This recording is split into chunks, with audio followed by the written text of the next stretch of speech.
Energy meant to enhance us as humans. If you are ready to sound the alarm, say sound the alarm.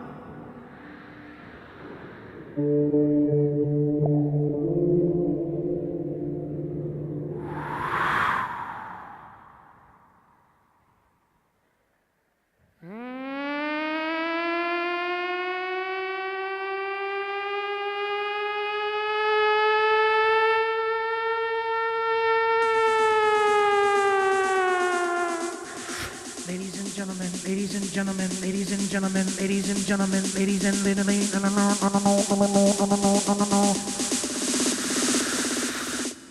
it's year 13.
How's everybody feeling today?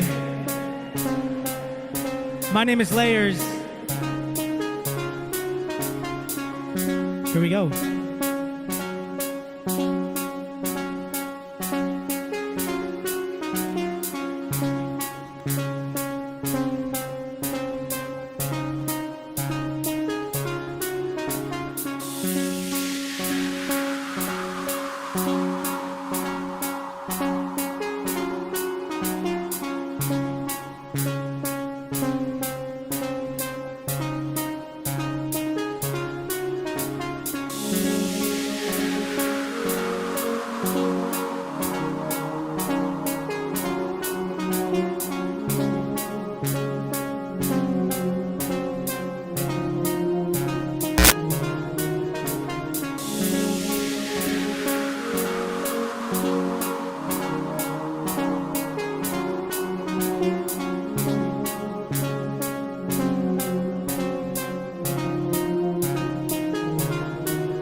was growing up, I used to make a lot of weird sounds in the shower. And I learned how to make the violin with my nose. Would you guys like to hear the violin being created with my nose? Shout out to my mom and dad for those extraordinarily high water bills. It all paid off because now we're here. The violin with the nose, ladies and gentlemen, here we go.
Welcome to something special.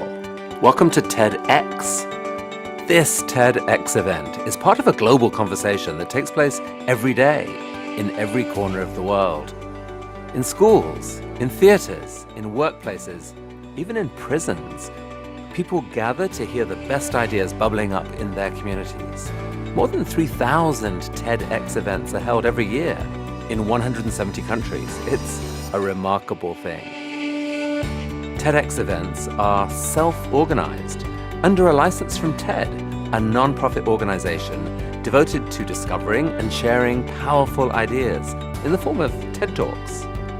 It's not TED itself, but your local TEDx team of volunteers that has done all the work to put on today's event, including booking all of the speakers. It's this team's ideas, dedication, and time that have made this possible. We really hope today's program sparks an exciting conversation. This is a day for curiosity and for skepticism, for inspiration and for action. The more you enter into it, the more you will take out. And now, on with the show.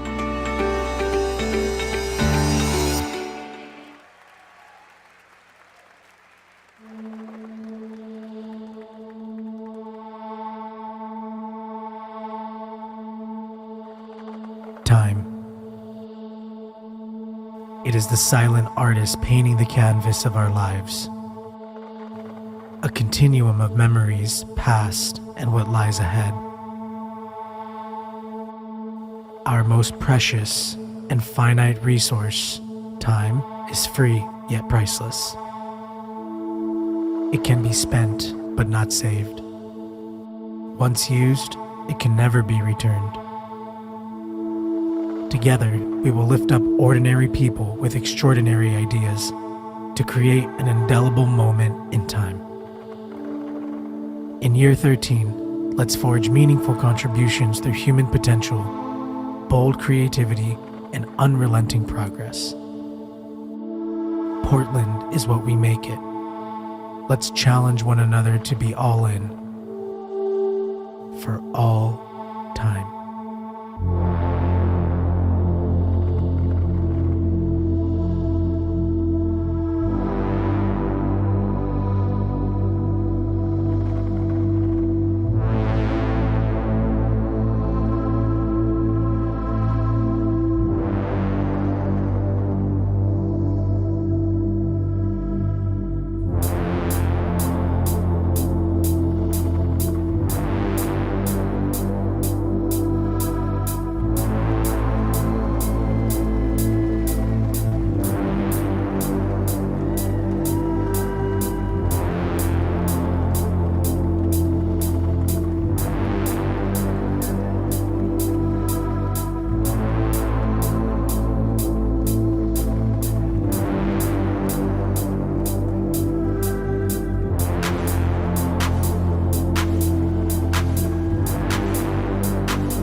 we go.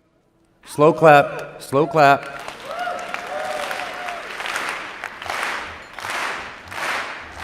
Dude, come on, come on. So good. Appreciate it. Layers, everybody. Put it together.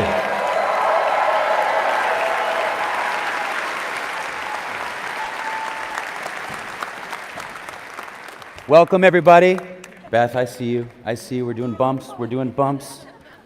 Get up here. This is audience participation. Layers warmed up the room beautifully. Welcome to year 13. My name's Dave Ray. I'll be your host for the morning.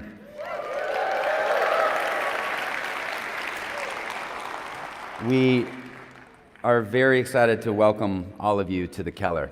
Thank you for making the time to be here for the full day. Founded in 1984, TED's been around for 41 years. And if you don't know, it's technology, entertainment, design. The mothership event happens in Vancouver, British Columbia, my hometown. It's a week-long experience. And if you have the time, look into all the offerings that the TED brand provides for us. Just incredible educational content that's open source and free for all. We think the most important thing that they did was back in 2009 when they started TEDx. And that was essentially when they franchised it, and people like us could apply for a license. And full credit to Mark Starkey, co-founder, sends me a note when we're working at Nike together and said, hey, what if we did this for Portland? And we did it, and 2 weeks later, we were approved. And it was a bit of a oh shit moment. We then had to do it. So that was a lot of pressure. But we're here 16 years later. So.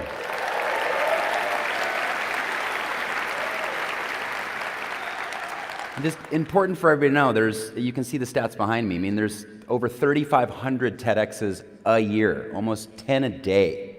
So around the world right now, there are 9 more of these happening. And so it's just really a testament to the community and how special it is. People coming together, sharing ideas, people being vulnerable on stage, and spreading ideas. If you'd like to follow us on the socials, please do. We post, and it's a really engaging experience. Please contribute. The hashtags Continuum13, TEDxPDX. We would not be here without the University of Oregon, truly.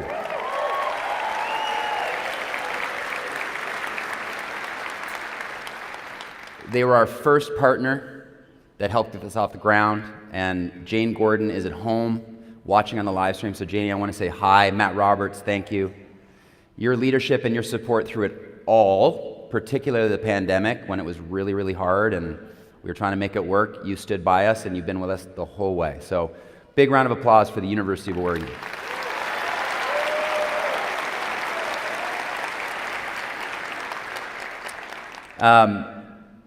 Please silence your cell phones.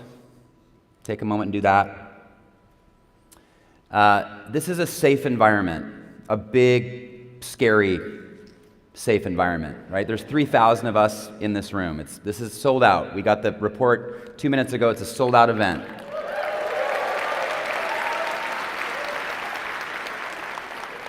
It's also a live performance, right? We work, about 70 volunteers, year-round, almost, work on this to produce this for the city. And at the end of the day, we work and we plan, but it is a live performance, so things can go wrong, and that's okay, right? And our North Star are the speakers and the performers. So if something happens, if there's a fall, people have been known to trip on stage before. The audience, please catch them, right? We call this our love container, thanks to Tammy Kent's talk, okay? So we'll get to this beautiful piece in a moment. We'll get to this in a moment, but let's get to our first speaker. Rickey Henderson, right?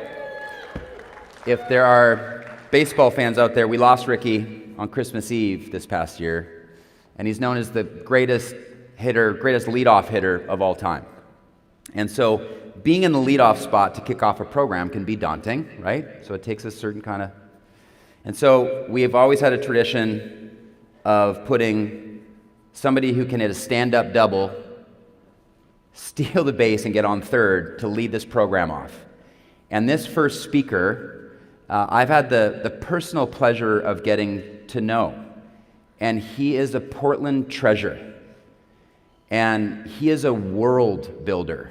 The creative output, not only the spark, but the ability to literally put it into the world. I've had a front seat for this for the last 7 months as his speaker coach. And would love to give a raucous Ricky Henderson, leadoff hitter, warm welcome to Mike Bennett. Let's get going.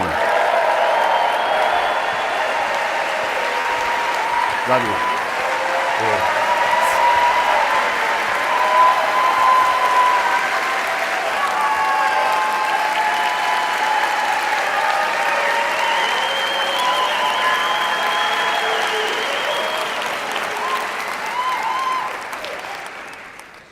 Hi, everyone. Thanks for being here. What if the thing you're the most afraid of is actually the key to your greatest achievement? I'm a scared person. Well, let's just be honest. I'm scared of hot air balloons. I'm scared of the dentist. I'm scared of failure. I'm scared of change. I'm scared of power tools. I'm scared of public speaking. I always wanted to be an artist, but that doesn't mean that this path wasn't filled with scary, scary detours. But what I've learned over the last few years is that reframing that fear and treating it as excitement, that's the key to success. And I'm here to talk to you about that today. I went to college to be an art teacher, and I didn't follow through with that. There was a lot that got in the way. What I've learned is that worry can trap you. Fear, it can keep you in place. But curiosity, it can set you free. I still graduated college with a degree in illustration, and I was happy about that. I moved back to my hometown in central Pennsylvania, and I bartended. And that was fun for me. It was a town I loved to be in, and it was a job that paid the bills, which is cool. And, I tried to make an art career. It was kind of an uphill battle. But ultimately, one cold winter night, a college roommate of mine was back in Pennsylvania from his move to Portland, Oregon. And he looked at me and said, "Mike, you're wasting your time. You need to come to Portland, Oregon. I have a room. You can move in with me. We'll figure it out later." Which was like this what if that I had never experienced in my entire life. It was a fork in the road that I didn't know how to process. And through conversations with my parents and my family and my friends and myself, 10 days after that conversation, I found myself here in Portland, Oregon. And thank goodness, too. Now, that sounds easy, right? But the magic isn't just moving here. My resume was a mess. I moved here and didn't have a plan. I had never been. I scooped ice cream, which I adored. It kept me here. I left that job and became a preschool teacher, which I loved, but it didn't pay the bills. I tried to leave that job, and I ended up becoming a preschool chef by accident, which was a job I didn't know existed either, and then I became a real estate assistant, and my girlfriend Michelle convinced me to leave that job and take a coding boot camp, which was a mistake. That's just not how my brain works. But thank you, Michelle, wherever you're at.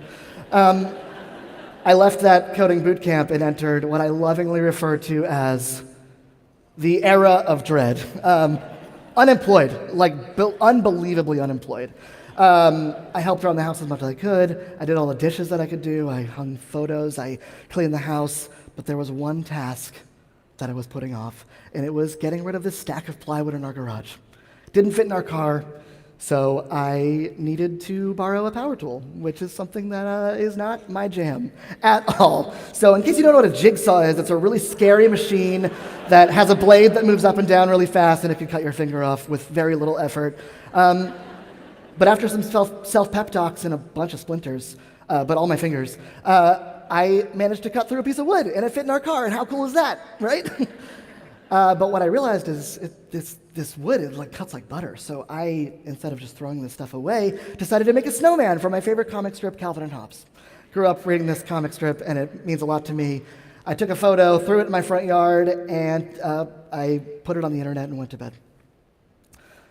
That photo went completely viral overnight. This silly thing that I just decided to do in a moment after battling with a jigsaw became something that I was really proud of. And all that took was a little curiosity and courage, just to get over the hump of keeping all my fingers. So, I didn't stop, obviously. I decided to channel my inner 10-year-old and make anything that I thought was cool, anything that I thought would be fun to come across on a stroll or while scrolling on the internet. So I made animals and video game characters and a lot of pop culture stuff, memes, anything that, unfortunately, I knew would get likes on the internet. The instant gratification was driving me so much, and I made over 1,000 cutouts in 1 year, 2019 to January of 2020, which is instant gratification, thank you. It's too many, and it didn't fit in our house or our garage anymore, so they lived on the front lawn. That's like over 3 a day. Sometimes I made 25 in 1 day, but I really was struggling with what I was doing, because what I was doing was making things for likes on the internet, and that it forced me to realize that I wasn't feeling authentic at all. We'll go back to that. I wasn't feeling authentic, and that's hard, but people were liking this stuff, and that's cool, and that's helpful for a person like me.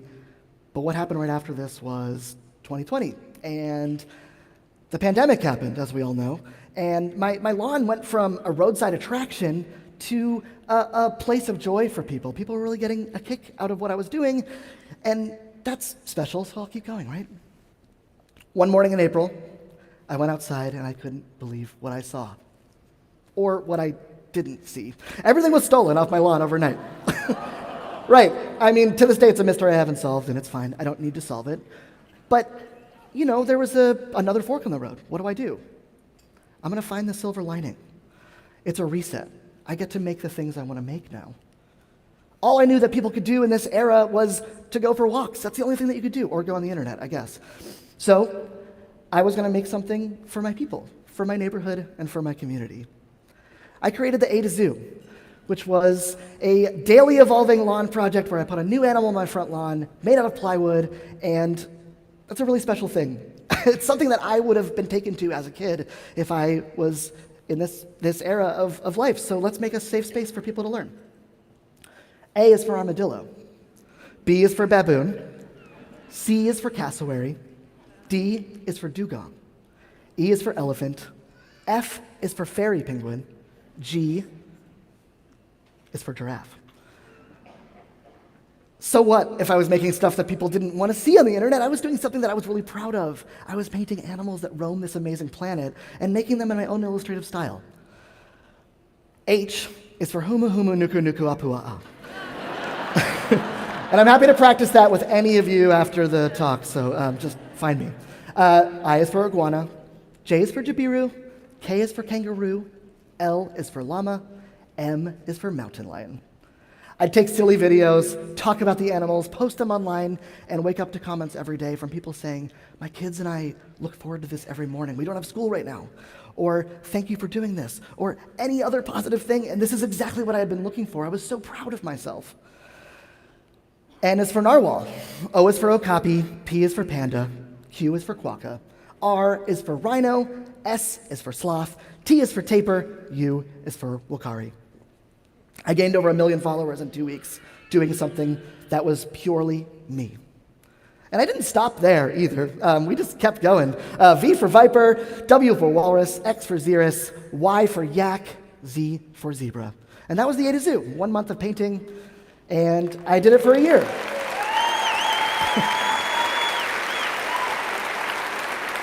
I moved on to planets and dinosaurs and bugs and ocean animals and anything I could get my hands on to create education through art, which is something I wanted to do in the first place. My address was a secret. It didn't stay a secret. We had over 1,000 people show up in front of our home in just 1 day, which we were kind of asking for, I guess. I was worried my neighborhood was going to turn on me. I was worried Michelle, my wife, was going to turn on me. We got married after the zoo, so she didn't turn on me, thank goodness. But what I knew I needed was a space, a real space. So I emailed 100 landlords and finally got my hands on keys to an old, empty, I say abandoned, Bank of America. And I made a monster museum. 30 days of painting, again, 4 weeks open, a free space for people to explore, and we had 27,000 visitors in just those few weeks. It was a really special time. But naturally, when you do something like this and you close it, people ask you one question. What's next? I knew what was next, and it was dinosaurs. I decided to fill an old department store in downtown Portland with dinosaurs. Why not, right? So I signed all the scary paperwork. I did all the hard stuff. I got rent paid and went to bed ready to be proud of myself. But that's when the thoughts crept in. This is too big. Don't do it. But curiosity and courage was a tool now. Go for it anyway. They need this. You need this. So I got to work. I grabbed my pencil. And then that word showed up again in a really big way, a way that I had never experienced before. Right when we got to work on this project, my wife, Michelle, was diagnosed with breast cancer, which is a really scary time. Like it was full of unknowns, and we didn't know what we were doing. We just welcomed this insane roommate into our homes of a dinosaur museum. We didn't know how chemo was going to go. We wanted to have a family. We wanted to have a baby. But, we just had to power through, and we both had to learn what we learned about facing fears. That doesn't mean it was easy. I mean, we still stayed up all night. We still wondered how to do it. But with the help of our community and our friends and our family, we got to build this space. It was massive. We had 70 dinosaur species. We filled this 20,000 square foot space. We had 325,000 visitors in just a few months. And Michelle is healthy. She got through chemo.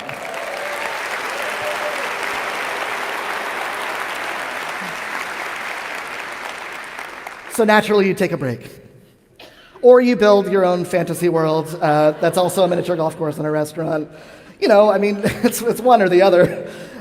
And what's next? I'm working on it right now, like the paint is drying. This is paint from my next project. I'm worrying with what I'm going to do on Monday, but I'm going to soak it up. When I was a preschool teacher, I read this masterpiece hundreds of times. The monster at the end of this book. In this book, Grover, our dear friend, hears a rumor that there is a monster at the end of the book, and you as the reader have to flip the pages. Which seems silly, but I had to learn how to turn my own pages and face the monster at the end of my book, and flipping my pages has become one of the things that I'm the best at doing now. My brain always tells me to slow down, but curiosity and courage allows me to keep going. I learned this crazy thing about brains recently while researching this topic, and I can tell you that the amygdala, which is a word I've said 5 times, 6 today, it's responsible for flooding your brain and signaling your hypothalamus with all the juice that makes fear. But what's cool about that is the same stuff that makes fear makes excitement. So if you can just take a second and reframe that, it's a really powerful tool, not a power tool. So what happens next? I reflect. I build these spaces for people who need an escape. I build these spaces for people who want to be the people they want to be. Kids to be kids, adults to be kids, me to be a kid. But I don't often think about why I'm building these spaces as far as I'm concerned. I build them and move on to the next thing. Until now. Michelle and I had a baby.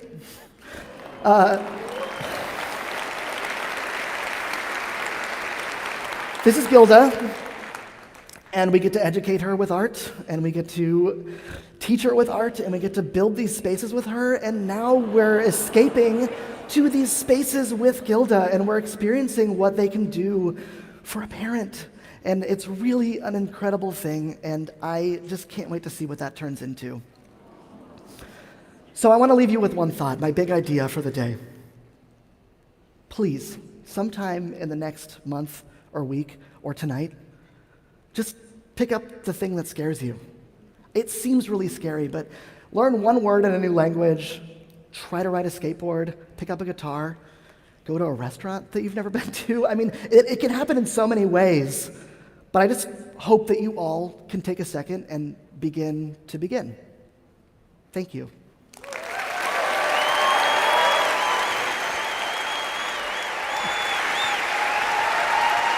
Here you go. Here you go. Yeah.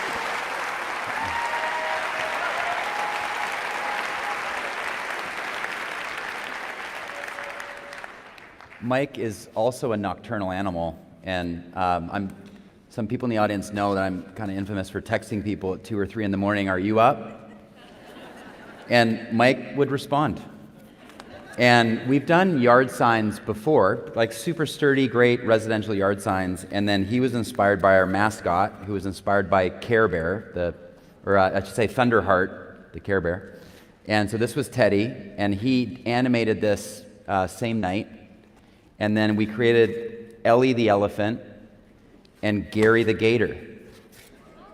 And so if you saw some of these pop up around town, that was because Mike just was he leaned into our community. He hosted an event for family, our first ever family event at Wonderwood Springs, doing putt-putt golf. So he's just all in on our community. He's just a treasure. Thanks to Dan Magner for making these incredible signs for us. One more round of applause for Mike Bennett.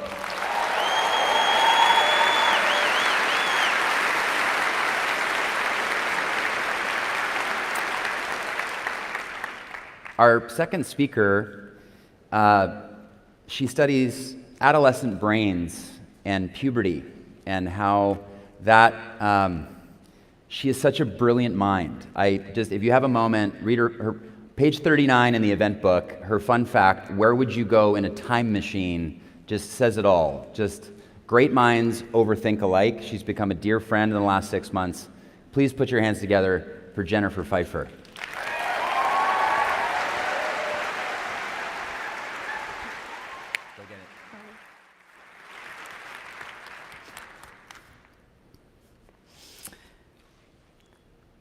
I study adolescent brains for a living. I'm sorry, this isn't right. This isn't part of my talk, but the display isn't correct. I'm so sorry. Stay tuned.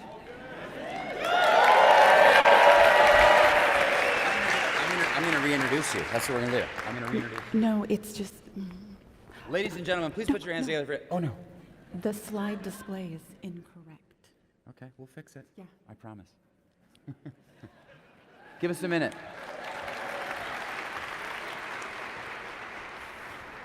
It's not what They was fix on it, yeah. Do we yesterday. know?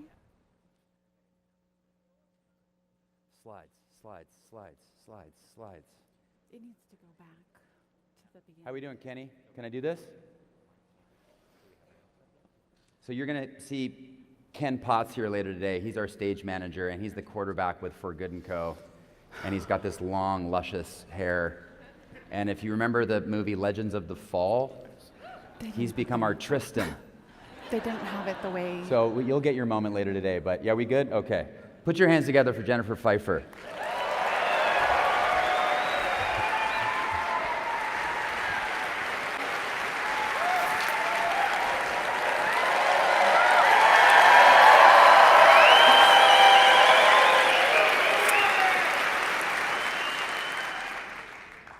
I study adolescent brains for a living. I also study their hormones, social lives, and mental health. But first, I fell in love with their brains. Just look at this beautiful brain of a 13-year-old girl, millions of connecting fibers. It's like a piece of art living inside her head. Isn't that amazing? Unfortunately, the story we tell about adolescence isn't so amazing. We have, as a society, a long history of judging young people, underestimating them. We launch full-blown moral panics with every trend they set and technology they embrace. That sets up bad expectations where nobody wins. So, my mission is to use science to help change society's narrative. Think about it. Right now, the story we tell about adolescents is they're too anxious, too depressed, obsessed with their phones, and full of FOMO. Rewind a couple decades, different story, equally unflattering. They're too rebellious, party animals, maybe glued to their TVs or Ataris. Why can't they be more like adults? Who, of course, have exactly the right amount of mental health issues and other vices, right? Of course not. But when it comes to young people, it's a problem. And we look for something to blame. Is it their biology? Maybe the latest technology? I'm here to tell you what the science says. Adolescence isn't a problem to be solved. It's a transformative period of growth and opportunity, and we all have a role to play in helping them unlock its potential. So, let's dive into the science of adolescence. And first things first, who is an adolescent? I can't see very well. I'm sure there are some in here. You're probably thinking teenagers, right? Thank you. Actually, no. Scientists say adolescence lasts from about 10 to 25 years of age. Why? Because of how it's defined. With a biological beginning in puberty and a social ending when they gain adult rights, roles, and responsibilities. Let's start with the biological beginning, and something that probably nobody in this room is excited to talk about except me. Puberty, it's the best. Okay, let's take a quick guided tour. Puberty is a natural process everybody goes through starting around age 10, give or take a year, when our brains release hormones that ultimately change a lot about our bodies. We can't see what's going on inside our bodies, but there are a lot of outward puberty signs, from skin, hair, and voice changes to body smells, shapes, and size. One puberty change that might be a surprise is sleep. Puberty kickstarts a sleep phase delay, which means an adolescent's biological clock doesn't make them feel tired until 1 or 2 hours later than before. Combine that with everything going on in their social lives, and ta-da, you have a new night owl in the family. Now, if you spend any time around middle schoolers, you'll know the range in these puberty signs is huge, especially between boys and girls. Because on average, girls start puberty about 1 or 2 years earlier than boys. So you can thank puberty for so many awkward middle school dances. When you see the signs that puberty is starting, something really important to know is this. Going through puberty earlier than your same age, same-sex peers is linked with more depression risk, especially in girls. But the surprising thing we've learned about that is it's not the hormones increasing that risk. It's how young people, girls, feel their bodies are changing compared to others. That's because having your body change so dramatically changes how you feel about yourself, and that matters for your mental health. It also changes how society sees you. One way this shows up is in something called adultification. When we see more grown-up looking bodies, we treat them differently. We have different expectations. For example, older boys assume early maturing girls are more interested in things like sex. And adultification also happens in our education and justice systems where it's extra harmful. The bigger picture here is we love to blame hormones, but biology matters less than how young people see themselves and how society sees them during this stage of life. That's actually a good thing.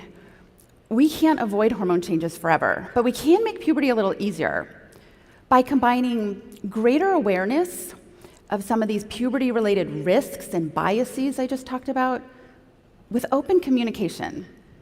Look, if you can talk candidly about puberty to a middle schooler, you have set the foundation for honest conversations, not just about physical health, but all kinds of important things to come. Besides hormones, another slice of adolescent biology we misunderstand is their brains. The idea that teenagers have immature brains, and that's why they make such bad decisions, it's everywhere. Where'd that come from? In the 1990s and 2000s, neuroscientists learned that adolescent brain changes don't really level out until your mid-20s. This brain science was so striking that it helped shape multiple Supreme Court decisions, most importantly, ending the death penalty for minors. Now we've basically, yeah, applause for that. Science that matters. Now we've basically embraced the idea that the adolescent brain is still developing. That's fantastic. But there's a risk that the same science used to protect youth can be misapplied to limit their rights, like to vote or make their own healthcare decisions. So I have a really important message to share. Decades of research show adolescents can make good decisions about big things. Around age 16, their decision-making abilities basically match those of adults when they have the time and space to think carefully. It's interesting, right? I just told you the adolescent brain's still changing to the mid-20s, but these key decision-making abilities are online earlier. So I think that it's time we reframe our view of adolescent brains. Don't think of them as immature. They're perfectly suited to meet the needs of young people. Their brains prime them to explore, learn quickly from rewards, and be sensitive to social status. It's easy to think of those things as liabilities, but that would be a mistake. They're actually powerful assets in a time in life when building identity, independence, and new relationships outside the family really matters. So let's acknowledge all the amazing things that adolescents can do. And to be super concrete, if you find that a young person's right to vote or make their own healthcare decisions is on the ballot in the future, don't forget, research shows these are exactly the things they can do well by age 16.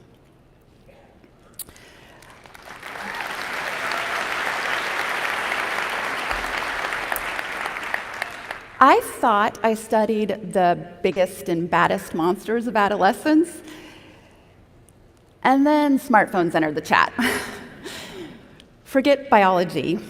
The most explosive story right now is that social media is destroying this generation. It's true that youth anxiety, depression, and suicide risk are at alarming levels. But are smartphones to blame? Anyone want to know what the science says? Okay, you ready? Social media use is one of the least influential factors shaping youth mental health. I know. This isn't what we're being told. And the kicker is, I know it probably doesn't feel true if you parent or teach adolescents. But here's the thing. Science doesn't care if something feels true.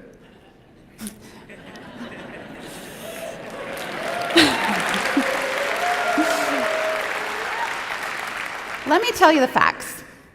Scientists have a way of statistically summarizing information across all the studies on a topic. It's called a meta-analysis. Meta-analyses are great because they can keep you from getting science whiplash. You know, when the headlines ping-pong back and forth with each new shiny study. Anyways, there are a lot of them on this topic, and they consistently show really small effects. Let me show you what I mean here. Excessive time on social media is linked with maybe 15% higher levels of mental health problems in youth, at most. That's like nudging from 20%, which is the current baseline risk for adolescent depression, up to 23%. The effect's so small, it almost gets lost in the noise. And in fact, when studies do a good job accounting for the many known risk factors in adolescent depression, that's exactly what happens. The effect basically disappears. This makes sense if social media use is like a marker of youth mental health problems, a correlate and not the cause.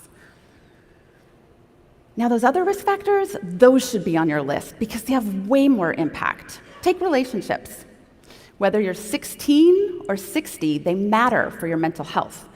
For example, youth who are bullied have double the risk of developing depression. It's a way bigger effect. But an adolescent with high-quality friendships, they can spend 4 or 5 hours a day online and still have over a 90% chance of great mental health and well-being. If 4 to 5 hours a day kind of freaks you out, that's the current national average for 13 to 19-year-olds. What about families? The good news is they can protect against bad outcomes from even the worst experiences, including bullying. But parent mental health problems more than triple the risk of adolescents developing them too, 3.5 times greater risk. I don't say this to blame parents. My point is just that parents matter way more than phones. Look, as someone deeply invested in the well-being of young people, both as a scientist and as a mom, I wish the answer were simply shutting off the phones. But the science is clear. We won't be able to solve this by focusing on social media alone. In fact, young people often turn online first for mental health resources and support. So what do? Big system-level changes are needed to fix this, no question, but we're not powerless. If you're worried about youth mental health, build their resilience. Listen, provide support, help them learn that feelings and failures are a normal part of adolescence because they're a normal part of life. I love how this message, it's for all of us. It's for parents especially. Even the best parents fail sometimes. We have hard days and big feelings, but too few of us get the support that we need. So if you're struggling with your own mental health, know that asking for help makes you a great parent. Because one of the best predictors of this generation's well-being is the mental health of those who care for them. In other words, put your own oxygen mask on first. All right, let's, yeah.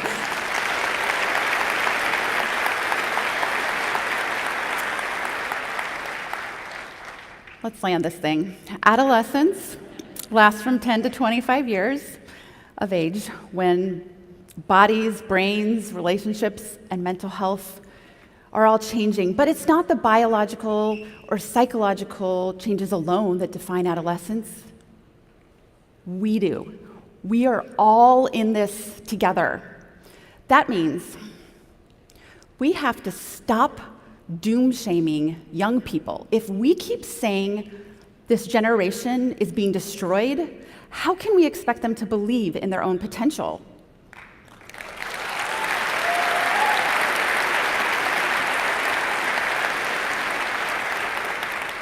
Instead, we need to respect their growing strengths, create space for them to contribute at home, at school, and in the community.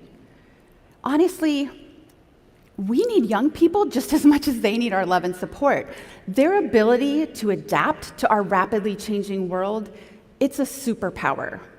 It's time to change the narrative. Adolescents, they're not a problem to be solved. They represent our brightest future. Thank you.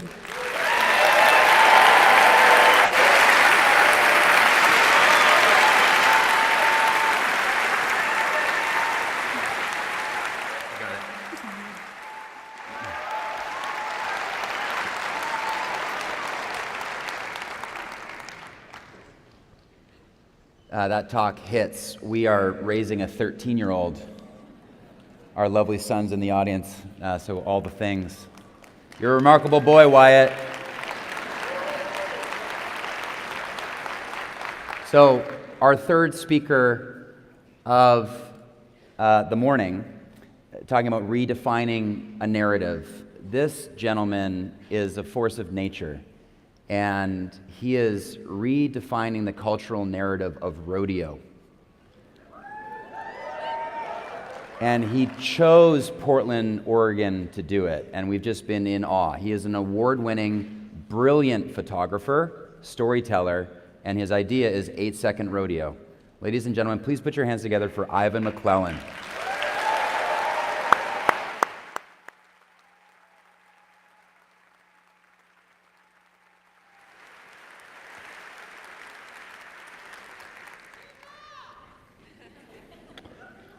It was here in Portland, in a dark bar, underneath an Office Depot in the Pearl District. I'm a professional photographer, and the day before, I had taken pictures of an actress. I didn't know her at all, and she invited me to her birthday party the next day. And I went. I didn't know anybody there except for her, so I sat in the corner sulking, drinking my third Maker's Mark, and somebody tapped me on the shoulder. I turned around, and there's a tall black man with a salt and pepper afro. He introduced himself. He said his name was Charles Perry. And I asked him what he did. He said he was a filmmaker. I said, "Oh, I'm a photographer. What are you working on?" He said, "I'm working on a documentary about black cowboys." Now, I had never heard those two words put together. I knew a thing or two about cowboys. I'd grown up watching Bonanza and Gunsmoke reruns and the Beverly Hillbillies, and my favorite movie growing up was Tombstone. Rest in peace, Val Kilmer. I'm your Huckleberry. But the only black cowboys that I'd ever seen were Sheriff Bart in Blazing Saddles and Cowboy Curtis on Pee-wee's Playhouse. So we kept talking, and he said, "Why don't you come with me to a black rodeo in Okmulgee, Oklahoma this summer?" I said, "Absolutely." I ran home, I bought my plane ticket, and I sat there waiting for this event. And August came around. I flew to Oklahoma City. I drove 90 minutes to Okmulgee, Oklahoma. I got out of my car. It was 105 degrees. It was 100% humidity. I was walking through the grass. Chiggers were biting my ankles. There were grasshoppers jumping on my clothes. There was a haze of barbecue smoke over the entire lawn. And there was R&B music and hip hop and gospel coming out of these horse trailers.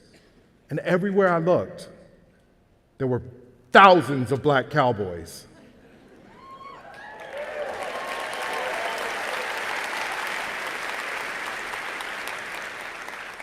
They were doing the Cupid shuffle in their boots. There were men riding their horses in basketball shorts and Jordans. There were women riding 50 miles an hour around the barrels with their braids blowing behind them and acrylic nails clutching the reins. I photographed that rodeo with absolute joy.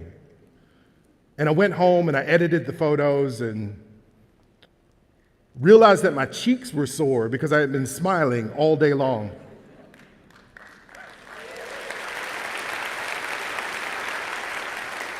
This event gave a definition to how I grew up. I grew up in Kansas, single mom. My sister Carissa and I would run around in a 5-acre field behind our house. We'd pick blackberries, we'd run home through the thistle and pick thorns out of our socks on the front porch. At twilight, we'd run out and we'd catch fireflies in mason jars, screw the lid on tight, poke holes in the top so they could breathe, wake up the next morning to find them all dead. Down the street from us was Mr. Wills, and he raised cattle. And 2 doors down was Junebug, and he raised chickens. And being able to call them cowboys changed my definition of home away from a place of poverty and pain to a place of independence and grit and all of these things that I associated with the cowboys that I'd seen on TV.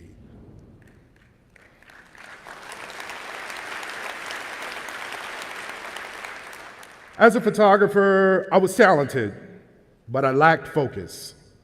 I would shoot anything for money, a headshot, a wedding. But this rodeo, this culture, the fashion, the athleticism, they were all that I wanted to take pictures of. Everything that I looked at, the filigree on a saddle, hands tying a rope, they rewarded me with beautiful, epic photography. I started an Instagram account. I put the photos on there so that other people could experience this culture the same way that I did. And I started shooting on behalf of Western brands, or the Wranglers and the Boot Barns and the Ariats of the world. And a lot of times they would post the photos on Instagram, and that was the first time that they'd ever shown a black person on their account.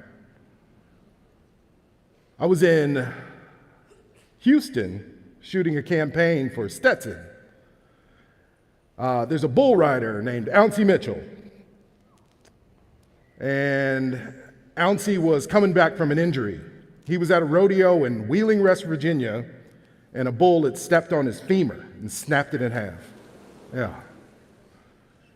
And it had been a year since he had ridden a bull, and this was the first time. He calmly climbed into the chutes, sat on his bull, nodded his head, the gate swung open, and he rode that bull for 8 seconds. 8 seconds is how long you have to ride a bull to get a qualifying score, for you that don't know. And it seems like a short amount of time until you're on a 2,000-pound beast that's really mad at you. Then you might as well be on there for a year. But he hopped off of that bull, landed on his feet, said, "Load another one." And he rode that bull. And he kept doing that all afternoon. After he was done, we sat on the bed of his truck getting to know each other, and he said, "I'm going to win the world championship in bull riding." That sounded insane to me because no black man had done that since 1982. But he quit his job, and he went on the road, going from rodeo to rodeo, sleeping in his truck, and he was doing really well. And he broke into the top 50 in the rankings, and they put his face on the website. And I called him. I said, "Ouncie, you did it. You're in the top 50. This is amazing." He said, "I told you I was going to win the world championship. I haven't done anything." And he kept riding. He went into the top 40, in the top 30, the top 20, all the while sleeping in his truck or staying with people that he really didn't know that well to get a meal and a warm shower. One of the women that he was staying with in Salt Lake City, Utah, got in a fight with him, and she shot him through the door, and he died in the hospital.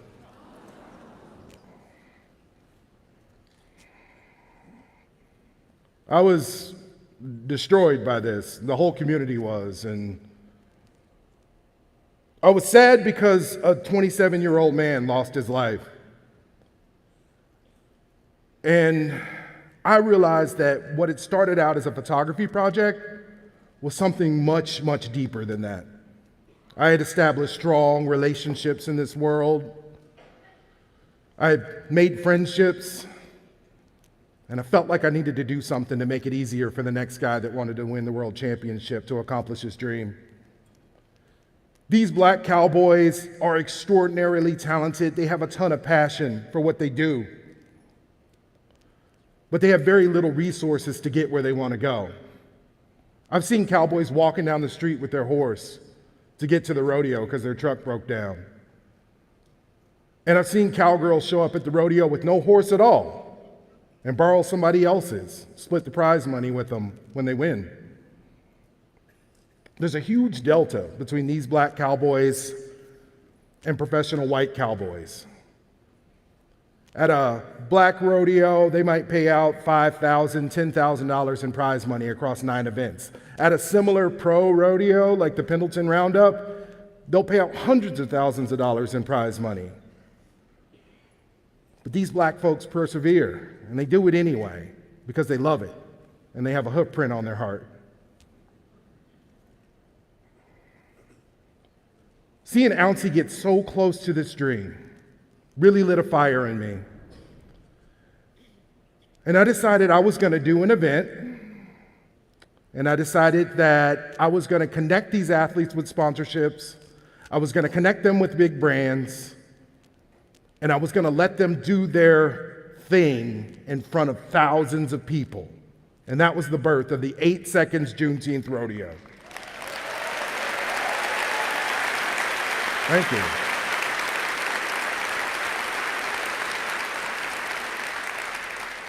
Now, I had never planned a birthday party, but I decided I was going to do an event that was spiritually moving and physically powerful. I was going to do an event that had as much money as these big rodeos. It was going to be an immersive art experience. It was going to be a community builder. As a photographer, I wanted it to be stunningly beautiful in there. I wanted the light to be warm and directional. I wanted it to look like an old sports photo. I wanted it to look like Muhammad Ali standing over the top of Sonny Liston, glistening in the sweat with shadows and warmth, haze in the air from the cigarette smoke. And I wanted people to come into this place and experience this culture like the first time that I did in Okmulgee, Oklahoma. I wanted them to be doing the Cupid Shuffle in their boots. I wanted them to be taking selfies and connecting with people in their community. I wanted it to be the hypest family reunion ever. But first, I had to convince my wife. Heather and I had just had our third kid, Emmanuel, and I put him to bed one night, and I walked up to her sheepishly, and I said, baby, I need to do a rodeo. And not just any rodeo. It needs to be spiritually moving and physically powerful. It needs to be a big money event. And she said nothing. She stared at me for a long time in silence. And then finally she was like, do you feel like this is your calling? And I said, yes. She said, all right, then I'm with you. Let's get to work. We had to decide where to have this event. My first thought was, let's do it in Kansas City. That's where I'm from. The Cowboys are in Oklahoma. It'll be easy. But my hat and my heart were in Portland, Oregon. And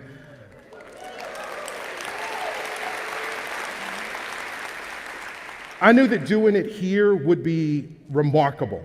I knew that the black community here, while small, would show up powerfully for this event.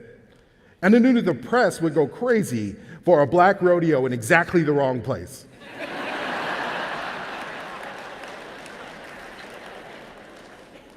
Then we had to get to work sourcing lighting. We had to source the dirt. We had to get the animals and the fencing and a venue. But most importantly, I had to get cowboys. I had to convince these cowboys to drive over the Rockies with their horse trailers and go to Portland, a place that they'd never thought about, and come to an event that they'd never heard about. I called each one of them on the phone, one by one, and told them why I was doing the event. I talked about Ouncie. And sometimes I just flat out begged them to come. And they said, Ivan, we're with you. Let's do this.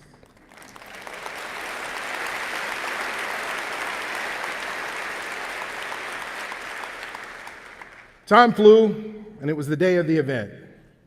And I was in the back. I had on my cowboy hat. And I was playing rodeo boss, and I was laying down the law, telling people how it was going to go, what the rules were, how the payout was going to work. And I got a text on my phone from one of the sponsors, and they said, we paid our fee. Now, I wasn't going to put up their banner until I got that money. So I had their banner sitting over in the corner, and I grabbed it and walked out into the arena. It was an hour before the show, and every single seat was filled. People were sitting butt to butt, shoulder to shoulder. They were dancing to the music of the DJ. They were taking selfies, they were hugging. The energy in that room was so electric. People were so excited. I just started to weep. People that actually showed up to support this thing with no knowledge of what it would be like. I pushed people out of the way, I hung up the banner, and then I went over to the announcer stand because I was the announcer that year because I couldn't find anybody else to do it. And I did a wonderful job.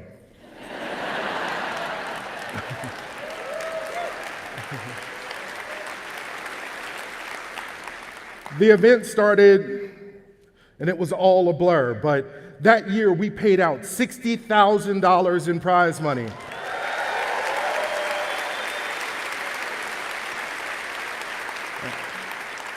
And I saw these athletes stay on the road all summer long, going from rodeo to rodeo.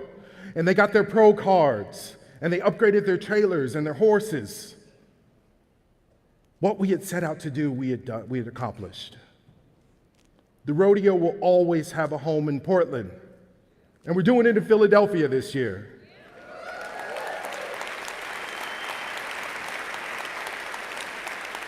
I'm taking the flame of my passion and igniting others one by one.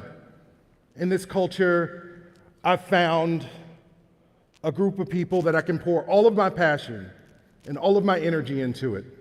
And in return, I get something that I care deeply about. I get to do for money what I would absolutely do for free. And I'm learning every day how to be a better father, how to be a better husband, and how to be a better rodeo boss. I'm 10 years in, and I don't know shit. And that's a wonderful place to be. So whatever you're passionate about, whatever you're called to do, mount up and let's get to work. Thank you.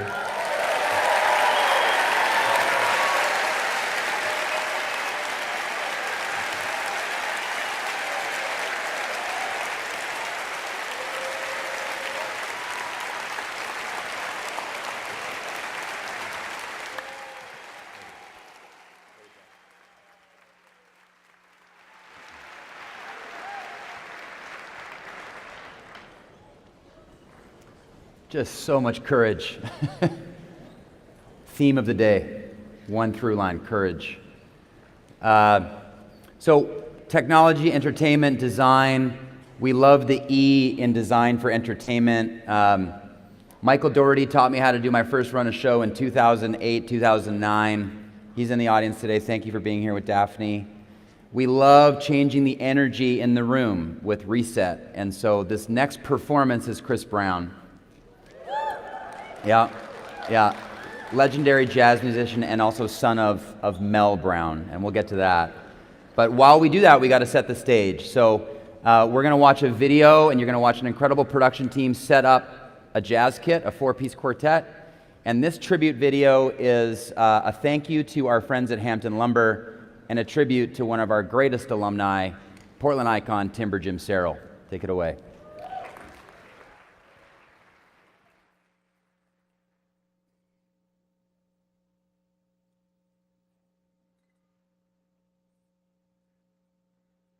A look back in time. 10 years ago, the Portland Timbers had just won the MLS Cup for the first time. Timber Jim graced the TEDx stage and delivered one of the most iconic talks in the history of TEDx. Imagine 70 volunteers running around the Keller Auditorium and placing scarves on the back of every chair. And what did they say? Spread the love.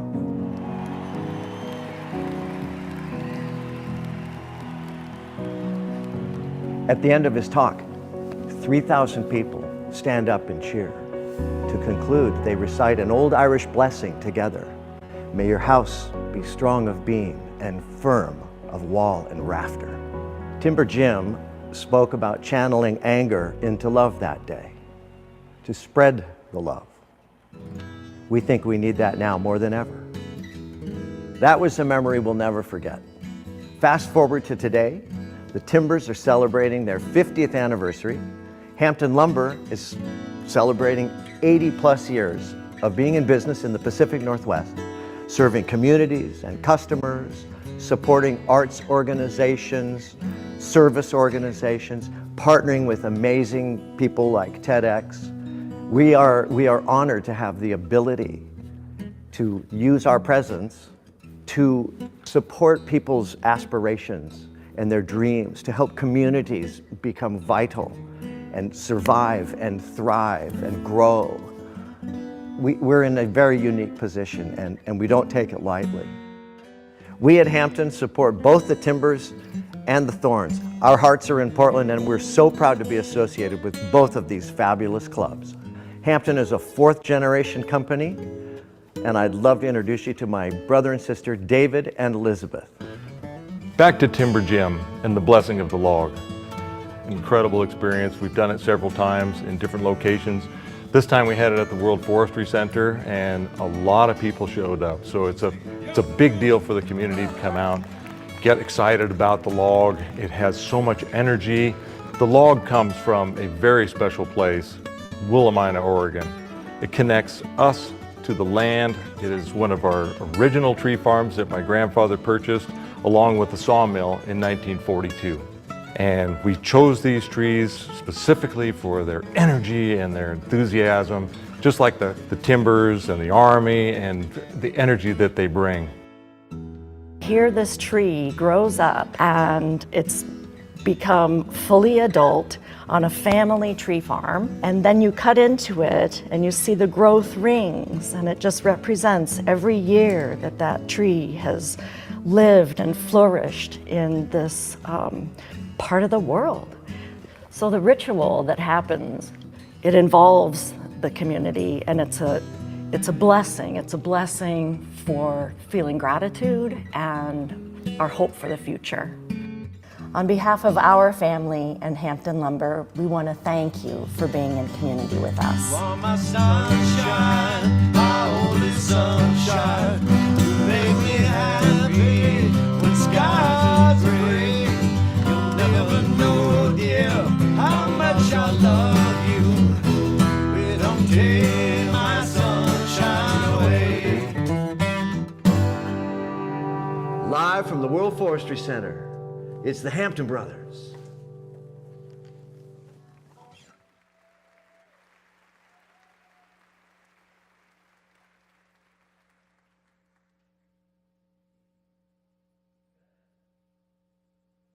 Thanks again to Hampton, the World Forestry Center. Where is Timber Jim? There he is.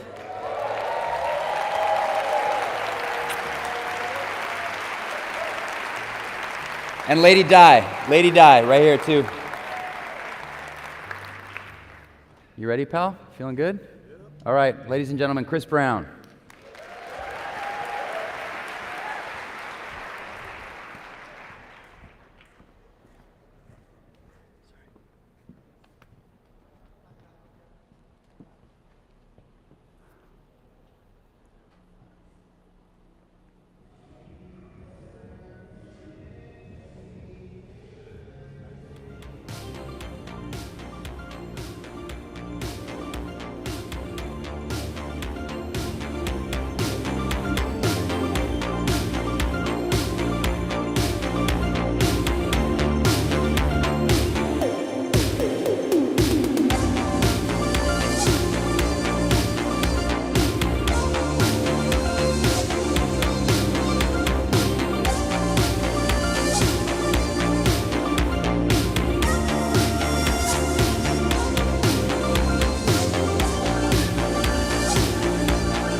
Our neighbors across the street at the Dumbbell, Talia Fifer, we had an amazing run with them dating back about 9-10 months ago when we were introduced to George and Nani. And they are right across the street from us in our neighborhood. And he opened up a cafe and an art gallery. And we met Kyra Watkins. And that incredible synergy helped inspire the campaign of Time. And Kyra is a prolific artist who does portraiture. And George introduced us, and we asked her, hey, what if we did oil portraits of every speaker? And what if we did a charcoal sketch of their teenage self? And she was like, say less. I was like, but it's like 44 pieces. I can do it. And then we began, and we confirmed speakers, and we sent her imagery, and she went to her studio, and she would knock them out piece after piece after piece. And then George housed them in his beautiful space with Nani and hosted us. We've been there for 4 months. If you've been there, you know you know. And then, yes. And then we had the opportunity to obviously digitize all of the work, and it's in your book. So if you see the 6-page spreads for every speaker and performer, that is about a 9-10 month work back, all inspired to the root system of Kyra, George, and Nani. And then it went to another planet when we met our framing partners at Frame Central and Beards with Steve Dodd, Jessica, and the team, because we were like just literally going to go to Michael's and like buy frames and kind of DIY it. And they're like, nope, we're in the framing business. We're going to make this look amazing. And they came in and did gorgeous, ornate frames and staged the entire gallery. And they've been with us through the whole process. And then every speaker and performer, once this is all over, will get those gifted to them on behalf of our total effort. So, just real community building, literally introducing yourself to your neighbor. Hey, what do you do? How could we work together? How could we help each other? And that's how that all happened. So just, that lives here in this city. Be proud of it. Yes? 10 more minutes? I can't do it for 10. Yeah? But if you hand me, can I have your event book? Thank you. Oh, here it is. Tradesies. All right, take it away, Chris.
Good morning. Welcome to yet another epic TEDx event. So in keeping with our theme of Continuum, that first song was entitled Throwback. It's something I wrote a number of years ago when I was out in Eastern Europe, and I had a couple days off in Vienna, and that song came to mind. And I guess the reason why I was thinking about it was because at the time, there's a lot of old stuff in Vienna, obviously, right? So I was feeling somewhat nostalgic, and it felt criminal if I left there without writing something. And so the inspiration for that song came through, well, one person in particular, which is the great Kenny Garrett, jazz saxophonist. By a round of applause, anyone know that name, Kenny Garrett? All right, cool. The rest of y'all, go ahead and Google him. And the other was all of the fantastic musicians that came out of New York City in the really the entire 1990s. Oh, we got some New York folks in here? Where y'all at? Okay, New York is over here, apparently maybe East Coast, West Coast, is that the deal? So, you know, as a kid, I went to Grant High School initially, but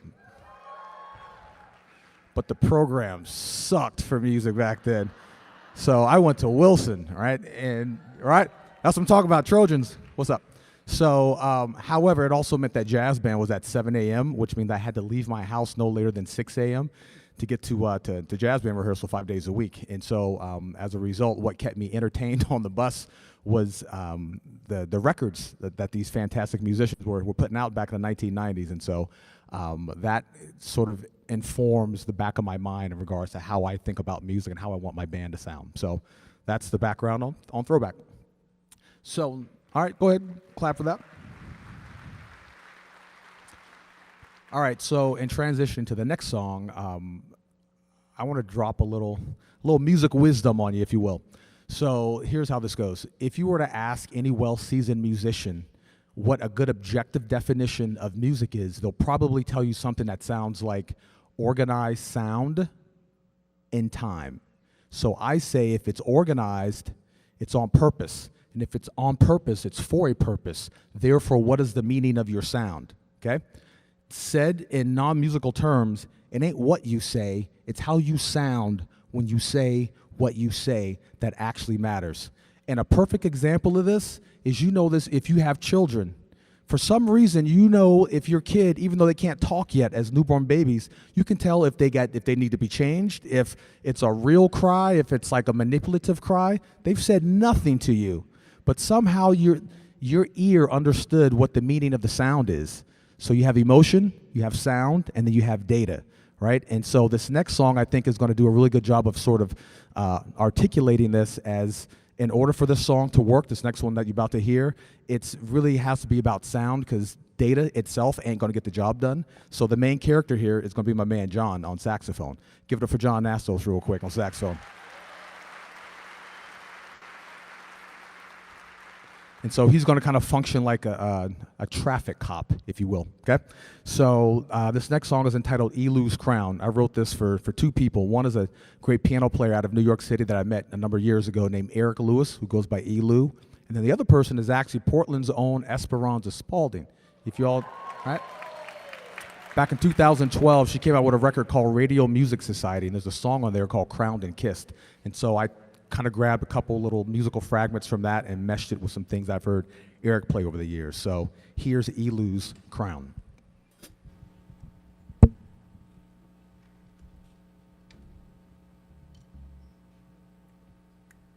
There's that shoulder thing again.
That was fun, huh?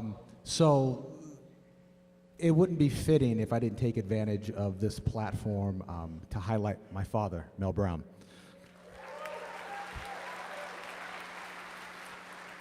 Because when we think about the idea of continuum, there's a before, there's a present, and then there's a future. And so I wouldn't be where I am, I wouldn't be half the person I am without my father having been my primary inspiration. And how I'll put it, let's say it like this. This next song's entitled Taking Time to Think. What I want you to think about is all the people that you've interacted with that have sort of downloaded their wisdom into you, that has helped to accentuate the best parts of you. But it's not just that. At the same token, everyone in this room has also been pouring into other people as well, whether you realize it or not. And like they say, with great power comes great responsibility.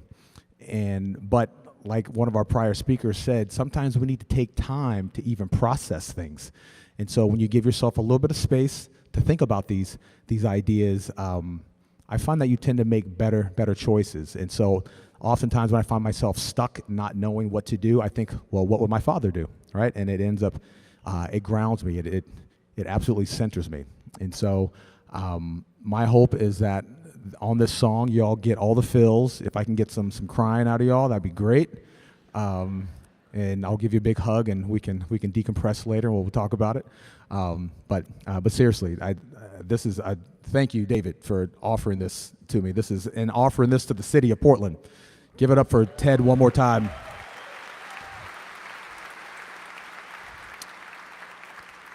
And so before we start this song, I want to introduce the guys in the band. Like I said, on saxophone, you got John Nastos. On bass, the great Garrett Baxter. And as I like to say, my day one of day one since day one, my man Greg Govel on the piano. 22 years together. So here's to another 22 years, my friend. So again, you guys have been fantastic. I think the day's just getting started, right? So hope you guys enjoy this song, and I hopefully get a chance to talk to as many of you as I can when this all ends. So again, thank you.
Thank you.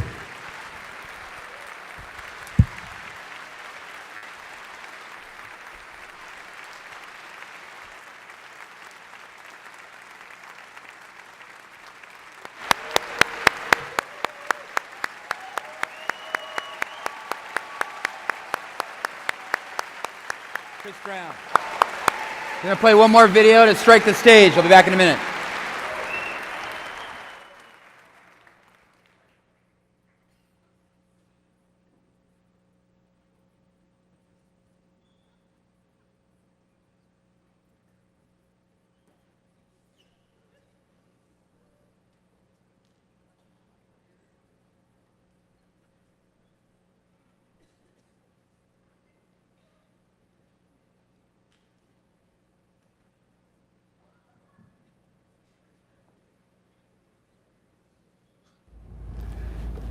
Fun fact. So what if we treated culture as if it really mattered to our lives? Look at that. We go back 11, 12 years back to year 3 TEDx Portland when you spoke on our stage about culture. I can't even believe that. That's a long time ago. Yeah, blink and that's 10 years ago. And we're still here working together, having fun. How are you? I'm good. Still advocating for culture, Yeah. for art and creativity. Just, I think it's in my bones, if you will, my DNA. So creativity as a through line, right? Tell us about Caldera. What makes it so special? It really is the combination, right? We're not an arts camp, right? We're not a mentorship program. We're not an environmental studies program, but we have all of those things and we put them together. Right. And we put them together very intentionally. And so you walk onto Caldera, and like the first thing you do is we sit around in what we call a community circle. That's the first day. Yeah. And in that community circle, you are getting to know each other. You're also in this space where I didn't know you, and you're from Madras, and I'm from Northeast Portland. We are already different people, right? And you are Caucasian and I am African American. There's another level of difference. And you identify as male and I identify as female. There's another level of difference. And those are the kinds of things that right now in our world keep dividing us. Right, so where can we go? Where can we go? We come together, right? How are we celebrating those differences and what brings us together? And that's that community circle. That's the first narrowing of the problem. And then you walk us down to our teepees, and I meet my teepee group and I meet my youth advocate, this grown-up who says they're gonna spend time with me this whole week. And they tell me I'm gonna eat outdoors and be cold sometimes and jump in cold lakes and climb trees. And there's big mosquitoes the size of bumblebees. There's such giant mosquitoes. But I'm also given a camera and a drum and a paintbrush and you're going clay. to jump into a beautiful lake, right? Yes. Yeah. And tell us more about the third space. So it's one thing to maybe work through creativity, but where you do it is super powerful. Take us there. Okay, so you've just driven up over Santiam Pass. Yeah. You take that right and you get to this magical place that was a burned forest. And so you see new growth, but you also see old growth. And then you keep walking and there is the most crystal clear blue lake. And it feels bottomless and it's icy cold. And surrounding this lake are ridges and mountains and caves. And there is something about awe and wonder that also unsticks the brain. And suddenly you take a deep breath and you let it all out.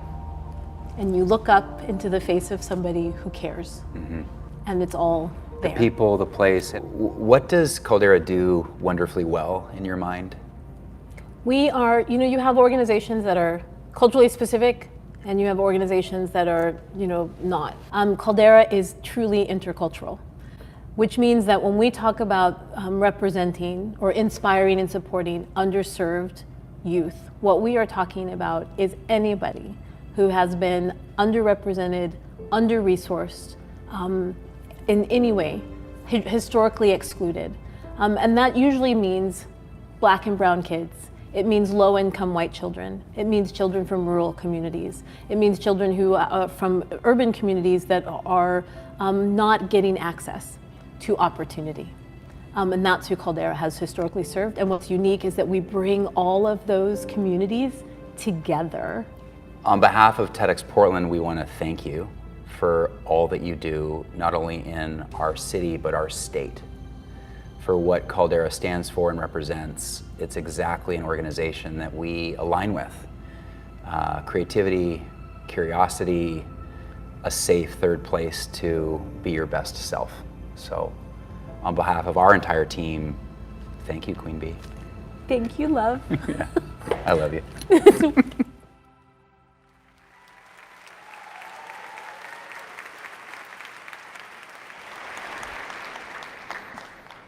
If some of you were lucky enough to get one of these infectious generosity books by Chris Anderson, the head of TED, thank you to Moana and Edgar and Priscilla for providing these as a gift on behalf of Caldera to you. So, yeah, round of applause. We love you, Kimberly Howard. Okay, our next speaker. This individual truly personifies TED, technology, entertainment, and design. It has been an absolute thrill ride watching Leica and Brian McLean come together to deliver what you're about to see. Please put your hands together for Brian McLean. Thank you.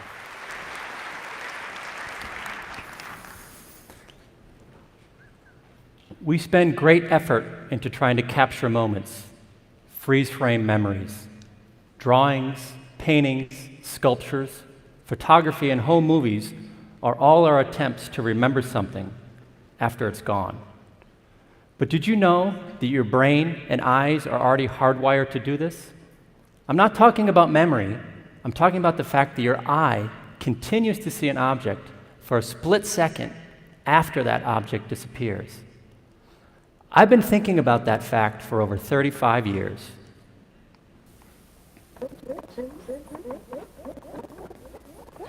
Hi, I'm Brian McLean, and I'm doing the science that Artis on, Principle of Persistence of Vision. Many of you are probably wondering, what is persistence of vision?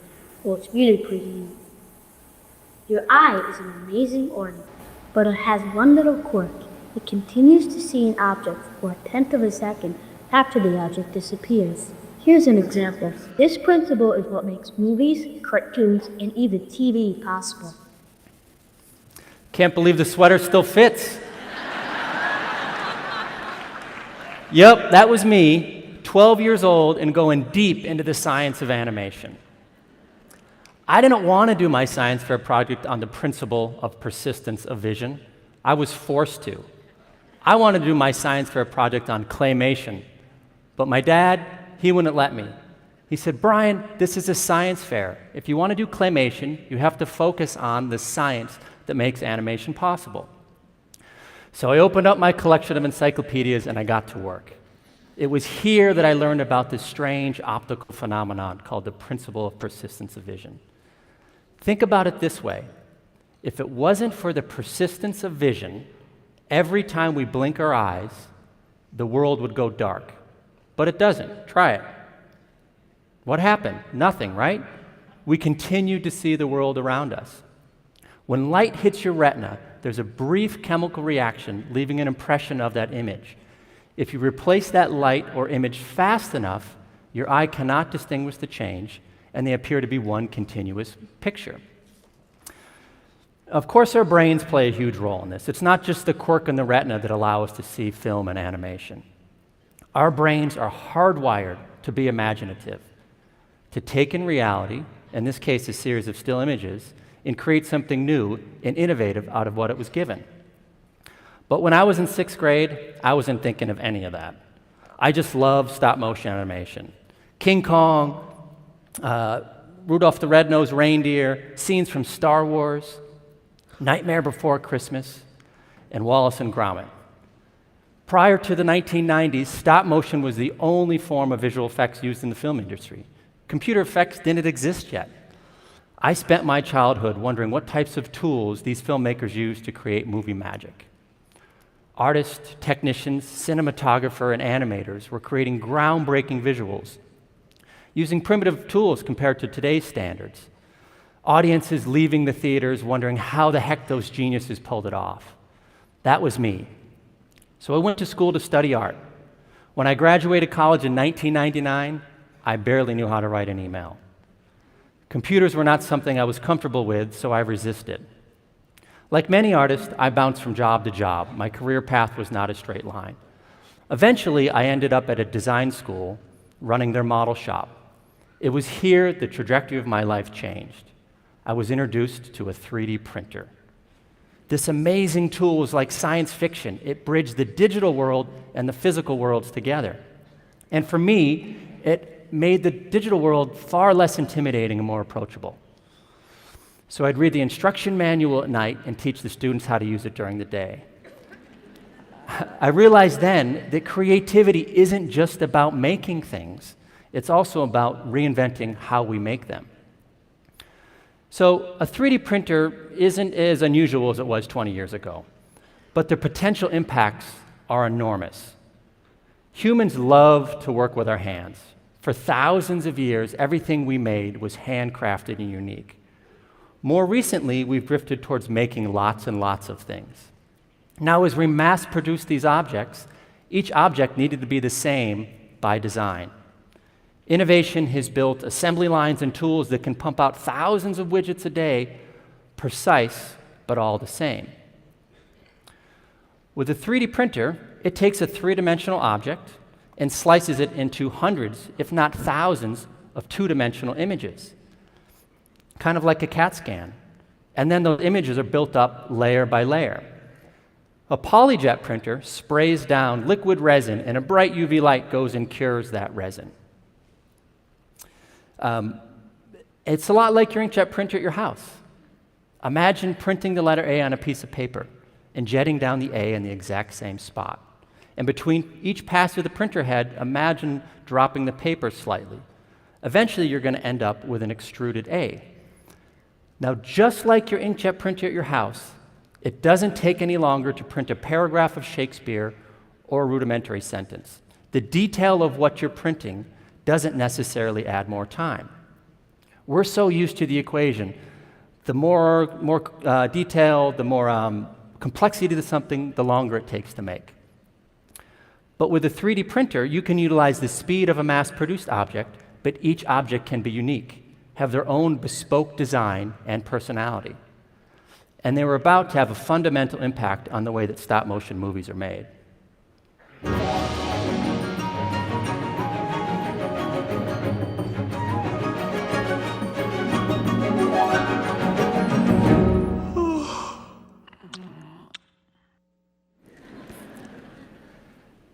Starting in 2006, working with a small team at a fledgling animation studio outside of Portland, Oregon called Leica, we pioneered the use of using 3D printers for stop-motion animation to produce replacement animation. Our novel idea was to take this 100-year-old technique of replacement animation and fuse it with 21st century 3D printing technology. We'd harness the power and subtlety of the computer animation, but instead of rendering out a model like a Pixar or DreamWorks we would send face geometry to a 3D printer and then have it become a physical object that would snap onto a stop-motion puppet. Coraline was the first film to have 3D printed faces. Over the course of the next 18 years and 6 films, Leica's continued to pioneer what stop-motion is capable of, as well as really redefining what's capable in the 3D printing industry.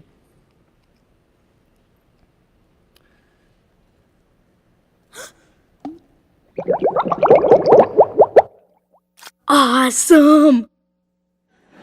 At first, we started printing faces out of a single material, and we had to hand paint things. But then, for our next few films, we started using color printing. Now, color printing was different than the inkjet or the resin printing we'd used before. Here, colored glue is sprayed down onto white powder. Now, the science behind this printer is the absorption rate between the liquid and the dry powder. Together, they came together to create the geometry as well as the mixed color. Now, the problem is We live in Portland, Oregon. I don't know if you guys noticed, but it tends to rain a little bit here. So what that means, if we printed a face in the summer and that exact same face in the winter, they would come out different sizes and different colors because of the humidity differences. But it was the only color printer on the market. So for years, we made do. Now, we'd also design and engineer the entire head in the computer. Computer modelers wore many hats. They were first a sculptor that was sculpting the outside of the face. And then they would switch gears and become the engineer to engineer all the inner components. We referred to these as very fancy Mr. Potato Heads. Now, starting in 2016, something really exciting happened in the 3D printing world. I don't know if any of you guys heard, but man, us 3D printing nerds were stoked. Are you ready for this? Voxel printing. You've all heard of pixels, right? The little 2D dots that make up 2D imagery? Well, a voxel is basically a three-dimensional pixel. A voxel is tiny. There's something like 338 million voxels in a cubic inch. So unlike the inkjet printing we'd used before that were based on decades of 2D inkjet technology where colors can overlap to mix color, voxels cannot mix. Each voxel has to occupy its own 3D space. The printer jets down distinct voxels of cyan, yellow, magenta, black, white, and clear resin, layer by layer, in different patterns. Now, because we're printing a three-dimensional object, the shape of that object and the way that light hits the surface and is either reflected off or absorbed in affects the colors our eyes see. So what that means is the pattern of voxels of magenta and yellow to print an orange sphere are different than that of an orange cube. If you were to take one of our faces and look at it under an electron microscope, you would not see smooth mixed color, but instead millions and millions of distinct voxels. It's a lot like a pointillist painting. If you stand back far enough, it appears as though the colors are mixed, but when you get close to the canvas, you can see the individual colors. This was groundbreaking in the 3D printing world. Not only could you create sophisticated color parts, but you could start to control the interior as well. Remember, there are voxels throughout the entire volume, not just on the surface. By leveraging visual effects software packages typically used in big budget movies to render explosions, tornadoes, or raging oceans, Leica has been taking super dense point cloud data and transferring them into 3D printed voxels and being able to precisely control voxels in a 3D space. We're at the tip of the innovation spear in this area. We can take hard materials and soft materials and combine them on a voxel level, producing a brand new material with unique properties in the process. Anyone wondering what this is over here, this ominous object under the black cloth? Well, remember how a 3D object is built up out of layers? Well, it turns out you can take the CAT scan data and you can 3D print a perfect replica of a patient's body part. By taking voxels, you can create materials that are like bone, tissue, muscle, veins, and skin. A surgeon can take real patient data and 3D print a perfect replica of a patient's head with the exact placement of their tumor, and then do a practice operation removing that tumor.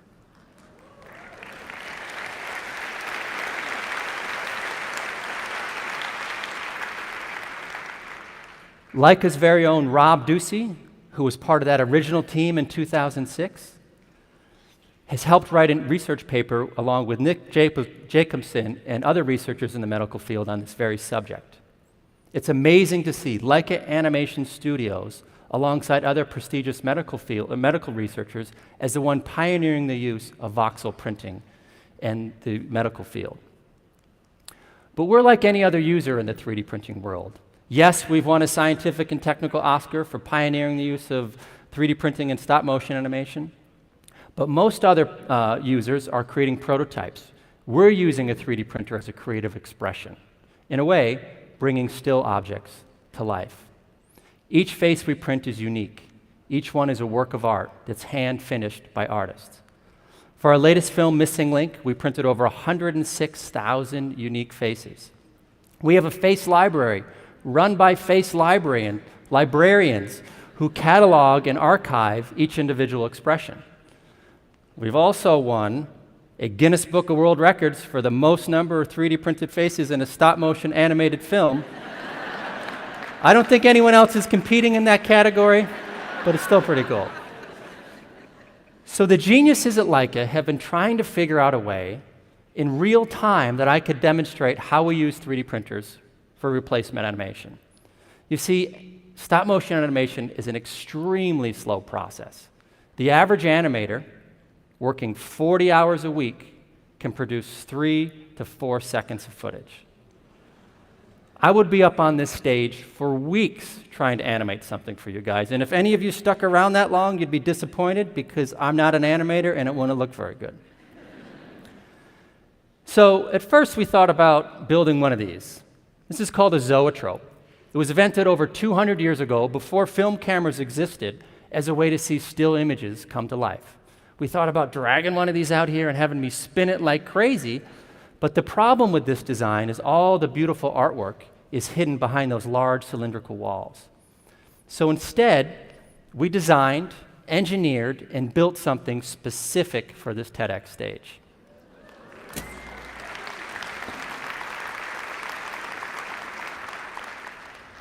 So this is Norman. He's one of our typical stop-motion puppets. Norman is about 10 inches tall. He's got a metal armature. Animators will move the puppet, and they will also remove his face. This is one of those 3D printed faces. There are magnets on the back, and the magnets snap the face into position. So when an animator goes out to set, they go out with their little character, little puppet, but they also go out with a box of faces. We're delivering 24 faces for every second of footage. This represents 3 seconds of Norman animation. Think about this contraption as this camera as your eyeball, and this flywheel mechanism as your eyelid. As I move slowly, it's like you're blinking slowly. As I move backwards, I can move forward and backwards. Now, you can also kind of probably hear some sounds, right? Those are broken up sounds of words. As I move faster, it's like you're blinking faster, right? Now, let me get this set up. Once I hit the magical speed of 24 frames a second, the principle of persistence of vision will kick in, and your mind's imagination will fill in the gaps. And you'll be left with the beautiful and creative world coming to life before your eyes. All right, so this is 16 feet long, and I gotta get over there in about 2 seconds. I've had to get in shape for this part. They didn't tell me that when they built this thing. All right, are you guys ready? Hi, nice to see you guys.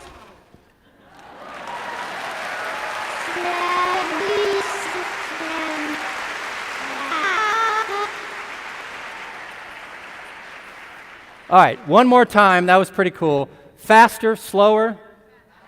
Oh, I was afraid you were going to say that. All right, can we dim the lights? Here we go. Hi, nice to see you guys.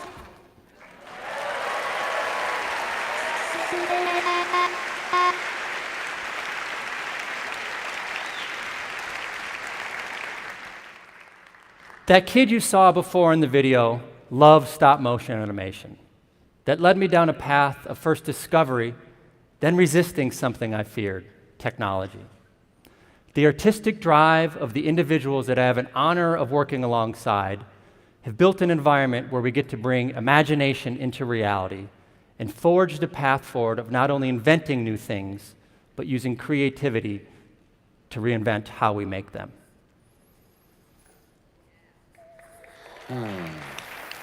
Just keeping the streets clean. Free from evil. Yeah. You ever think about the universe, Mr. Trout?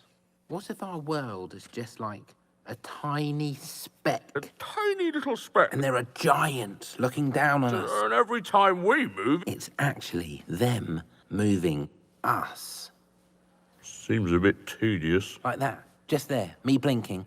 That would have taken them a day. Me moving my arm. 500 men. I mean, none of them are going home. They're having to do this bit. And now this bit. And this bit. I mean, this should stop. Thank you very much.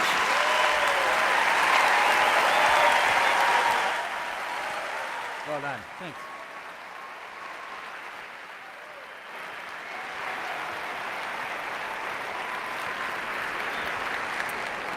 We have another performance. We're going to set up the stage and watch a short video. If we could cue the Dean piece. Watch our production team in action.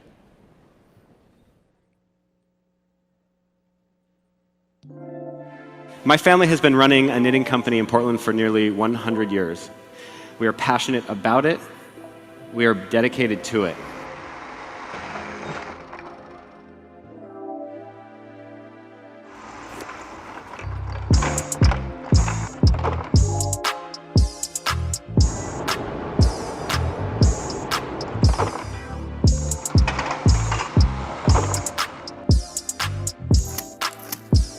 We take an incredible amount of pride in our product. We believe in heavy-duty, old-school truth. Our sweaters are made of over 3 pounds of wool and can be passed down through generations. If you were to unravel one of our sweaters, you would be astonished to find nearly 8 miles of yarn. Every garment has 247 years of experience knit into it.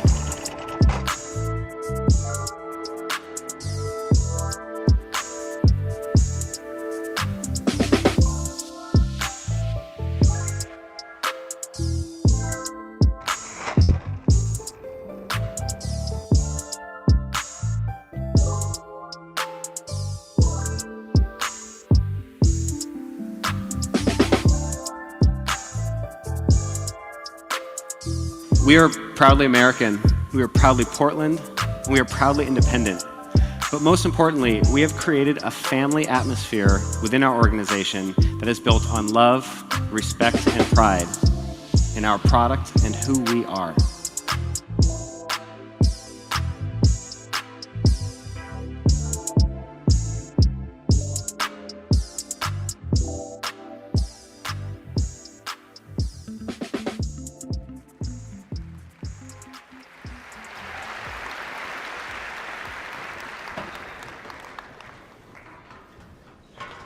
Thank you to Jim and Peter and the entire family. Liz, we love you for all the support with the varsity family vibe.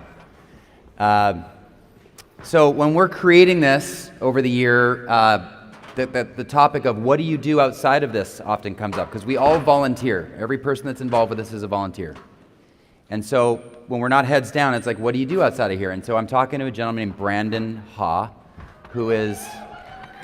He's on the other side of the fence as Thesis, working as an account director, managing all of our creative work with our agency partner.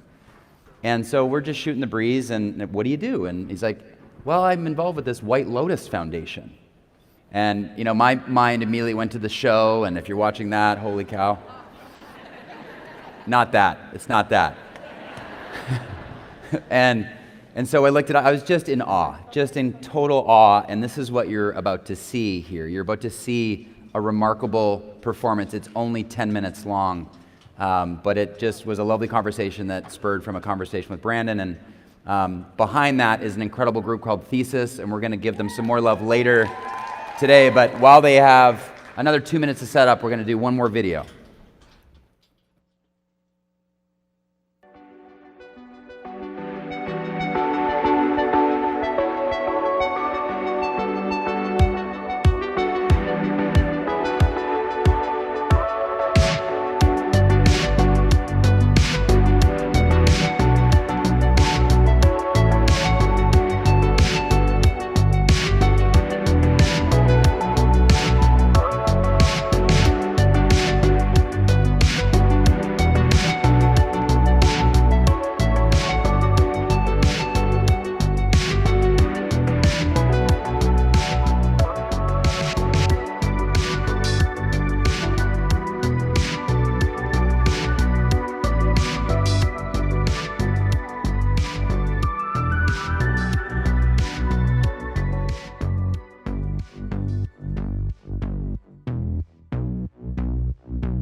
Yeah.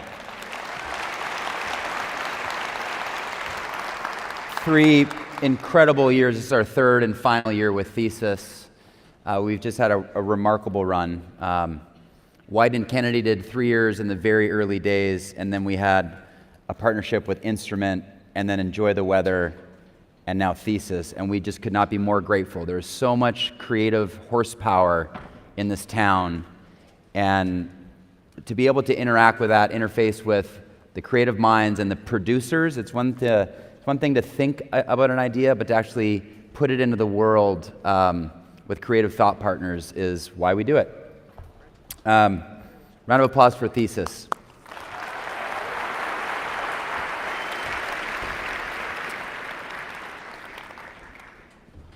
The Snow Goose.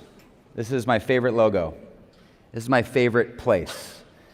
Timberline Lodge, a public works project in the 30s in the FDR administration to put people back to work, and they built this American Oregon treasure an hour east. And we are so fortunate to go to this place every fall because the Constam family believes in what we do and why we do it. And I wanted to personally thank Sally, John, the kids. I think you're all here somewhere. This is such a remarkable opportunity for us to not only strategize and figure out where we're going to take each year, the theme, who we're going to nominate and ask to speak, the event planning, the jumping in the swimming pool, the sipping whiskey by the fire. It all happens at this special, special place. I'd love to a big round of applause for the Constams and all the staff at Timberline Lodge. You know, motivating and running a volunteer organization can be challenging, right? Everybody has jobs and families, kids, the things, and so to truly motivate and inspire, you have to take them to special places. So again, thank you for this. This looks ready. Brandon Ha, can you give me a thumbs up? Where's B Ha? Show me team lead. Is a gold leader out there? Yeah, Brandon Ha is walking to do the Okay. from the back. Okay, so I'm going to hush. Oh, wait, this is Tristan from Legends. AKA Ken Potts. Thank you. All right, rock and roll. White Lotus Foundation.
Standing O. Guys, get out on the stage.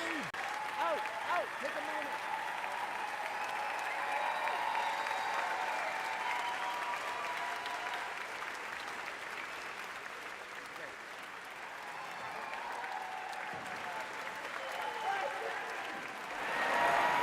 Okay, strike. I was trying to organize them all back there, getting them out here for a stand. It's like all the parts. Absolutely incredible. And this is Brandon Haw right here. I just want to give, this is the leader.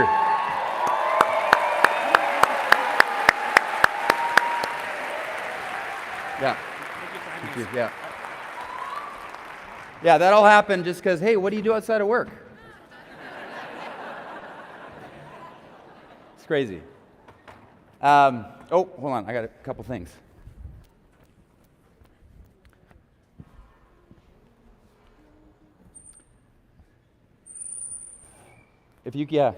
Legend, if you could cue patron.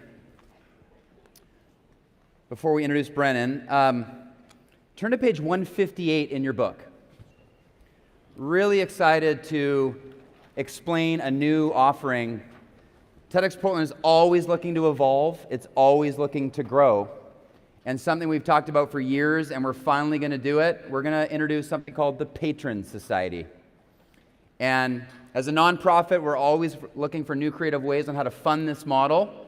And we want to create highly curated, intimate experiences with people that want to do those things.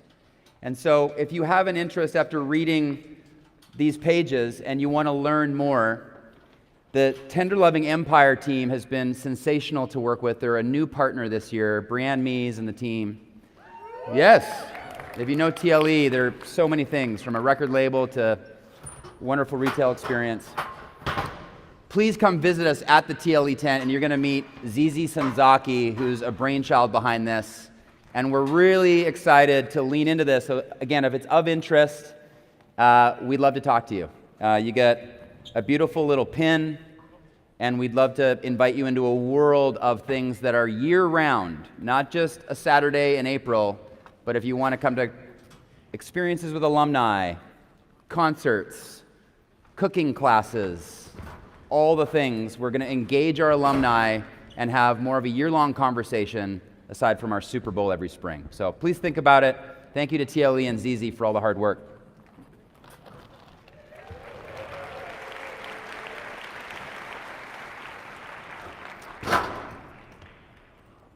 Safety first, safety first.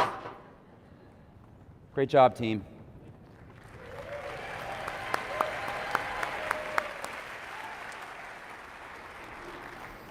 Ready? Okay. Big topic, heavy topic. Remember my first remarks in the morning, safe environment.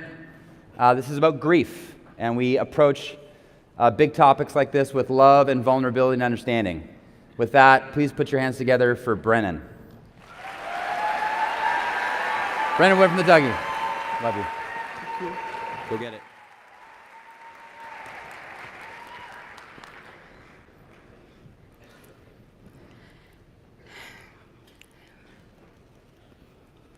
My mother, Doris, was magic.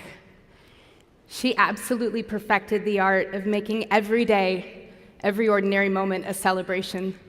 When a warm summer rain would roll through, she'd send my brother and sister and me out in our swimsuits to play in mud puddles. When I was obsessed with my Cabbage Patch Kid in 1983, she took it to Sears to have its baby pictures taken.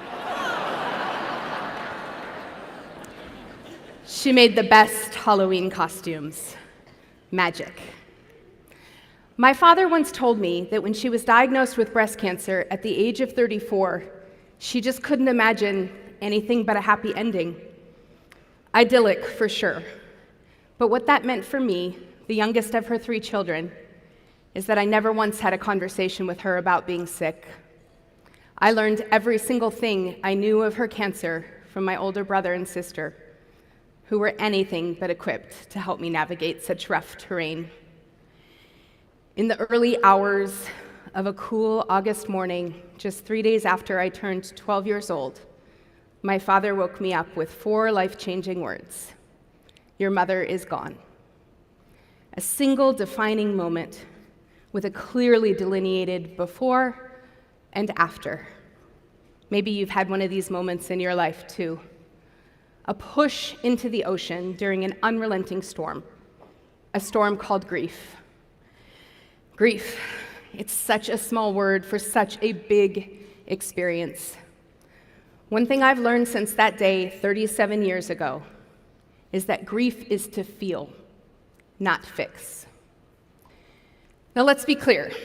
Although the rates of childhood bereavement are shockingly high, in fact, 1 in 12 kids in the United States will have a parent or a sibling die before they turn 18.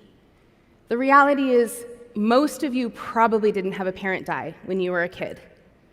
For those of you who are in the club with me, though, I see you. But there are many losses in life that we grieve. Divorce or a relationship ending, having to say goodbye to a beloved pet, job transitions, and one of your kids breaks your heart.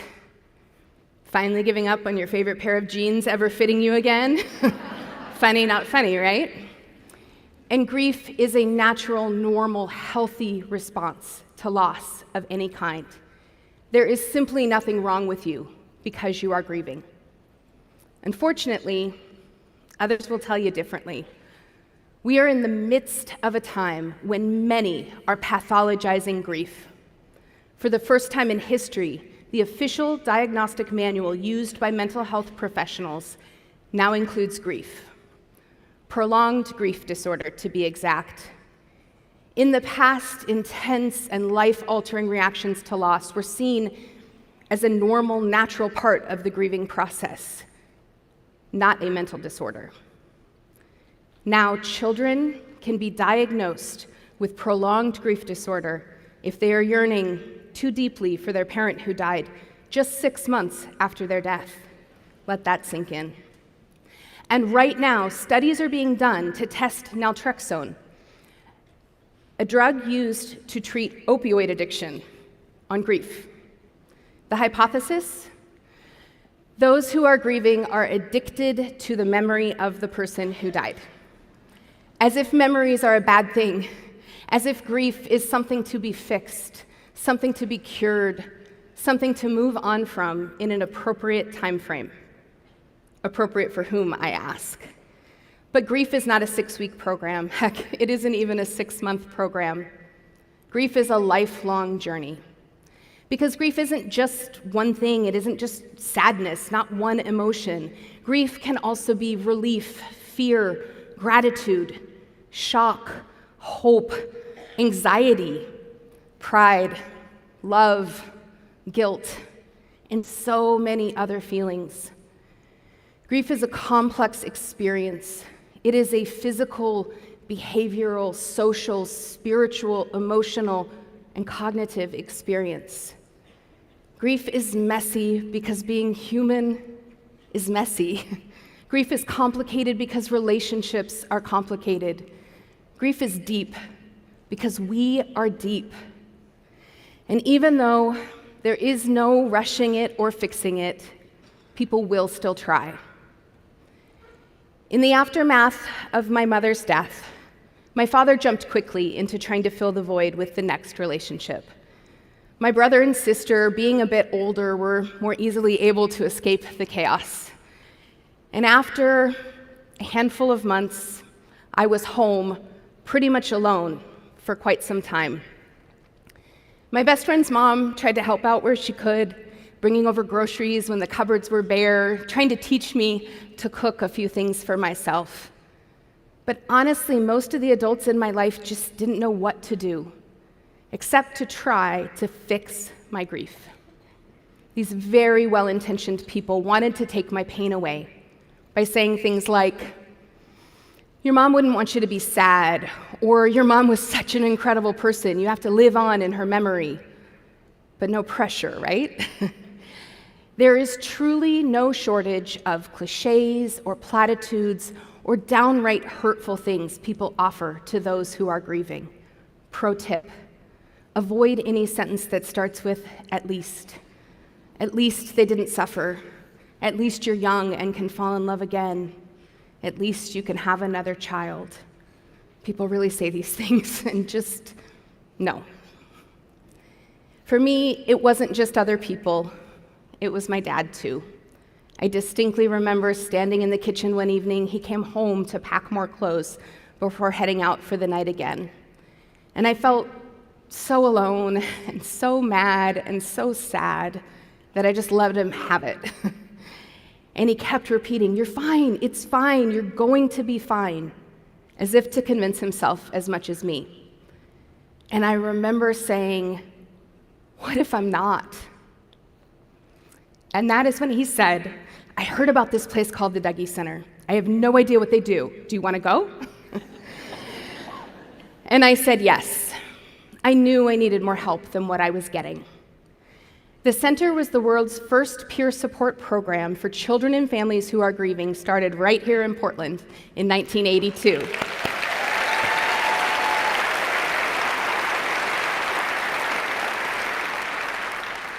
Getting to go to a peer support group was the single most helpful thing that happened in my life after my mother's death.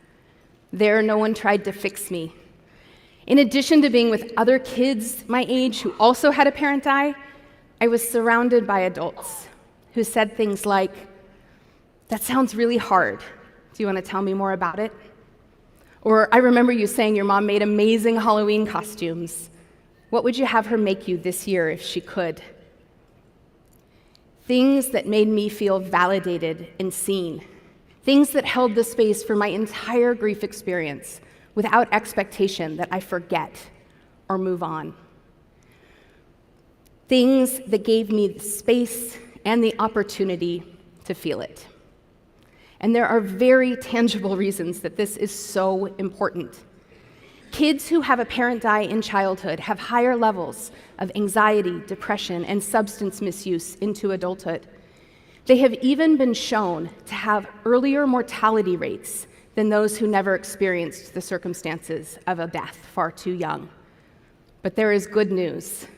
Dougie Center's peer support groups, as evidenced through 2 randomized control trials on our LIGHT program, have been shown to significantly increase hopefulness, social support, self-worth, and perceived problems become better and more bearable for our participants.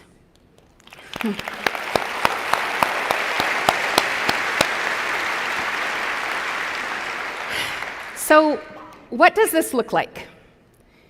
In peer support, we sit beside people in their darkest moments, and we share our darkness in return.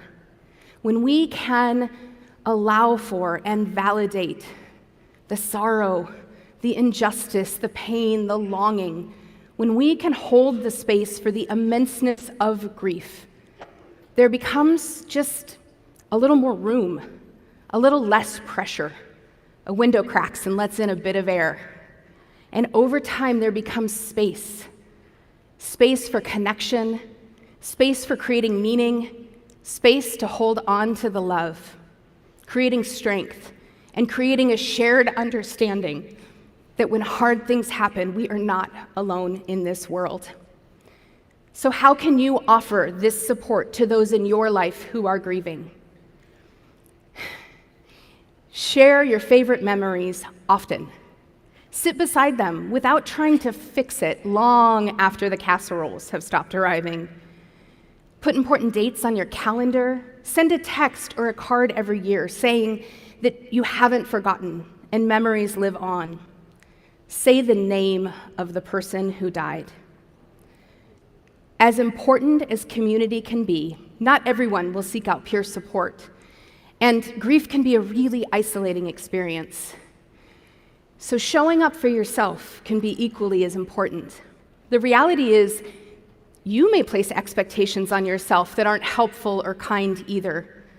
I should be over this by now, or I'm not doing this right. So how do we show up for ourselves in the midst and aftermath of tremendous loss? There's no right way to grieve. But here's one idea. What if feeling your grief instead of fixing your grief means you get to keep loving? Loss, change, death doesn't end the love.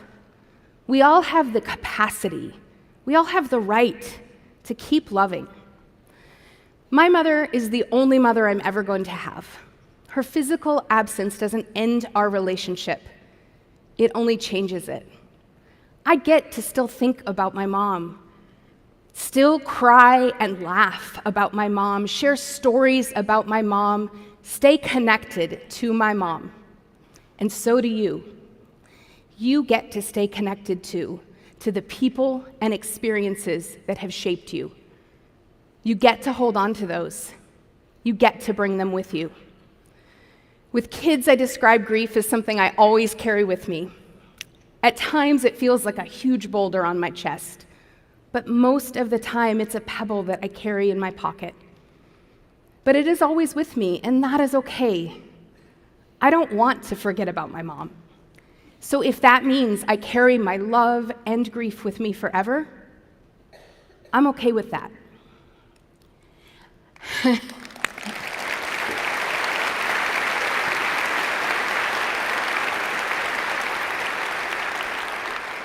A second thing you may consider for yourself over time is how to create purpose or meaning out of your loss and grief experiences. I want to be super careful here because this isn't a prescription to give others. And this is very, very different from the harmful cliche, everything happens for a reason, that can dismiss and diminish real pain. Creating meaning isn't finding a reason. It's leaning into our own internal accountability for how we heal and grow. For some, creating meaning centers around acts of service. For others, it is found through advocacy, honoring the person's memory, supporting others, or creativity. Let me be clear. It will never be okay that my mom died at 36 years old. In fact, there truly isn't much I wouldn't do for just 5 minutes with my mom. One hug, to hear her tell me she loves me one more time. To see me grow up, my husband or my family, or witness my current midlife crisis.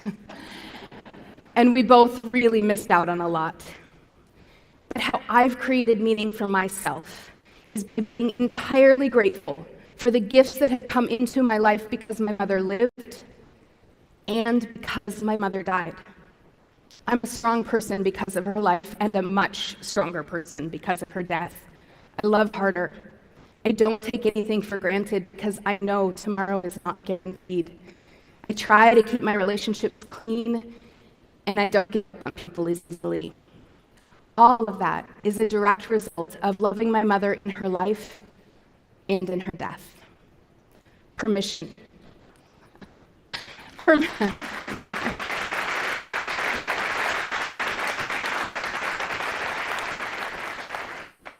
Permission. Permission to keep loving, and perhaps, if it is helpful for you over time, create meaning. I learned about the brevity and beauty of life 3 days after my 12th birthday. Perhaps you learned these lessons in your childhood as well, perhaps in your 20s, maybe you're in the midst of learning them right now. Remember, grief is normal. It is a natural and healthy response to loss of any kind. Together, let's normalize grief. You do not need to disconnect it from hope, transformation, or love. It can be helpful to grieve with others, to give ourselves and each other permission to show up fully. There's tremendous power in community, in being present. So send the text, share the memory, say the name of the person who died. And remember to be gentle with yourself. We carry those we love with us. Their impact, their love, their lessons, they stay. And we get to keep loving because grief is to feel, not fix.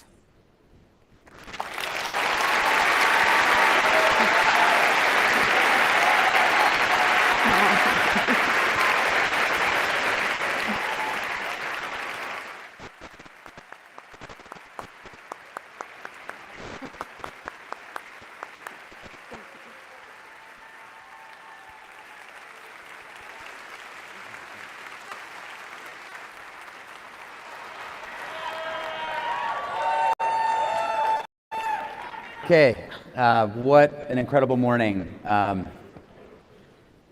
Thank you, Brennan. I want to personally apologize on behalf of the team, all of the work. We've been working really hard. We're running about 20 minutes behind. This next speaker deserves all of our attention. Scott Hanselman is one of the brightest minds I've ever had the privilege of meeting. And over the last 6-7 months, as we've been ideating on his talk, we've talked about John Lewis and Good Trouble and the public servant, rest in peace. Our relationship with technology, promises made, promises broken. And this is the person to deliver this TED Talk. Right on the other side of Scott, we have a quick surprise for all of you, and then it's lunch. And there's 2 hours on the program for lunch. You're still going to get a 90-minute lunch. So enjoy the outside, but we are going to go into probably about 12:20, so just to manage your expectations. But thank you for your grace and your patience. We're working as hard as we can backstage to keep the trains coming and going. So, yeah. We're in for a treat. Smartest man on the planet, ladies and gentlemen, Scott Hanselman.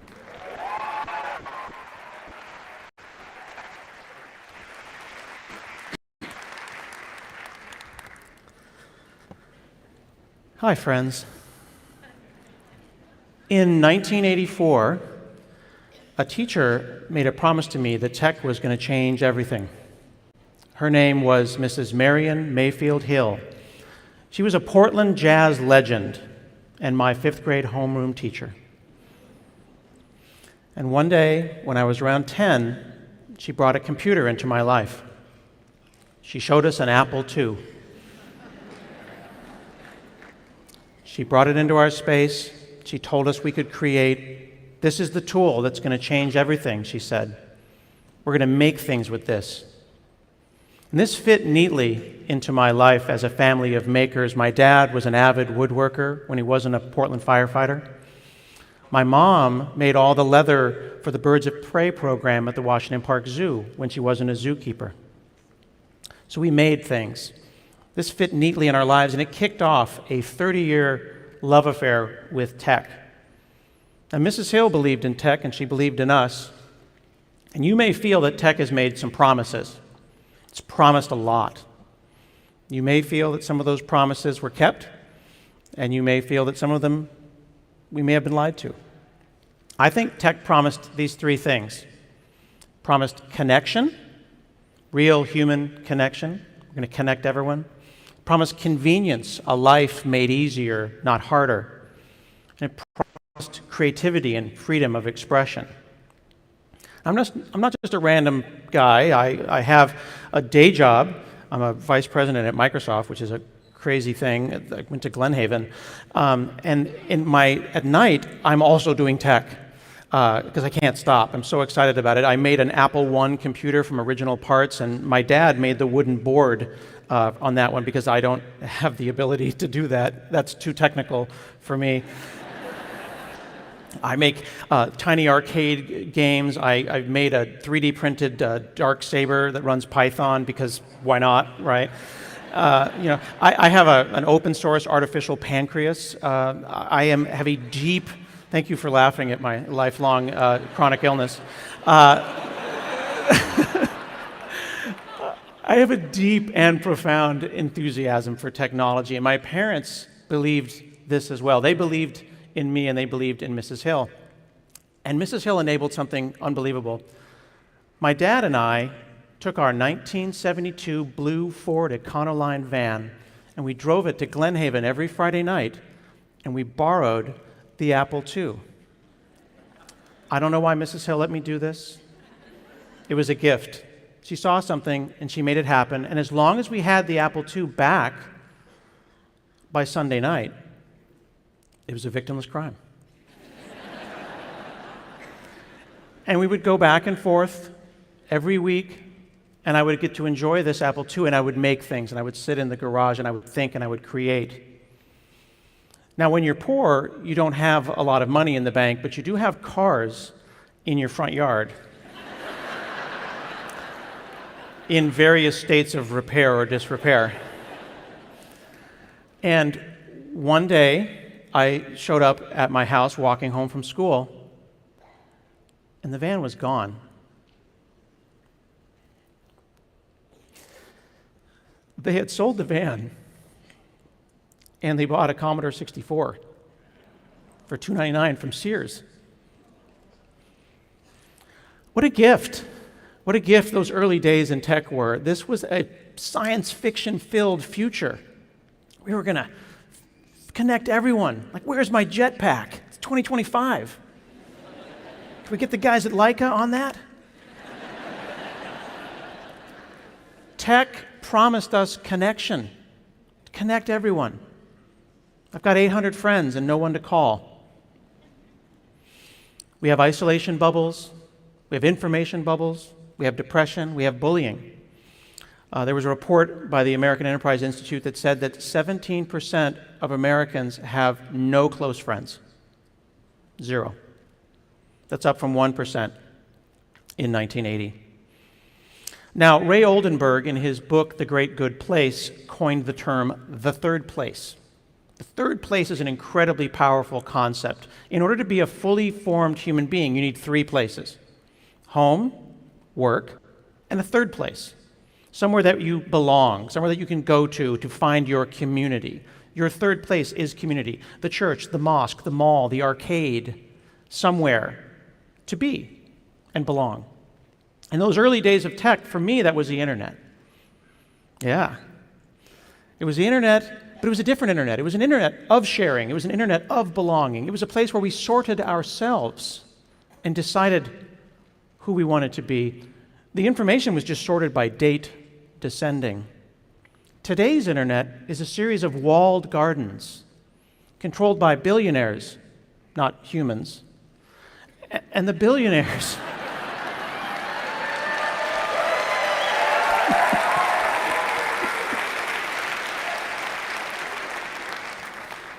And the billionaires and the algorithm decide who we are, and it sorts us into our spots, and it decides what we see, and it decides how we behave, and the cycle continues. Now, when COVID happened, we saw the collapse of 2 places. Home and work became Teams and Zoom. Now, that is an amazing thing for people with mobility challenges, but for a lot of us, we saw another collapse, which was home, work, and the third place just turned into us at home, alone, on the internet. And the algorithm is designed, algorithmically, to make you feel bad. It is designed to make you feel less than. You're not in first class? Here's a picture of someone who is. You don't like your job? Here's someone who found their dream job on LinkedIn. You don't want to get scammed? Send me $5 and I'll tell you how. We have to start listening to ourselves and how these things make us feel and make decisions that are comfortable for our own psychology. My 17-year-old didn't like the way the internet was making him feel, and on his own, he came to me and he says, "Dad, I need an internet detox. Can you get me an old-timey flip phone?"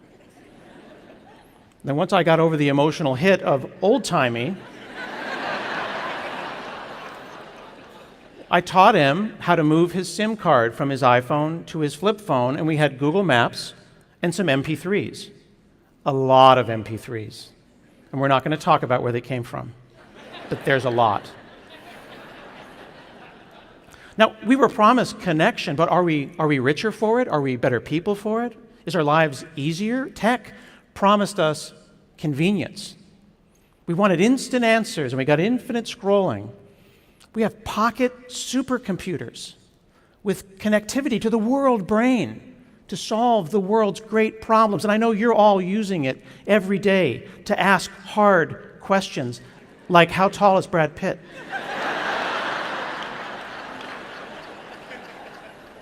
This was the gift that we were given. But we were not designed for this. We did not evolve in this way. We were not built for a world that is infinite information. We were built for a world that was information scarce. But hang on, Scott, I'm built different. I'm a good multitasker. I'm always multitasking. Linda Stone coined this wonderful term, continuous partial attention. It's that feeling that you have where you're getting pulled in multiple directions and you have this to think about and that to think about. Oh, hang on. Oh, hello. And then your boss emails you at 2 a.m. on a Sunday. And then you reply, and you just taught your boss that you're checking email at 2 a.m. on a Sunday. And the cycle continues. Now, unless your job is checking email at Sunday at 2 a.m., then that is a problem.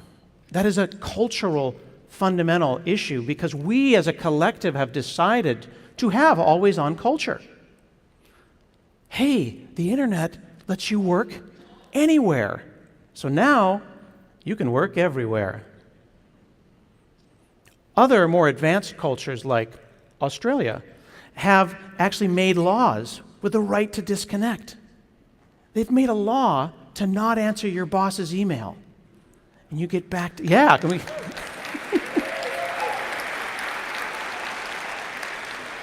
Because the right to disconnect is the right to your own peace. It is the right to a reduced cognitive load. It is a reduction of the psychic weight that presses on you of the unread messages and notifications and Slacks and Discords and Teams and Zooms.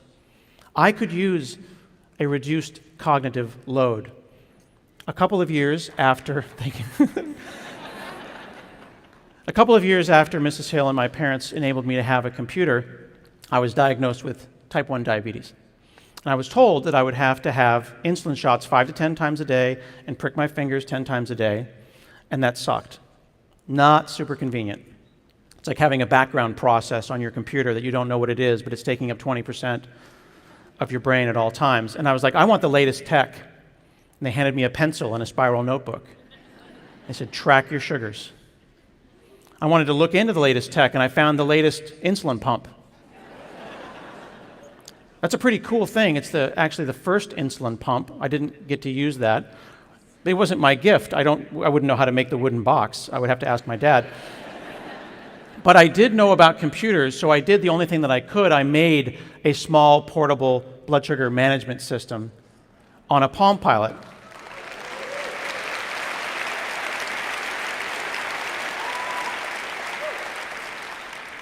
I'd like to think that you're applauding for the hair, because I miss it too. Tech is supposed to serve us. It is supposed to reduce the cognitive load. It's supposed to be truly convenient and make us feel better. And today, I have an open source artificial pancreas that is running my blood sugar for the last 12 years on autopilot. It doesn't reduce the cognitive load to zero, but it makes cruise control feel much, much nicer. We don't want to have, thank you.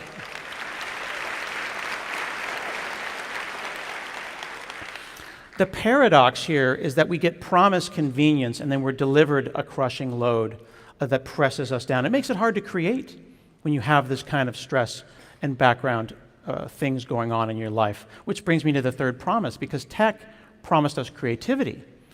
I thought AI was going to give us Fridays off. Not really sure how that's going. This is my iPhone compared to the computer that my parents bought me. It has 12 million times more compute power. People like to do this. Technology presenters will go, look, 12 million, that's a big number. Wow, 12 million, I didn't know that. We'll talk about it at lunch, 12 million. You can understand 10x. You can understand 100x. This is 7 orders of magnitude. That was a very scientific thing he just said, 7 orders of magnitude. That's also big. We'll talk about it at lunch. How much power is that? I have more power on my left arm with my smart ring, my smart watch, my smartphone, my insulin pump, and my sensor than existed on the planet in 1980.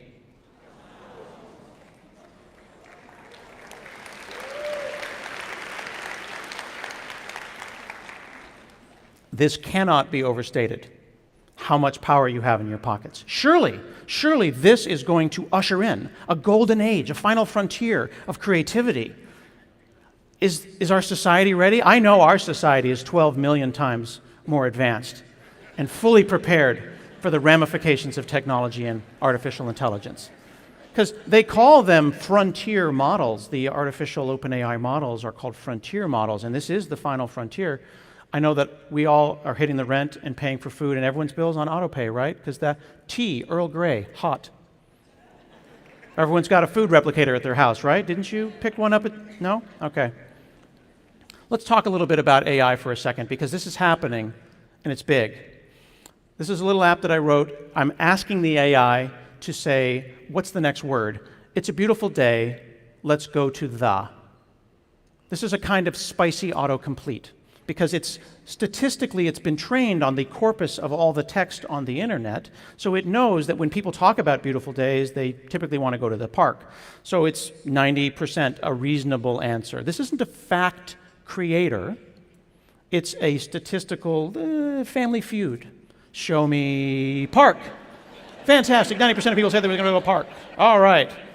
Now you win. Oh, beach is also an acceptable answer. 10% of people want to go to the beach, unless you feed the AI more context.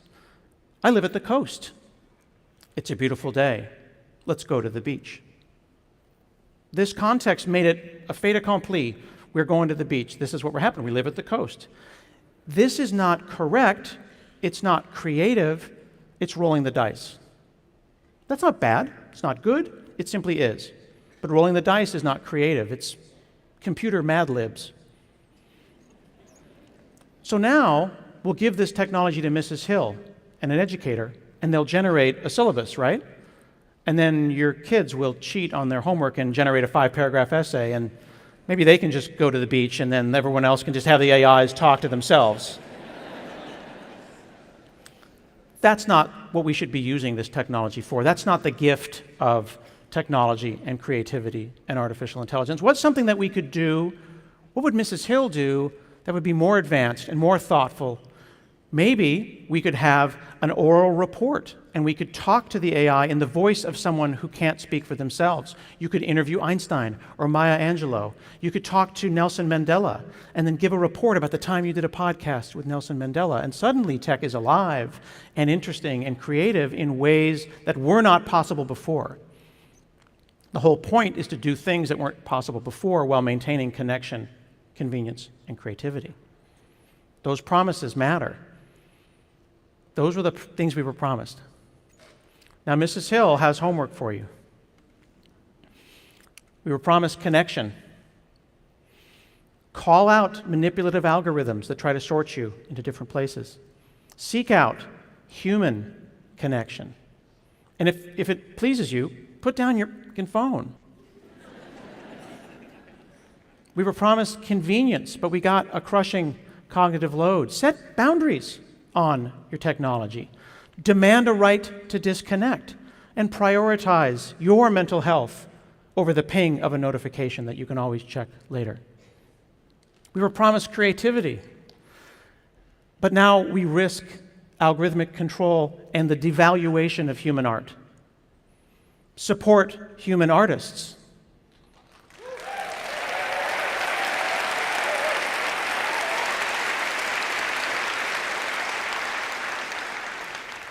Learn how AI works below the surface. Do a little research, more than they tell you on the news, and make conscious and educated choices about the technologies that you choose to bring into our lives. They sold the van.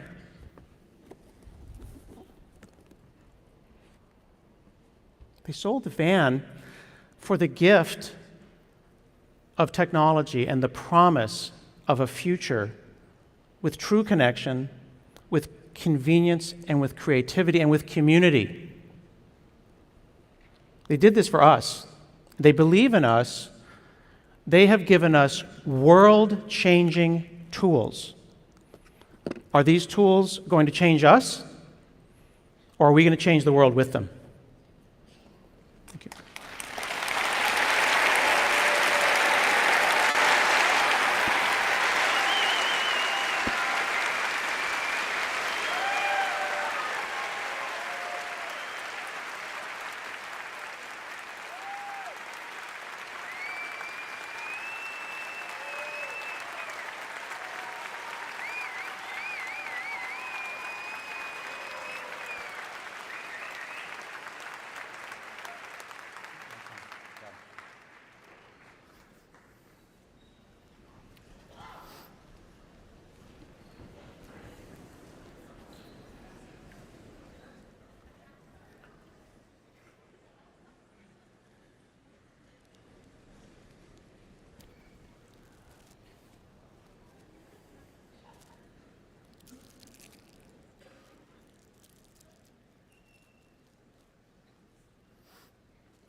I was doom scrolling at 2 a.m. last week and really having a hard time turning my mind off, falling asleep, summoned to the guest bedroom. And into my feed pops the Pulp Fiction cast as babies. I thought I was lucid. I thought I was on a gummy. I thought I was so high. I am laughing out loud hysterically. I thought I woke up my family, it was just a total joy bomb. Babies, pop culture, and Pulp Fiction is a top 3 movie for me all time. So I'm seeing little Vinny Vega, I'm seeing Wolf, I'm seeing Jules as babies. And I'm intimidated by social media. I don't post a lot. But I DM'd this person, Junkbox AI, at 2:30 in the morning. And I did fall asleep. I woke up at 5 a.m. and I had a response. And he was in New York, and we were Zooming 3 hours later. And we talked about what we could do. I was so fascinated with the process, what this is, and working through Scott's talk and the struggle with technology and is it good, is it evil? I didn't know this 6 days ago. And Mike Waller has jumped on a plane, and we're going to do a 5-minute interview because I know we're between you and lunch. So we're going to quickly ask him 2 questions on his process to help with debate and civil discourse at lunch, right? Where are you on the AI spectrum? Mike, come on out.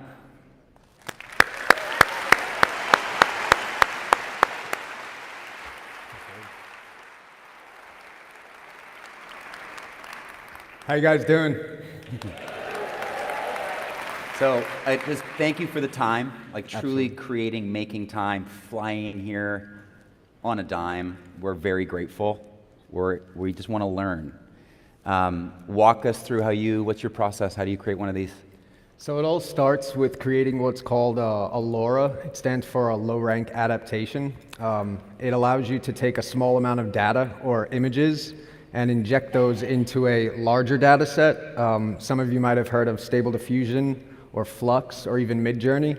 And then instead of having to retrain these large data sets from the ground up, you can pretty much just teach them how to generate very specific object styles or even characters. For custom image generation, this is pretty much the lifeblood of that, and I pretty much generate a couple different data sets a day to create these babies. It takes anywhere from 15 to 20 minutes to create a data set, and anywhere from 15 to 50 photos. And explain the data set. So a data set is pretty much, to create a data set, you have to take 50 photos of somebody, or you have to archive 50 photos off the internet. And pretty much the way I do it is I just kind of walk around with my cell phone and just snap 50 photos from every single angle. Generally, the more information you give the model, the more accurate the result will come. Right. So, why babies? So, it's creepy, but it's amazing. So,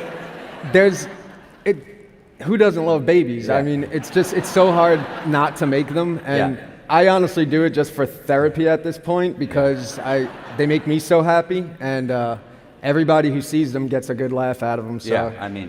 In the middle of the night. Because there's so many things were exploding in my brain, right? I'm thinking of Kyra, I'm thinking of the inner child, I'm thinking of our portraits, our teenage sketches, right? And then this digital art form of babies, like pop culture icons, like seeing Elvis and Prince and Baby Shaq. Well, you're only surprised. On the plane ride here, I cooked up a small little animation.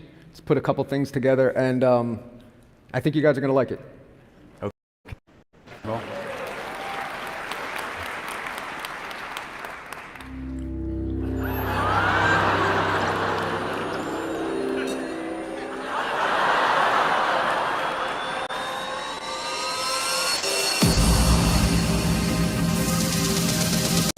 Good afternoon, Hal. Good afternoon, Mr. Amer. Everything is going extremely well.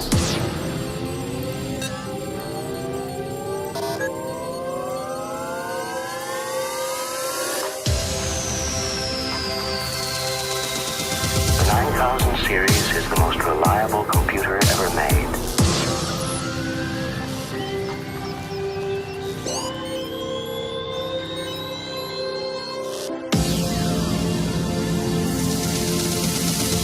Foolproof and incapable of error.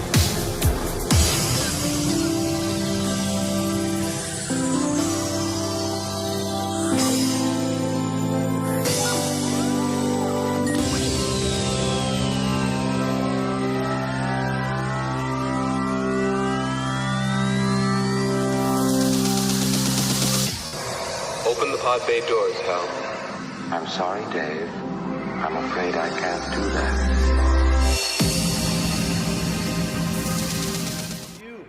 Oh.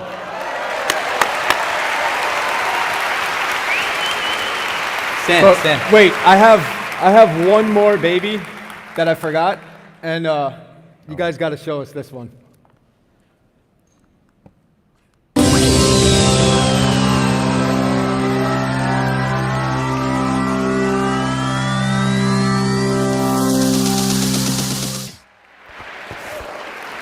You got the hair right. Yeah. Oof. Hey, just playful, right? Playful. So that can, Michael, thank you. Mike, give a hand for Mike Waller. Thank you, guys. Thank you. That concludes our morning program. We have 5 food options. Hit a food cart, get a massage at Knott Springs, visit the Caldera tent, sit in front of the fountain. The fountain is working. Enjoy the weather. We'll see you back here at 2. The program starts at 2, doors open at 1:40.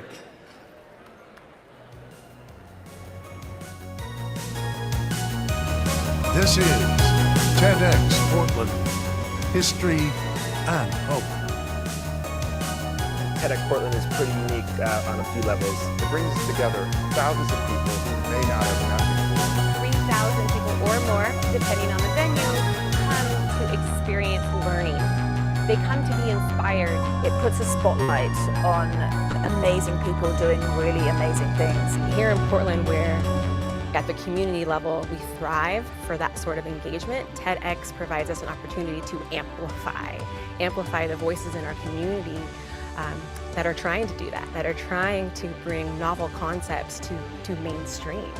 Looking outside of the box, thinking expansively, and really seeking ways to be inclusive of the community. TEDx really peels back the onion and really exposes how these people became and arrived at who they are, at what they are. It's not about like, hey, look at me, look what I did. It's more about, look at the process. Look at how I arrived at this idea. The TED audience in particular is a group of people who want to know more. They want to do more. They want to be more. They want to be better. To be the largest stage in North America here in Portland, I think that says so much about the community here. I think it's an incredible asset to this town for sure. It's almost impossible to walk out of that room and not feel like you need to be doing better, you need to be supporting. There's going to be moments that are going to be challenging, that are going to be shocking, that are going to be even disturbing, and I'm grateful for that kind of input for one special day in the calendar year. It's a pretty fantastic day.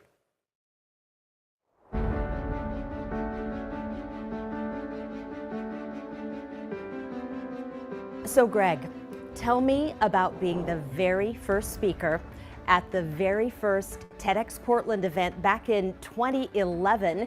It was at the little bitty Armory, and now can you believe next year when we finally get back together, it's going to be at Moda Center. So we're talking a decade of TEDx Portland. Could you ever have imagined that it has just exploded and grown? Aren't we like the biggest or one of the biggest in the United States? Absolutely. It's one of the biggest in the world. I think that's a really good question because when we first started back at the Armory, none of us thought that would be so big and it grow so much.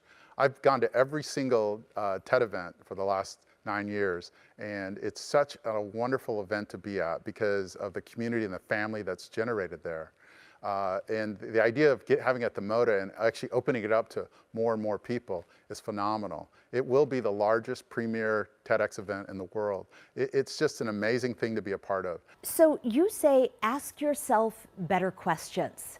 How have those questions evolved since your first TED Talk, and what are you asking yourself now? I still ask myself the same question I did back then, and that's what's going well. In fact, I wrote a book with that title, What's Going Well. It's really important for us to ask this question because we have a negativity bias in our brain. We all only see the negative, and it's important to focus on the things that are going well. We can talk about all the things we missed and that aren't going well right now, but if you focus on things going well, it'll actually give you energy to deal with your challenges. Is it a little bit like the gratitude? Because we don't always feel like we want to be positive, but when we are positive, it actually kind of changes our mood. Not only does it change our mood, I mean, I think asking the question what's going well, it changes our language and it changes how we think. If we can change how we think, we can change what we believe. If you can change what you believe, you can change the actions you take or don't take. And in fact, if you don't believe things are going to work out for you, what will you do? You know, you'll probably just sit on your couch and eat bonbons. But no, you believe in our future, you believe in your future. It's super important to sort of focus on the things that are going well. It gives you fuel to deal with the challenges. And if you nurture the things that are, you know, your deep values, you'll be happy. You'll like what's happening. Those things are real important to do right now. They're actually always important to do. But that's really one of the challenges we have too, is that people think that once I get there, I'm going to be happy. But I think you got to be happy as you water along. You got to be happy as you move.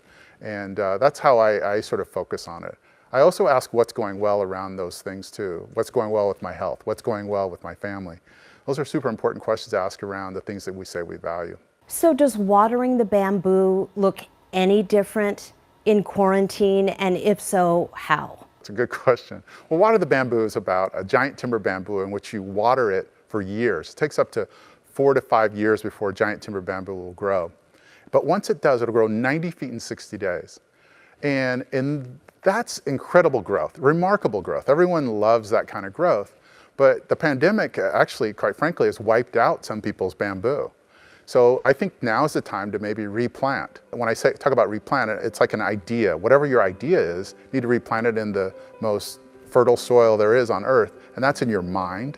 Really kind of get it really solid there and nurture it and water it relentlessly, because the seed has a need. It has this need, an idea has this need of nurturing, just like our kids. You know, we got to nurture them, we got to nurture ourselves, and the growth is a long ways out. But if we don't water every day, there won't be any growth. And most people, when you think about success, the difference between success and not having success for me is somebody whose bamboo's about 3 inches away and they quit instead of continue to water. So it's about consistently watering your ideas and your dreams.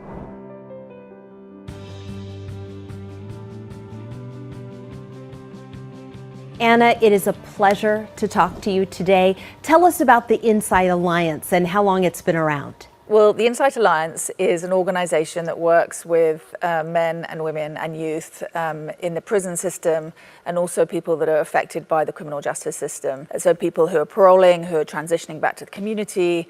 We've been around for about 3 years now.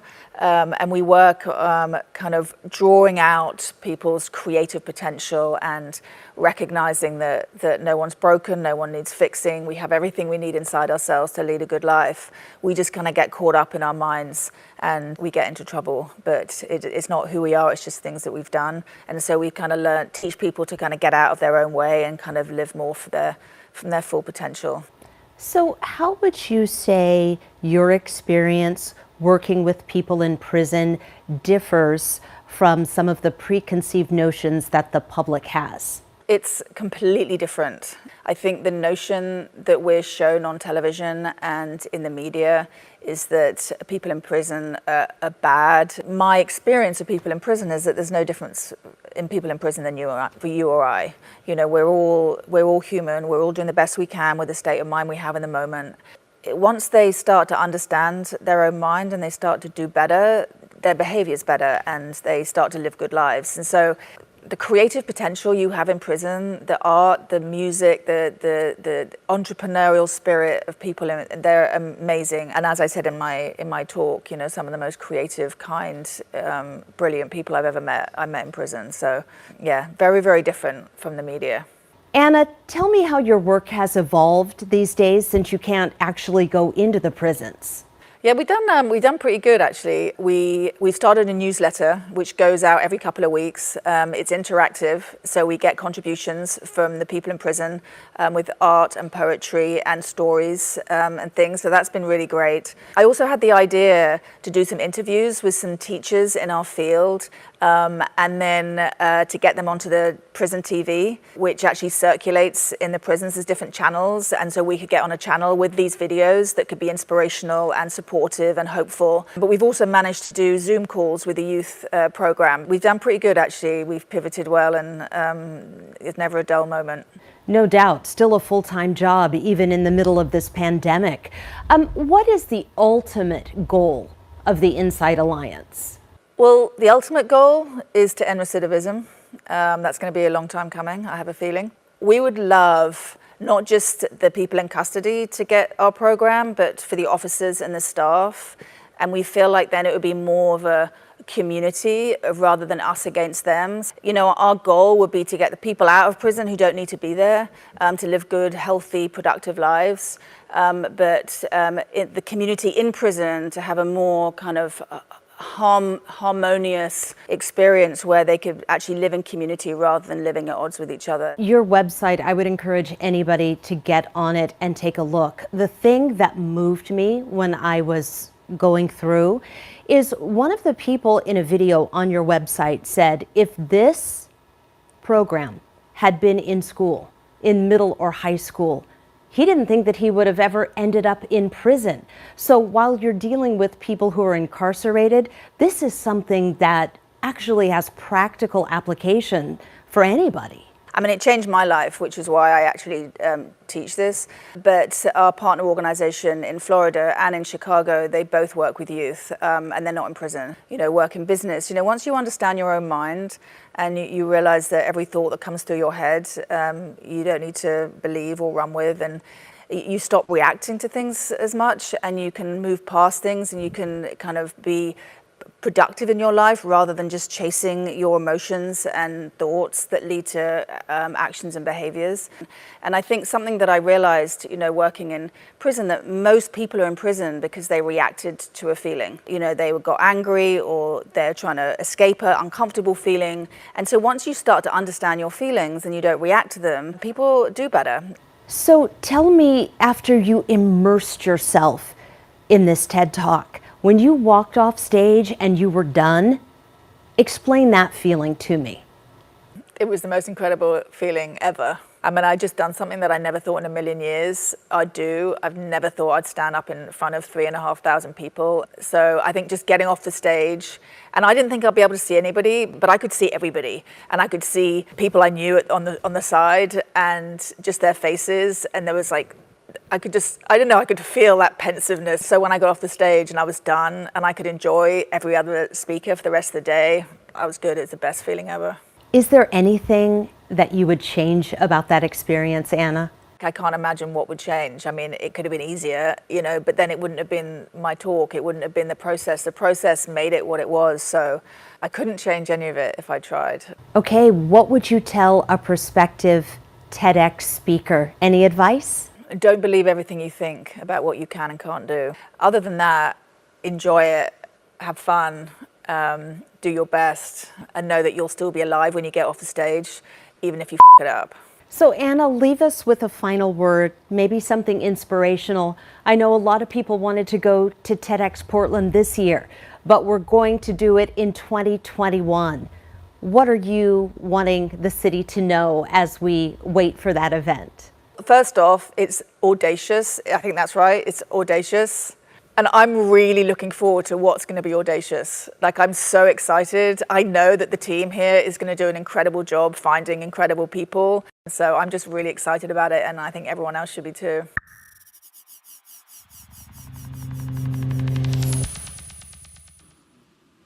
Trust is broken. So my idea today that I want to share with you is that we can put humanity in authority. Portland's Police Bureau and police agencies all around the nation and all around the world can do this by adhering to what's known in law enforcement circles today as 21st century policing. It should be standardized everywhere. Change does not always come in the way we expect it to appear. 21st century policing principles are kind, compassionate, and humane. They make sense, they promote crime reduction, and they are based in community connection and common sense. It is these things that can help reconcile the pain, the hurt, and the division. We can't let this progress go. And I can't do it alone.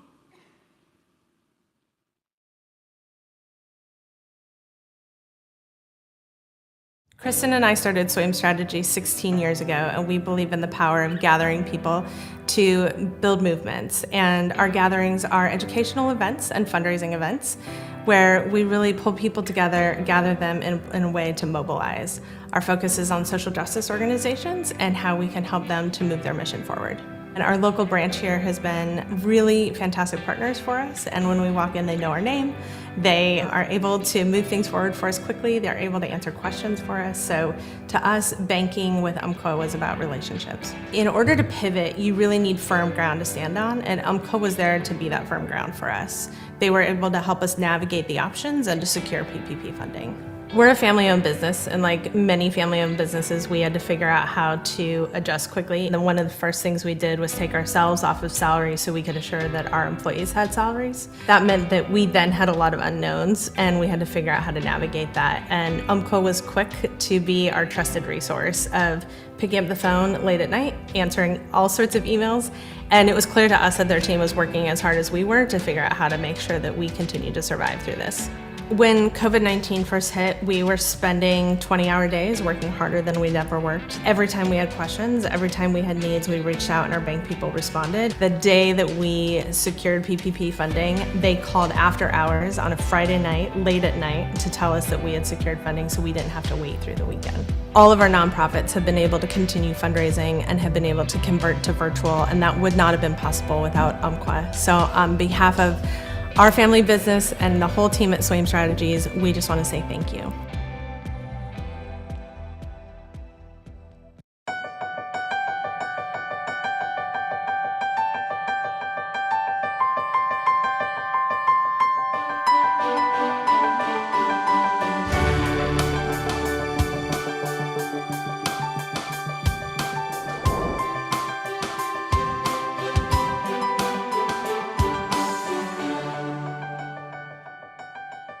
Okay, Eli, Gregory, it's so good to have you here. We appreciate it. Let's talk about a serious subject because, I mean, your community, restaurants, bars, things are tough right now. There's a lot of pain. But can you give me your take on how much deeper the impact of all these closures will go? Are we close to the end as we slowly start reopening things, or what do you think? I'll start with you, Eli. Well, thanks for having me. Great question right off the bat. Yeah, you know, it was one of the hardest things I ever thought would ever happen to me is when the first wave that hits you is that you have all these unbelievable employees, right? You get the word that you're no longer able to even open your doors. What do you say to them? You know, it's 75, in my case, 75 people I consider family in a way, that you kind of had to have that conversation of, man, do you guys have savings? What are you guys going to do? Like, it's going to get dark out there. Like, let's stick together and try to keep the door open, but please go out and try to find a safe place for a while till we could weather this storm. And initially, that was kind of my naive thought. I kind of stopped right at that surface level of my employees. And then all of a sudden, the next day, the phone started ringing from the purveyors, the amazing cheesemakers that were calling me that were like, hey, Eli, I have cows that won't stop milking, and your restaurants have been selling X. The beer producers that I have all this beer in kegs. The wine producers, the farmers that I've been working with since the day I moved to Portland. And a lot of these partners that we work with, the farmers and whatnot, they don't necessarily have the other outlets. They put a lot of their future investment in these restaurant partners, where they call them weekly, telling us what is ready to eat, what is ready to go. Can we do this? And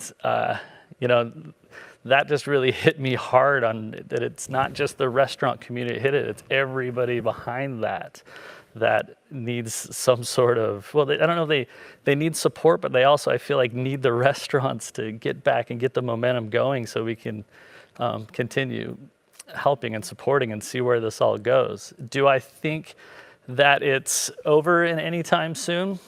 I do think that it won't be the same for a very long time. So how that all plays out, I hope Gregory has the answer. Far from. What do you think, though, Gregory? Can you weigh in on that as well? I think, honestly, when all our restaurant doors closed in America, we really saw the gravity of what was happening. And, it started with restaurateurs and chefs kind of making the decision on their own until, we got government mandates to shut down, which kind of helped make the decision, which was a tough one for a lot of people. But I think the harsh, gruesome reality is whatever we're in now, the end is nowhere near. We're truly looking at an 18-month thing, with things reopening and seeing if there's a second wave of COVID, and seeing how the government can support these smaller businesses, and seeing what happens next year. How does the face of dining in Portland, how does the face of dining in America change? And how does it come back? And will it come back in 2020, or will it come back in the middle of 2021? I think these are the questions that we need to be asking. The Beard Foundation, the James Beard Foundation, did a recent survey, and only 30% of restaurants think they can successfully reopen if this goes on for 3 more months. So to answer your question, that's a recent survey of the gravity of what we're in. People who are doing takeout and to-go and delivery at max are doing 25% of the business that they used to do. So as Eli touched on, there's the labor that's involved, the teams that are unemployed, and the food chain that's completely broken. So Gregory, food is your heart, it's your life. The last time we spoke, you were planning to open a Haitian restaurant, and at that time you said it's still going forward. What kind of words of wisdom can you pass along to TEDsters, Portlanders, even beyond Portland in the metro area about what the food scene is going to look like here near term, middle term, long term? There are 2 groups that are working both locally and nationally to help small restaurants in America. So PURA is the Portland Independent Restaurant Association, and the Independent Restaurant Coalition is the national. We're all just kind of working for the same things. But Congressman Blumenauer is someone who has always been on our team. He's an amazing person. He's always fought for the right things in terms of, sustainability and small organic local farms and, energy conservation. He's truly on our side, has just vowed his support of $120 billion restaurant stabilization fund that we are all working towards, that would really help ensure that, all small restaurants in America truly have the support that they need. As an Oregonian, I'm very honored to be able to, have Congressman Blumenauer represent us both at a state and at a national level to help push this along. So fingers crossed. Yeah, agreed. Eli, last word? that support anything you possibly can to getting the restaurant industry back up and running, not only supporting them directly, make sure you're talking to the senators. Any person you know that has sway in anything, please show support for the long-term success. It's a long battle that we have here, and to think that it's not only the restaurants getting up and running, but it's the ripple effect of everybody that supported through the restaurants that also need everybody's support here.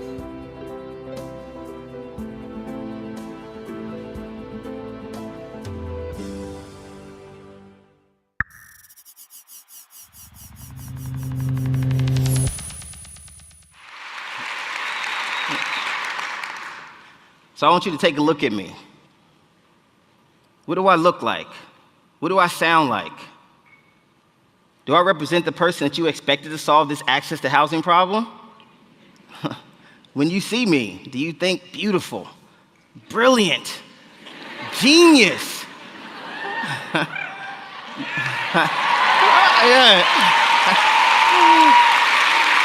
Right. Hey, it sounds like you do. But I'm pretty polished these days, you know, 40 under 40, 5th most promising tech startup in the world. You know, these days I'm cooler than a polar bear's ass cheeks. But what if it was him? You know, when you see him, do you still think brilliant? Do you still think genius? You should, because that's the one who solved the problem. Working at Amazing Grace Family Resource Center at that time. You know. So, for everybody out here in power, whether it's your small business or big company, or the cities, if you're trying to solve big problems for cities, I need you to make sure that all of your solicitations go deep into different communities, because there's so much value in there. You know, those people don't look at problems the same way you do. Their experiences have created a different lens. And so they will come with different solutions. I'll give you a secret. The people who don't even know what the box looks like always think outside of it. All right. All right.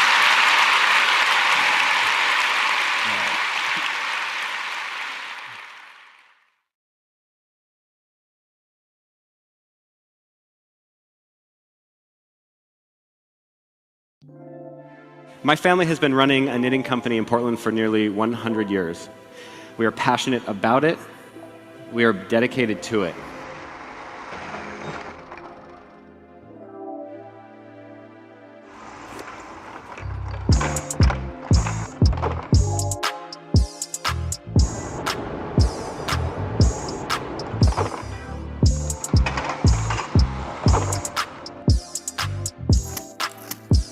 We take an incredible amount of pride in our product. We believe in heavy-duty, old-school truth. Our sweaters are made of over 3 pounds of wool and can be passed down through generations. If you were to unravel one of our sweaters, you would be astonished to find nearly 8 miles of yarn. Every garment has 247 years of experience knit into it.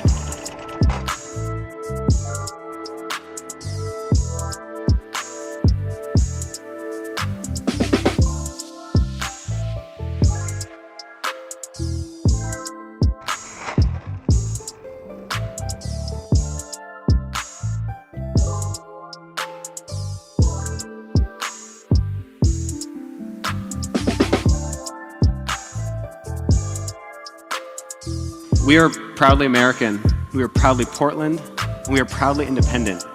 But most importantly, we have created a family atmosphere within our organization that is built on love, respect, and pride in our product and who we are.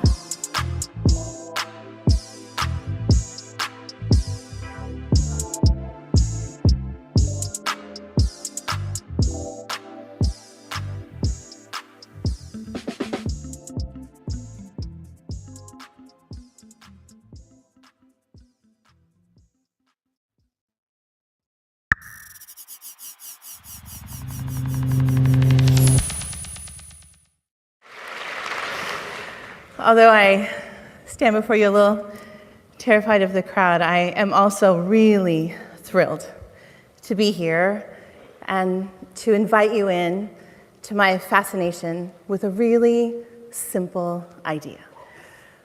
A simple idea that for me has revolutionized the way I work with children, revolutionized my stance in the world. A simple idea that this could not be the more perfect place to talk about. The simple idea is listening. Listening, which even as I say it, right, is very mundane and average and every day, we do it all the time. I think today is such a perfect time to talk about it because I don't know about you, but I am feeling that really deep soul satisfaction of a whole day filled with incredible opportunities to listen.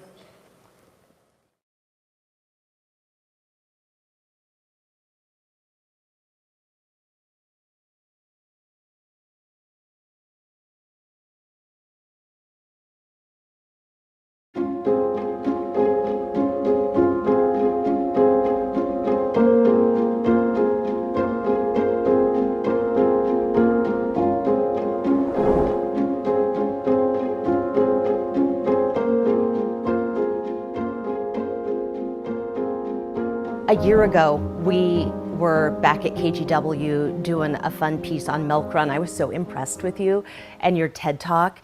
Girl, how the world has changed. How are you doing?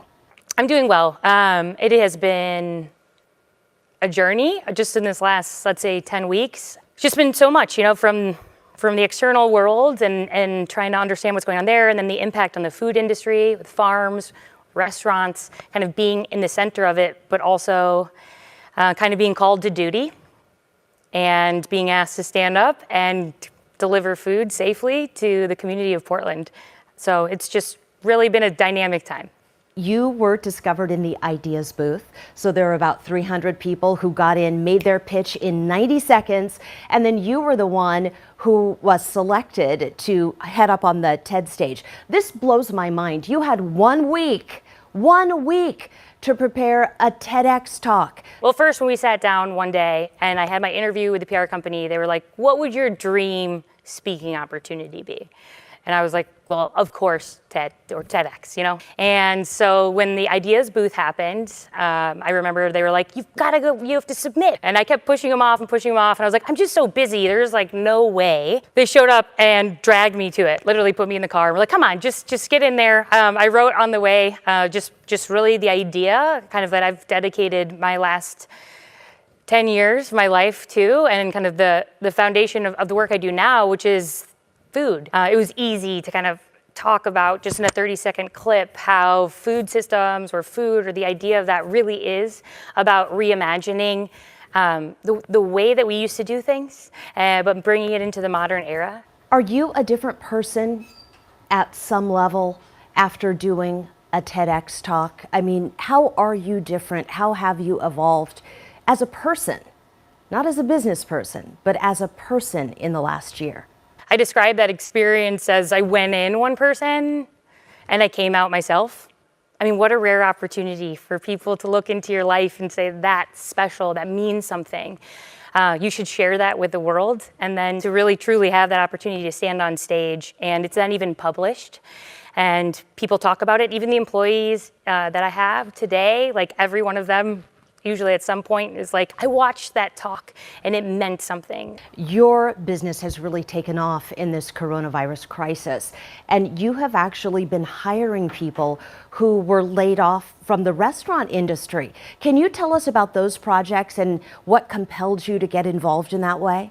I feel like the food community here in Portland really rose up to meet the challenge, and I'm lucky enough that Milk Run was the vehicle for that. But I mean, I remember, it all happened in about a 5 or 6 day span where just our orders were going up. We really had no time even to understand what was going on or connect any dots. Call in the cavalry. I just sent that text to our current employees, many of who have been in the restaurant industry for about 15 years here in Portland. The next morning I walked in and 20 people were waiting outside, and they showed up in overalls and in work boots, and they were like, we heard there was warehouse work and there was food that needed to get packed, and we could never have scaled to meet that challenge. We would never be where we are today. I never ever could dream that what is now happening for us was even possible so quickly if it was not for their talent, their dedication. I mean, the incredible passion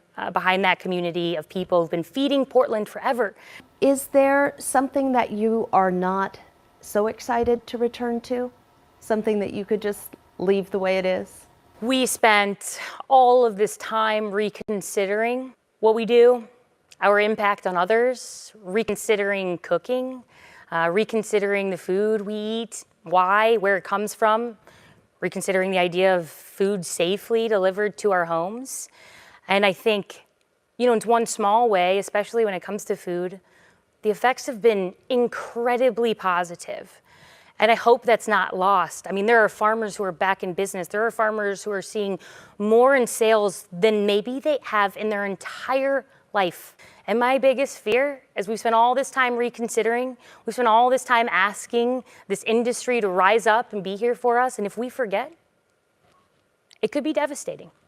So while there's a little bit of fear, I'm very optimistic that this is one of the most positive, permanent changes. Is there a favorite TEDx memory that you have that you could share with us? Often, sometimes these journeys can feel a little lonely, right? You just gotta try to be brave and go inside yourself and figure it out. And that journey was a little bit lonely in a way. How do you really share it? And I remember standing on stage, and I was gonna go up soon, and I'm just standing there and truly just nervous. I was like, for the first time, you get this sinking feeling and your hands are shaking a little bit and you're like, oh my gosh. Yeah, and David Ray just walks up and he just grabs my hand like, super tightly. And it was just like, it was really cool. And I actually go back to that a lot. If I get really scared, just like what it feels like to know someone's got you, it's gonna be okay, and we can do it. That's awesome. Final question. You've been amazing. Is there a silver lining that you can share with us before we let you go? To be essential, to drive into work on those days, into a warehouse in the middle of an empty city, for it to be a place where farms are coming at a time where I just got off the phone with them the day before and they were talking about how they were out of business and we're gonna have to let their fields die, and we got to say, no, you're not. Bring everything you've got, we will sell it all. And to hear the voice on the other end of that phone, to give people jobs who were out of work, I think that's a powerful, powerful thing, and a powerful privilege to be an essential worker and to be surrounded by them. We need to listen to one another. We need to build relationship with one another. We need to examine the practices that perpetuate inequity, and at the policy level, at the investment level, we can't do business as usual. There has to be a willingness to change, a recognition of how we've let down communities, and not just talk, truly recognizing and taking action that exemplifies that recognition.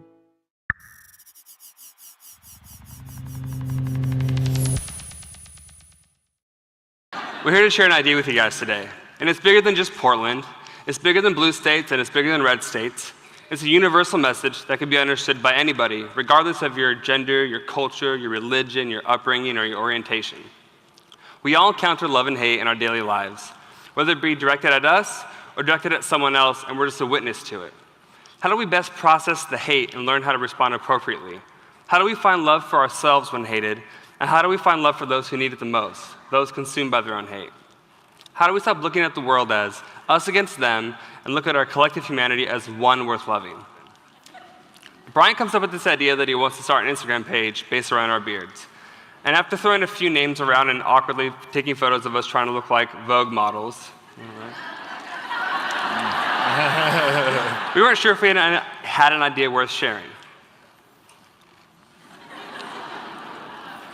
July 21st, 2014. Brian has this idea that he wants to put flowers in our beards. And I'll be honest, the first thing I told him was, I thought that was pretty gay. I think we can all agree that's just a little ironic, a little bit. But after seeing what the pictures could be, we realized what else we could do. After receiving some encouraging feedback from the followers we did gain, we wondered, what else could we put in our beards? Turns out, quite a lot. Oh, man. From there, though, the rest was history. We knew what the gay beards could be.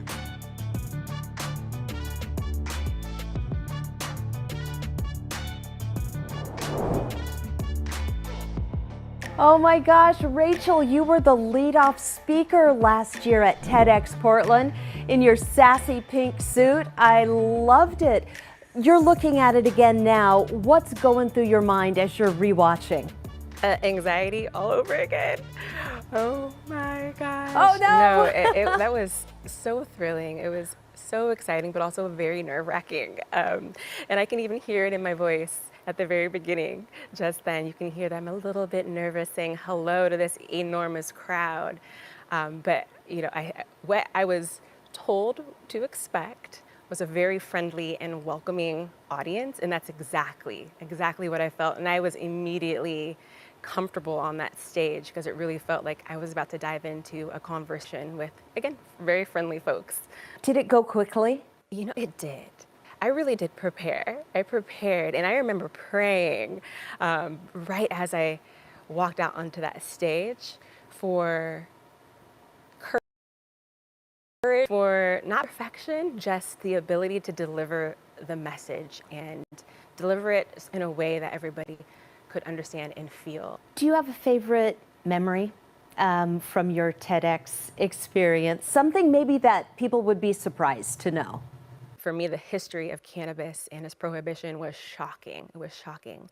And I wasn't necessarily surprised, but more so overwhelmed and overjoyed with the response that I got after I came off stage, right, by the other speakers in my class, but also during the breaks when people would come up to me and, you know, commend me for speaking on such a controversial topic. And I was really blown away by how welcoming people were to the concept. And I was a little terrified to get on that stage and speak to cannabis as positively as I did. You know, being a medical professional, it's kind of rogue to do that. So, you know, I was a little anxious about that, but that completely melted, completely disappeared after I got off that stage and started interacting with people. So I was pleasantly surprised. So was there any blowback? Was there any downside to it? Not at all. Not at all. Not at all. Again, it's fast. I think people are fascinated with the science. It's hard to argue with science. And you know, my family has always taken the position that we're going to lead cannabis education with the facts, with the science, because it's so hard to debunk. And so no, we haven't gotten pushback, you know, or blowback from that. To have ownership over our own health, and whether that is taking a prescription drug or using plant-based medicine. Like essential oils are all the craze too, right? But the point is we all should have a choice, and we should be insulated with information and education around a given subject matter. And it couldn't be more important now than ever to educate to the facts around cannabis. Do you think the feds are going to ever catch up or anytime soon? Catch up, I'm just not sure what that's going to look like. With COVID-19 and the way it's shaken up our economy, I do believe our government, from the state to the federal level, as well as other global economies, are going to be looking for cannabis as an economic stimulus. I do. You know, Oregon has been seeing record sales in the adult marketplace, and what does that mean? That means a fresh new crop of cash to be used to, you know, backfill budgets, et cetera. So I do think that we can anticipate a hasty legalization at the federal level. You know, for me, who participates in advising legislators and advising regulators, it's going to be very important that the voice of patients, that the voice of healthcare providers, that the voice of folks championing social equity or health equity are at the table when the federal government legalizes and when rules and regulations are made around cannabis. So we'll see. We do not know. It's been very unpredictable to date. We saw CBD legalize and we still don't have comprehensive rules and regulations about it. So only time will tell. Leave us with a little something as you kind of look out into our future, either near term or longer term. What is that silver lining for you? Yeah, you know, the silver lining for me here is that we all have to claim our agency over our health and our wellness. Now, a part of that means that we all need to be educated to a new tune, right? We need to be educated such that we have all the information to make the best choices for ourselves. With respect to the cannabis industry, I think it's important for us to recognize that the prohibition of cannabis did a lot of harm. It suppressed cannabis research. It also was used as a weapon against communities of color that caused a lot of community disruption. And when I'm looking at the communities that are most affected by COVID-19 today, it's the very same communities that were over-policed and where marijuana laws were over-enforced. And so when I think about cannabis, its economy, its taxation, its policy reform, and all of the innovative uses of hemp, right? We can make gas, we can make fuel, building materials, we can eat it, we can make clothes out of this product. I think about all the opportunity that we have to leverage cannabis to achieve something I call health equity. And to that tune, I just want to put out there that everybody should expect a health equity movement to be born out of Portland. We are ripe for this. And it's time that we are all held accountable for using legal cannabis to right the wrongs of prohibition. I would really like to see us prioritize and invest in cannabis research and in reinvesting in communities most harmed by the war on drugs before we do anything else with cannabis. Right now, we have an opportunity to be innovative and be bold and not afraid of this plant that research has demonstrated to not be as harmful as we once thought, to attack some of these problems in healthcare that we haven't been able to solve. I really do believe that we can solve it through cannabis in more ways than one.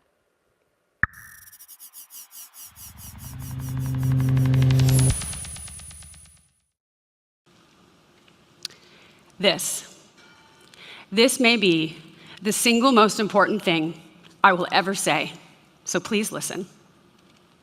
41 of transgender kids that go through their experience without the support of their families and communities attempt to end their lives.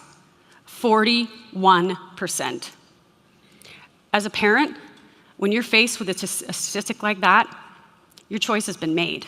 You support your kid, plain and simple. It is the easiest thing to do, and it's literally your first job as a parent.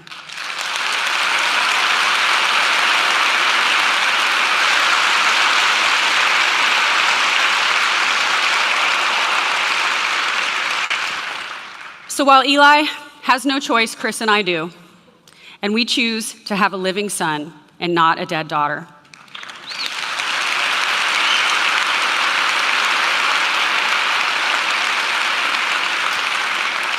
Since Eli has socially transitioned, I tell anyone who will listen about his story because I love my kid and he has courageously fought his way to happiness and I want to celebrate that.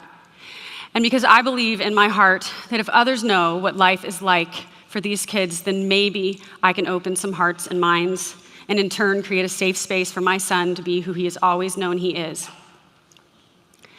But this is beyond me and this is beyond Eli. Every transgender person deserves the right to be themselves, to live without fear and without judgment, to know that they are valued and seen and important. My ask is that you honor this sentiment, that you help carry forward my idea. To do so, we must all be allies.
And I realize now that the closer I get to the end of my life, that I have had a darn near perfect life. And I have realized too that no matter how old you get, you never want to stop dreaming.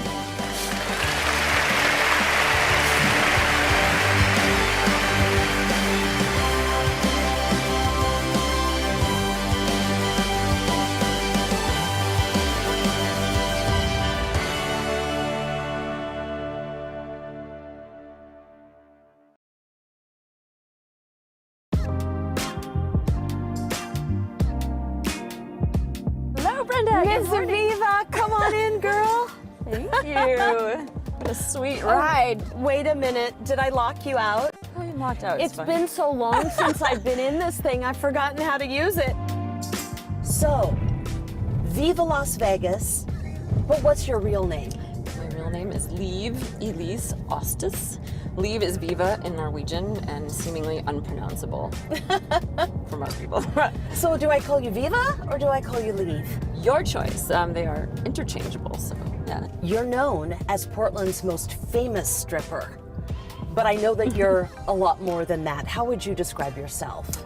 Well, I'm a musician and a writer and an advocate for this industry, and stripper kind of comes maybe further down the list. I'm a mom, I'm a preacher's daughter. Something else that you're now going to be known for is TEDx speaker. You're invited to be up there on the stage. Yes. What's your message? My message is that sex work is a feminist enterprise and that stripping is art. Mic drop. You continued stripping after you went through breast cancer treatment. You had a mastectomy. Yes, I had a double mastectomy, and I didn't think I would be back on stage after that. But nobody at the club blinked an eye. They are not just looking at your body. Most of the time, they are looking for something more than that, for connection. Why else are we alive? We're humans, are bees. We need our little hive, and I think modern life flies in the face of that. We're all in our cars driving to our office jobs from our little houses, and we don't get to access our communities as much as we have in times past. I think people will be surprised to hear you say that the customers are interested in conversation. What the heck conversation are you having? That is not what I think of when I think of a stripper. What are you talking about? Well, I'm a geography fetishist and I'm a music fetishist. So those are things that we all have in common. So that's where I start, oh, hi, where are you from? And I'm from Cincinnati. Oh my God, that's the hardest word to spell. How do you spell that? And that's like how I start. Work my way in.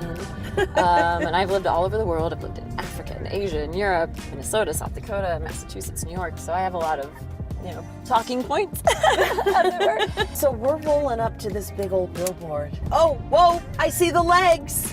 You do? Oh, there! That is wild. Is that crazy? I haven't come up inside to see it yet. Oh my gosh, look at those muscles.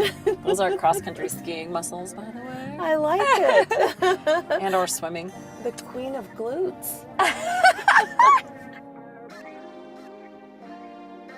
Kim Scott is only 5 feet tall, but she looms large in the corporate world.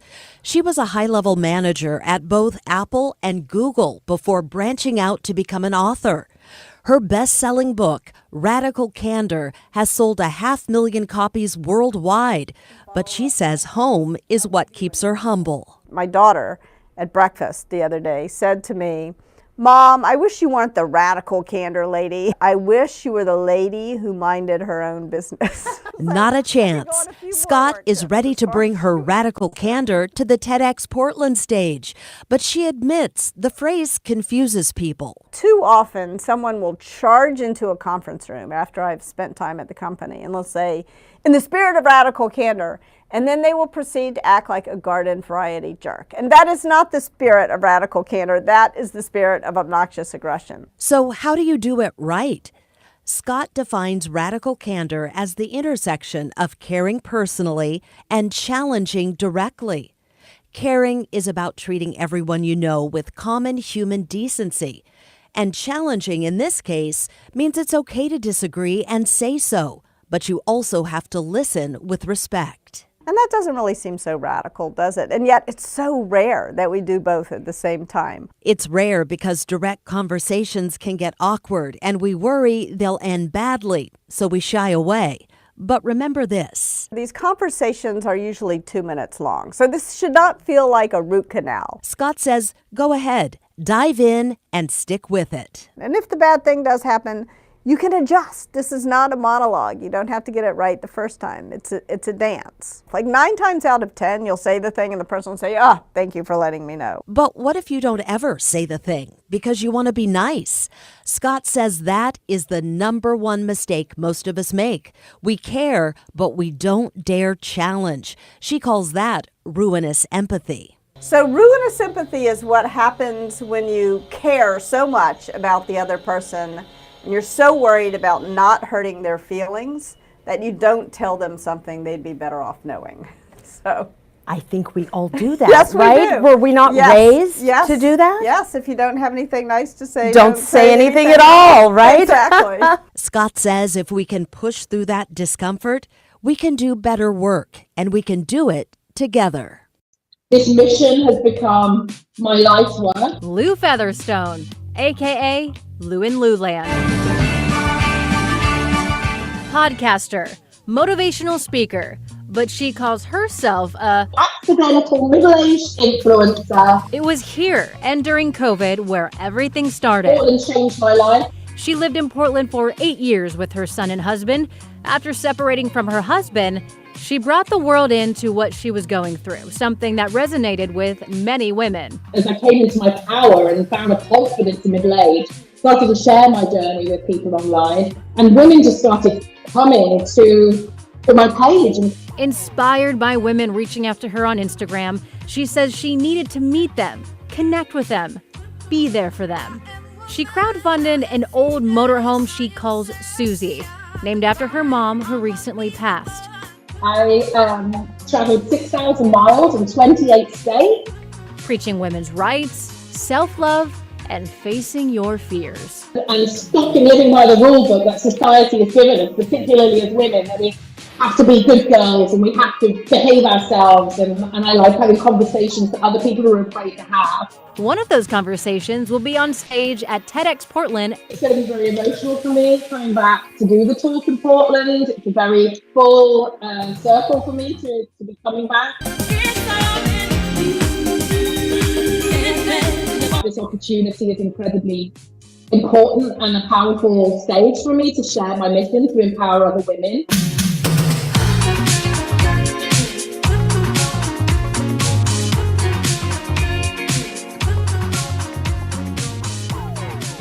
Is there a way we can change our world by changing who we are? Could the giving of ourselves, looking beyond our personal wants and needs, help us all find a new way forward? KGW and TEDx Portland present a 1-hour special on kindness and community, an exploration of how we all have the power to make positive change. Hello, I'm Brenta Braxton from KGW. Welcome to the second in a series of collaborations with TEDx Portland. This has been a year of great challenges, and we face many, many questions, both together as a community and each one of us as individuals. If you're not familiar with TEDx and TEDx Portland, their events are all about ideas shared, about community, personal stories, and celebration. Tonight's special focuses on kindness. Can you run a city, budgets, transportation, and social services on a platform of kindness? Anaheim Mayor Tom Tait centered his administration on kindness and saw the community grow and become less divided. Also on this program, Ideas Revisited. Past speakers and alumni from the TEDx stage share ideas relevant to our world. For the next hour, sit back and be inspired. Enjoy.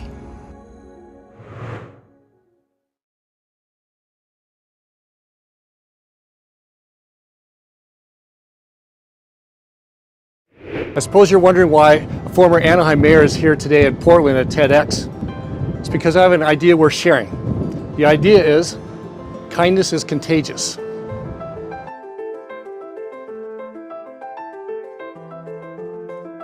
When we create a culture of kindness in our cities, in our schools, in our businesses, in our neighborhoods, in our families, literally everything gets better.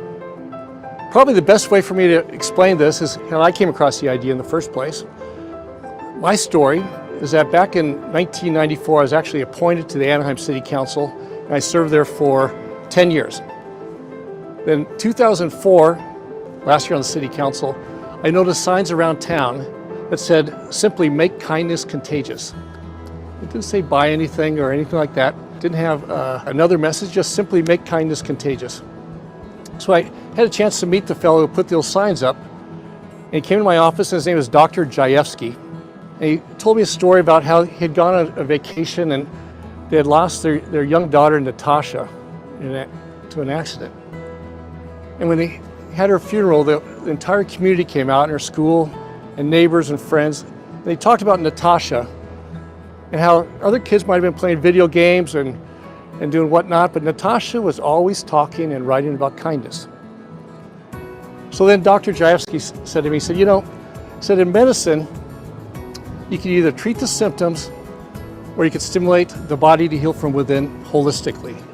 Then he said, I think the same principle applies to a city. You can either treat the symptoms or you can stimulate the city to heal from within holistically. He said, I think that has something to do with kindness. So for me, sitting there, after 10 years of being on the City Council, treating symptoms, I call it the whack-a-mole game of symptom treating, the light bulb went off. And I knew he was right. So I ran on a platform of kindness, and I won by a large margin.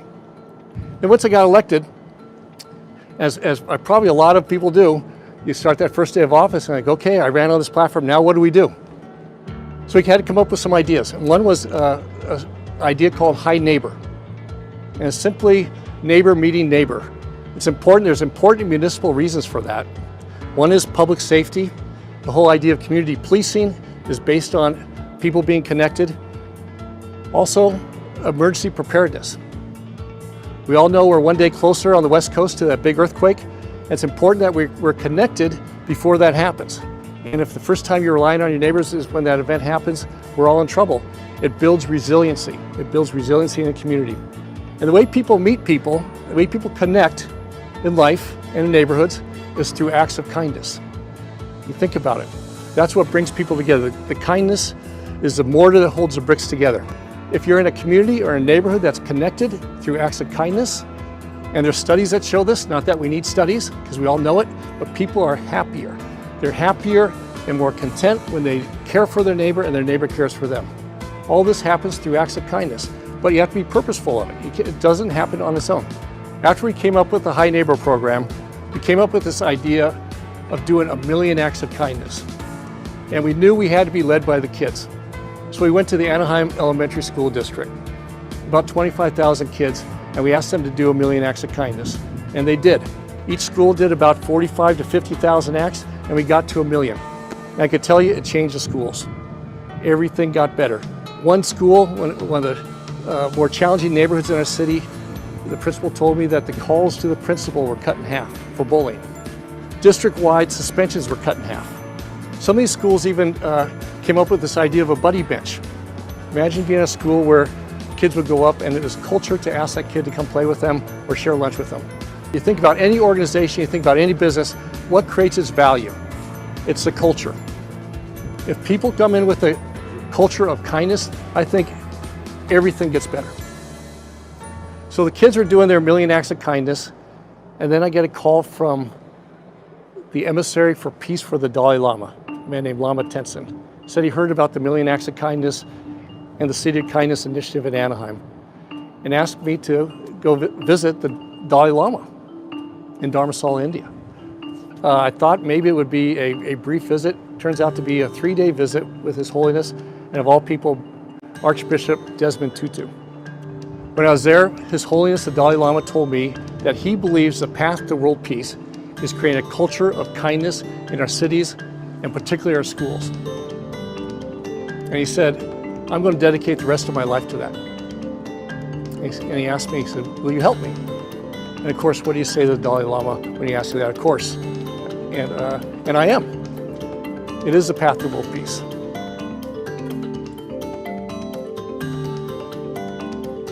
Also, when I was there, the Dalai Lama took me aside and said, you know, what you're doing at Anaheim is a good start. I gotta say, when he said that, I thought, well, I thought it was a little bit better than a good start. But he says, it's a good start, but you have to work at it. He says, if you don't work at it, you'll become a city of anger and city of fear. The Dalai Lama also believes that we're all born with kindness in us. But we also have, I believe we have anger and fear in us. So if you don't work at it, the default goes to anger and fear. Culture does not change easily. We have to be persistent. Kindness is defined as doing something for someone else with no expectation in return. Kindness is contagious and it's exponential. So if you want to change your neighborhood, your world, do a kind act. Kindness is a universal value. It's prominent in all the major religions in the world. And those that aren't religious, it's a universal value. It's not red, it's not blue. It cuts across politics. It's who we are as human beings. I believe it's why we're here as humans. It's to be kind to one another, it's to create relationships. It's to form community, to form resiliency. It's why we're here. So I'm coming to Portland as an outsider, a great city of creativity and collaboration, and there's tremendous civic pride of people who live here. But it's got a chance to show the world what kindness is all about with these tremendous fires that we've watched in horror. And like us all, COVID-19 and the unrest. Kindness, I believe, is the answer. Don't look to Washington. Don't look to the politicians to lead. This has to come from within, and it will be contagious because I think the whole world will be watching Portland and see how Portland heals itself from within holistically. Everything gets better when people are kind and you have a culture of kindness. Thank you.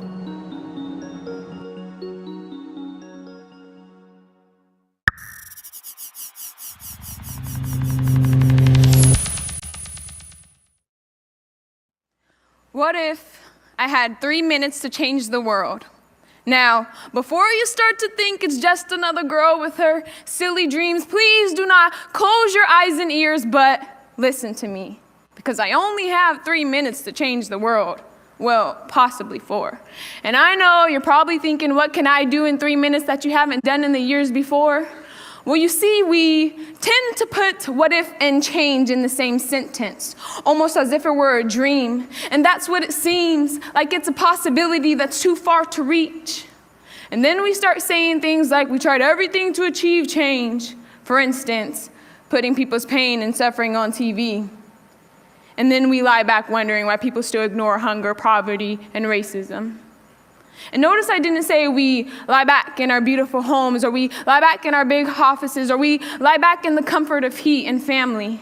I didn't say this because we don't need that one politician, that one rich person, that one wealthy family. We don't need a complex solution. You don't take a kid suffering from starvation and say, here, take this 40-pound steak, go eat. He's just gonna do what the world has done to us every time we offer change, a complex solution. Throw it up in our face. Harsh, I know, but we've pushed change too far as we watch natural disasters tear apart homes and families, always thinking change is just too far to reach. Yet there's still something that's in us that hungers, that thirsts, that desires after change. So we continue the pursuit of happiness, the pursuit of something different, the pursuit of something non-existent. But it's like running a race. And in the beginning, thinking you're gonna lose. The outcome, defeat. So we have to change our equation now from what if change a dream and make it a reality. So how? I know you're probably wondering, am I supposed to change the world in 3 minutes, possibly 4? Well, I'll show you how I took the equation what if and I changed it. Yes, I was the girl who said, what if my body was like that on TV? Yes, I was the girl who said, what if everyone could just like me? What if my hair were longer, my feet smaller, my voice higher? What if the tone of my skin was lighter? What if I was the definition of pretty? Like all those models on TV, I continued to say what if about myself until I realized I am not ugly, but society, well, it is. So I went into my closet, reached past the stilettos, grabbed the dirty sneakers, put on my favorite jeans, looked in the mirror and said, I am beautiful. Walked out the door, made it a reality. And if you still don't understand what I'm trying to say, I'll try to present it to you in another way. You see, what if time was of the essence and enforcing change wasn't my message and poetry wasn't my passage to infiltrate, motivate all young people's minds? And you'd be amazed to see what I'd find when I spit these words. Excuse me, I mean when I pronounce these adjectives, verbs, and adverbs. You see, all I want to do is change the world. And if I could have a simple conversation with you that would give you the motivation to keep trying, well, baby, that's when we start living a little more than surviving. I mean, dying. I mean, all we have to do is do things like listen to our youth. They're our future. So watch them work as I peel back the cover on their true words, what if? What if mom and dad weren't gone no more? What if these stereotypes never hit the top but stayed on the floor? What if my education was free? And I don't mean given to me, but safely, securely. Someone believed and I could have a dream, a what if speech saying one day I'd be on the stage doing poetry. One day I'd be able to scream at the top of my lungs and no one would assume that I'm angry. One day I'd be able to say, yes, that's me. And ignorance and bliss is not the key. One day I'd be able to say, what if I had 3 minutes to change the world? I'd stand in front of hundreds of people and tell them not to change the world, but to change themselves. Common sense, yes? No. Because I learned a long time ago that common sense really isn't common at all. But anyways, the message would still go through and they would understand that what I stand for is true. And in 3 minutes, no, 4, I would have changed the world. It would have been like a fairy tale, like a dream come true, almost like a myth. But I guess it's only just what if. But what if?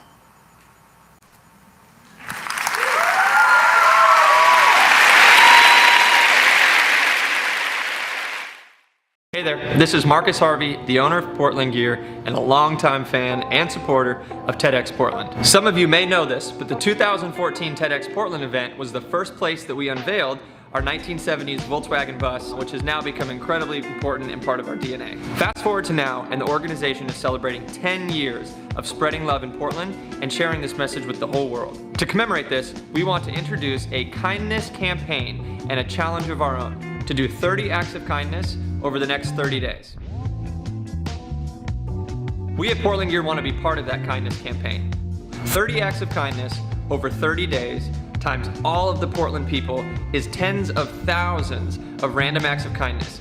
While you're doing the 30 consecutive days of random acts of kindness, be sure to tag us in your Instagram stories of you doing them.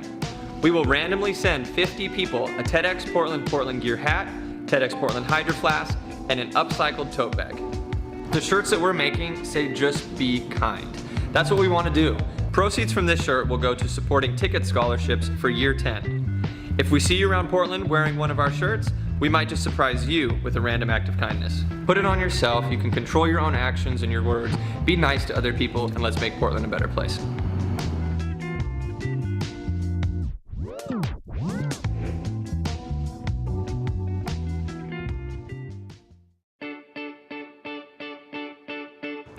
The date was April 20th, 2019. It was a Thursday night. After a drink, I stood up on stage with liquid courage and gave my first stand-up comedy performance to a live audience in a small-town bar in Corvallis, Oregon, with about 100 people in the room.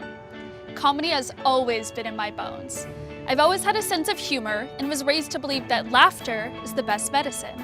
This is the story of the night it all changed, and how an idea, coupled up with conviction, can change your life. For context, 2 years ago, I was your average college student.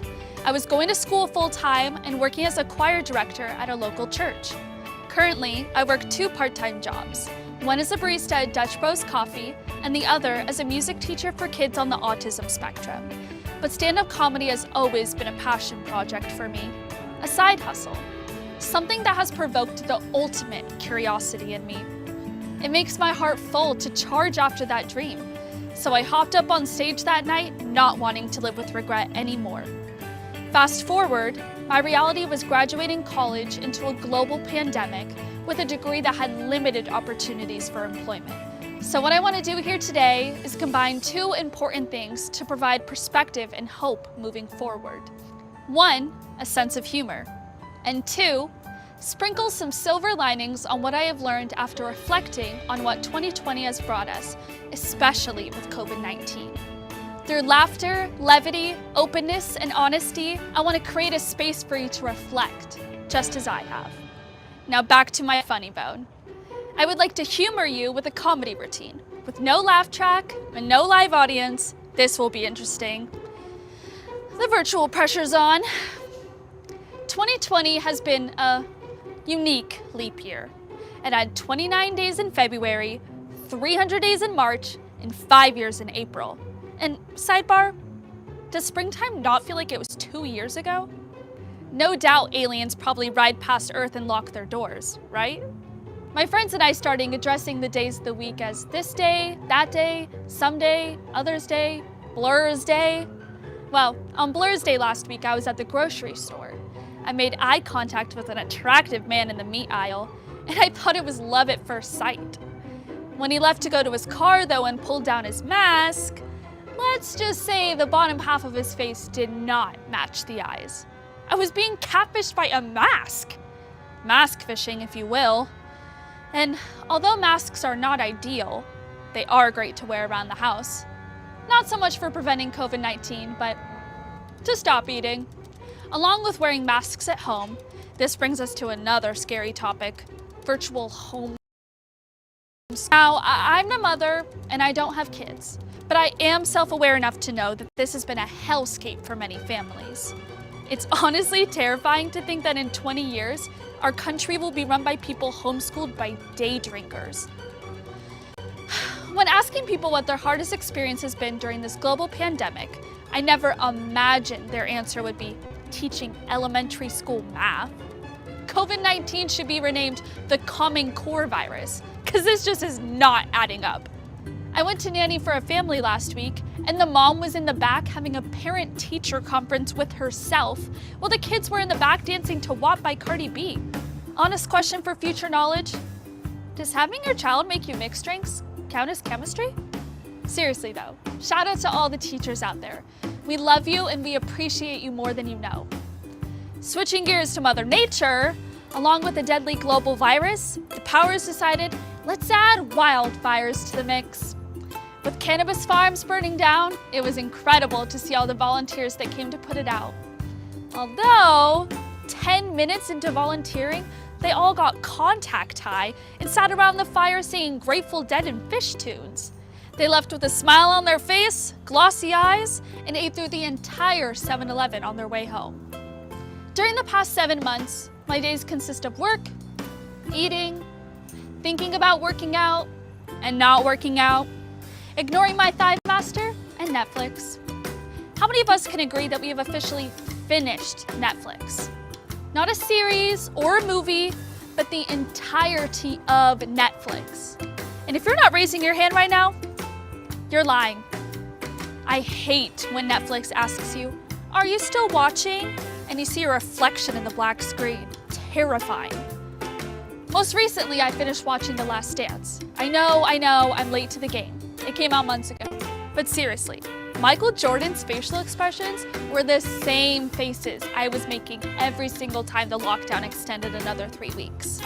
Now, we've all heard the term Netflix and chill, but how can we chill in quarantine? And the answer's simple. Wear a mask and snuggle with your dog on the couch. Who needs a relationship when you have a dog anyways? Speaking of dogs, I'm kind of starting to understand why they try to run out of the house every day when the door opens. Last week, my dog looked at me like, see, this is why I chew the furniture. Real talk. Before going into 2021, I'm gonna need to see some terms and conditions. Anyone wanna place bets? Volcano? Locust? Asteroid? New Nickelback album? I suggest you channel your inner Carol Baskin, Beth Dutton, or Mamba mentality to get us through whatever is coming next. Now, on a more serious note, this year has brought us a deadly global pandemic, a global movement for racial justice and equity, and the tragic deaths of icons and leaders we looked up to. In this past month alone, it felt like the entire West Coast and my home state was burning down. Thousands were displaced and lost their homes. Heartbreakingly sad. With our quarantine orders, financial instability, natural disasters, and human rights issues, how can one be happy? And the answer is simple. Be kind to yourself. Be kind to yourself. My idea that I would like to share with you is grounded with intention, that you may have the courage to break the patterns in your life that are no longer serving you, to create space for yourself and to be kind to yourself. This is not about wishful thinking or serendipitous scenarios. It is about being planful and designing your life the way it should be lived. If you can't do anything about it, then let it go. Don't be a prisoner to the things you can't change. And remember, laughter is a medicine that you can prescribe. Now, in your quest to be kind to yourself and others, let me share a list of 7 things that require 0 talent that I believe in. 1. Keeping in touch with friends and family. There's no excuse not to now with the power of Zoom. 2. Give yourself positive reinforcement. I got this. I matter. 3. Treating yourself. Lean into those simple pleasures. Take care of your physical and mental health. 4. Accept the things you can't change. Just move on. 5. Go the extra mile. Leave something better than you found it. 6. Be prepared. Failing to prepare is preparing to fail. 7. Try out new hobbies and passions. For me, it's comedy. For you, it could be something completely different. In conclusion, let me leave you with this question. When was the last time you did something for the first time? Think about that. For me, it was jumping on stage 18 months ago in a comedy club. Don't forget to laugh and seek out the humor that is around us, and in turn, create the kindness you deserve in your life. Thank you.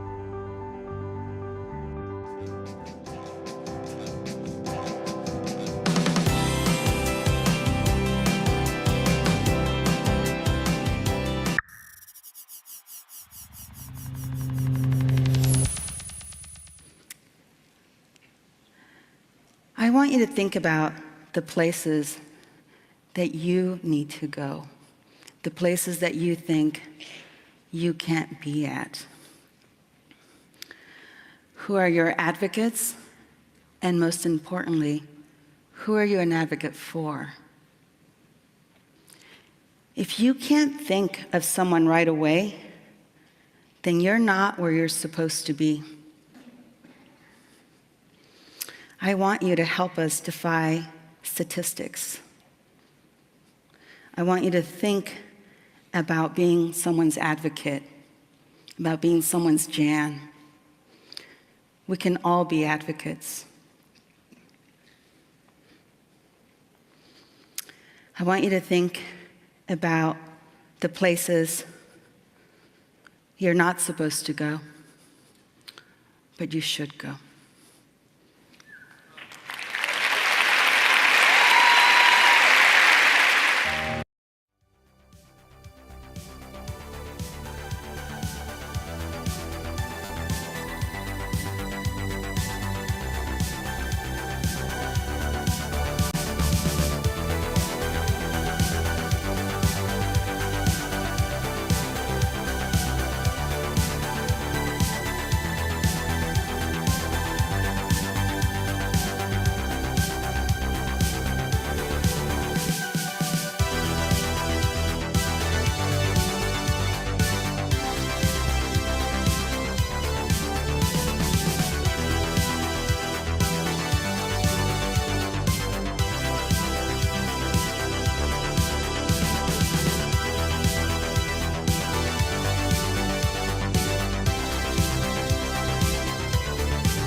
Let's get in our seats.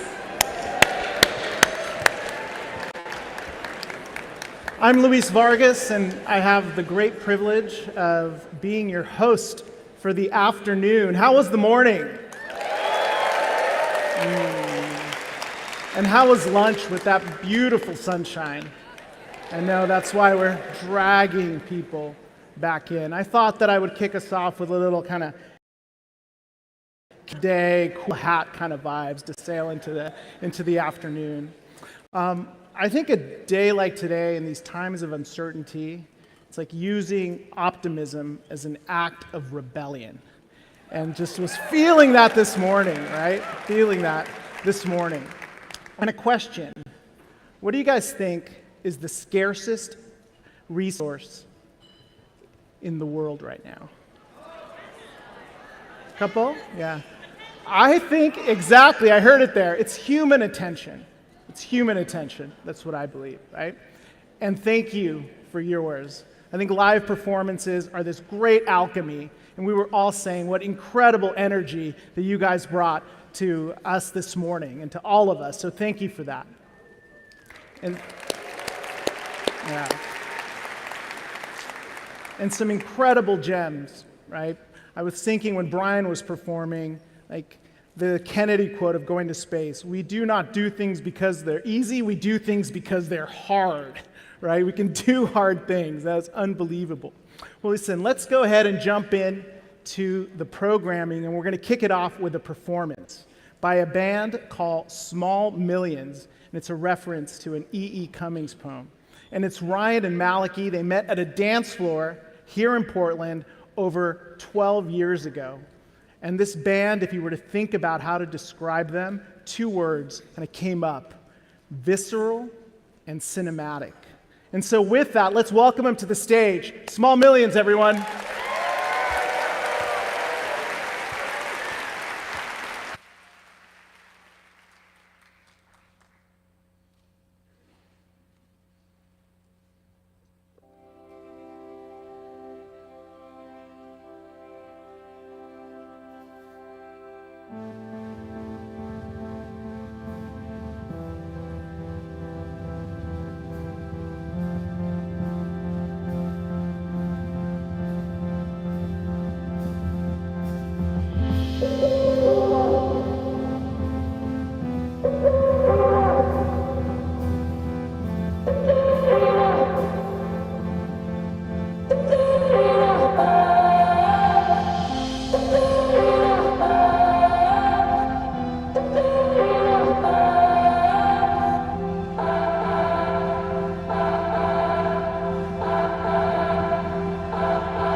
If I could let myself be hungry, if I could let myself be wrong, let me crank the volume on what I knew all along. If I could let my dreams be lucid, if I could echo like a sound, if I could let myself get lost, I could remember what I found. If I could,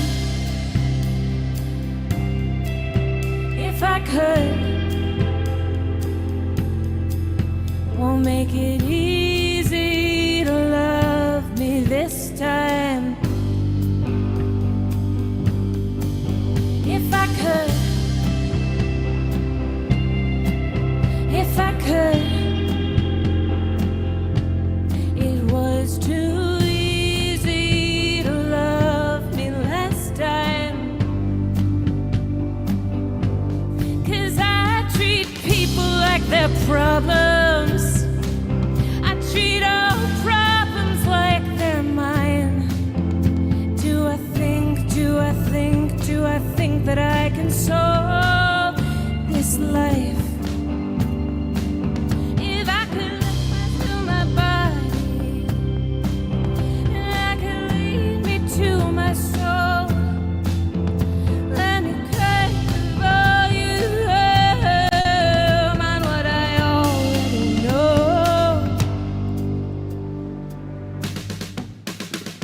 could let myself be hungry, if I could let myself be wrong, if I could let myself admit what I knew all along, if I could let my dreams be lucid, if I could echo like a sound, if I could let myself get lost, I could remember what I found.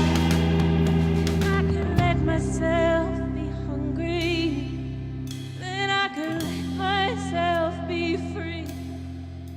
If I could listen to my body, I could remember how to breathe. Remembering the dead, remembering the span, remember on the skin, remember on the cheek, remembering the fist, remembering the bruise, remembering the love, remembering the dead, remembering the heart, forgiving all the pain.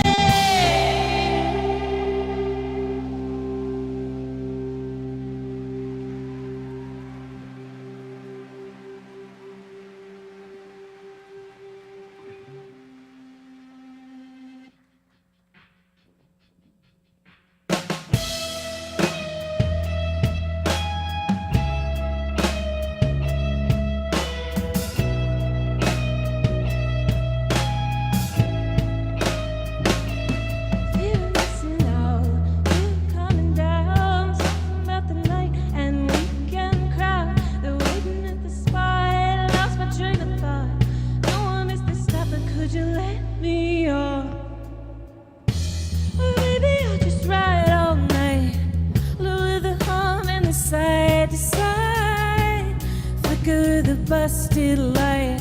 So what's it like at the end of the line? I'm riding wherever you go, wherever you, wherever you go, I go, wherever you go, wherever you go, I go, wherever you go, all the way at the end of the line. Just like that, I'm back, like a kind of flash. Sun is sipping past your silhouette, rolling off the map, kicking at the dash, laughing 'cause you take the turn too fast. The moment slipping through my grasp, when I know I want it back. Soft eyes on the yellow line, take the long way, I don't mind. I'm riding wherever you go, wherever you, wherever you go, I go, wherever you go,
Thank you so much. We're called Small Million. We are so excited to be here. Hope you all had a wonderful lunch. It's been such an amazing morning hearing from people, and we're just honored to be here. We're based in Portland, and we put out our debut, reveal. There we go. We put out our debut full-length album in fall 2023 on Tender Loving Empire Records. Give it up for TLE, Portland Heroes, amazing local record label and supporter of artists. And we had a big tour booked, and we were really excited to hit the road. And I, mysteriously, got really, really sick. I have no medical history, but I ended up in the ICU with critical pneumonia and sepsis. These are my lungs. There they are. And the doctors really couldn't figure out why. They ran a bunch of tests. It took a couple weeks in the hospital before they diagnosed me with something called Lemierre's syndrome, which is a really rare 1 in a million blood infection that I was unlucky enough to get at a routine dental cleaning. My apologies to Mike Bennett. I know he kicked us all off by telling him that's dentist is scary to him. I don't mean to prove that. Anyway, Lemierre's syndrome was a diagnosis on season 8 of the television show House. So I felt kind of like a groovy medical mystery. The third and the final act of my own kind of scary episode is that the infection did spread to my brain, and I did need emergency brain surgery. And that's my brain. I wish that Leica could have used it to make like a practice head for them to practice on, but luckily it went really well regardless. Thank you, Providence St. Vincent. But the surgery went really well. It saved my life. And thank you. I'm here before you. Just a hole in my head to prove it. And in the aftermath of the surgery, I had lost something called my proprioception. So that's your body's ability to tell where it is in space. So the whole left side of my body felt like a stranger to me. I just couldn't feel it. It was like it wasn't there. So I couldn't stand. I couldn't walk. This whole leg was numb. And this hand was just like moving around on the side of me. Who is doing that? And I couldn't feel it. I was knocking over cups of coffee left and right. And it took all of my focus to like move my finger to my nose and back. And they just told me this was normal, but it was going to be a really long road to recovery. And then just a couple of days after brain surgery, my dad brought me my guitar in the hospital to give me some comfort. And this is still remarkable to me. I don't really know how this happened, but I was able to play it.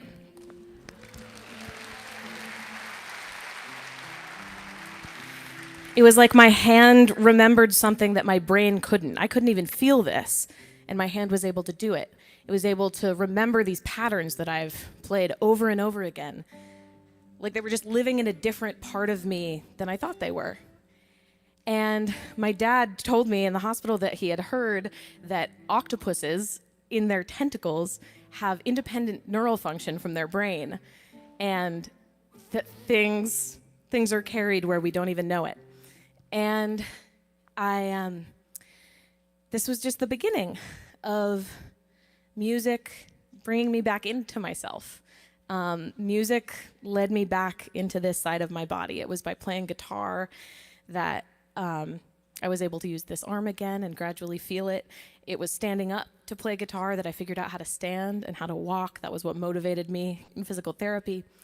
And the doctors told me too that one of the reasons I survived pneumonia as bad as I had it is because I have the lungs of a singer. I had been practicing for that tour that of course we canceled by running on a treadmill and singing at the top of my lungs. It didn't come in handy how I thought it would, but it did save my life, so I'm into that. That's pretty cool. And remarkably, healing through music, it was only 2 months after my brain surgery that the four of us were able to go out on tour again.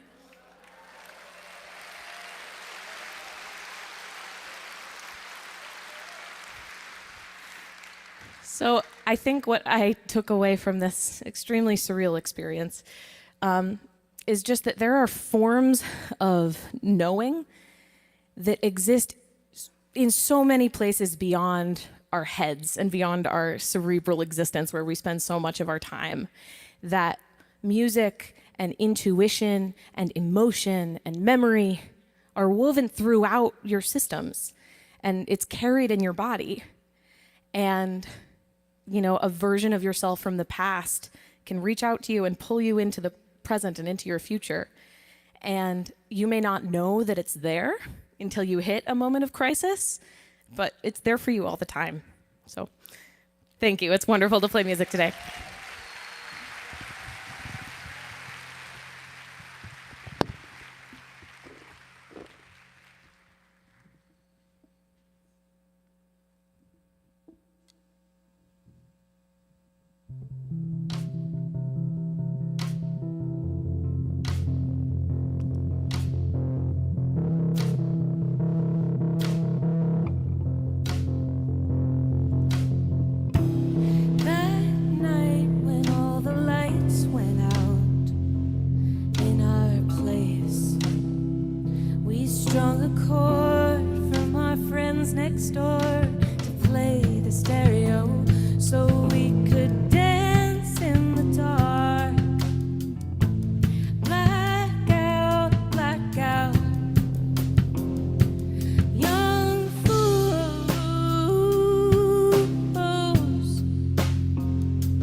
Thank you so much. We're Small Million. This is our last song. So excited to be here.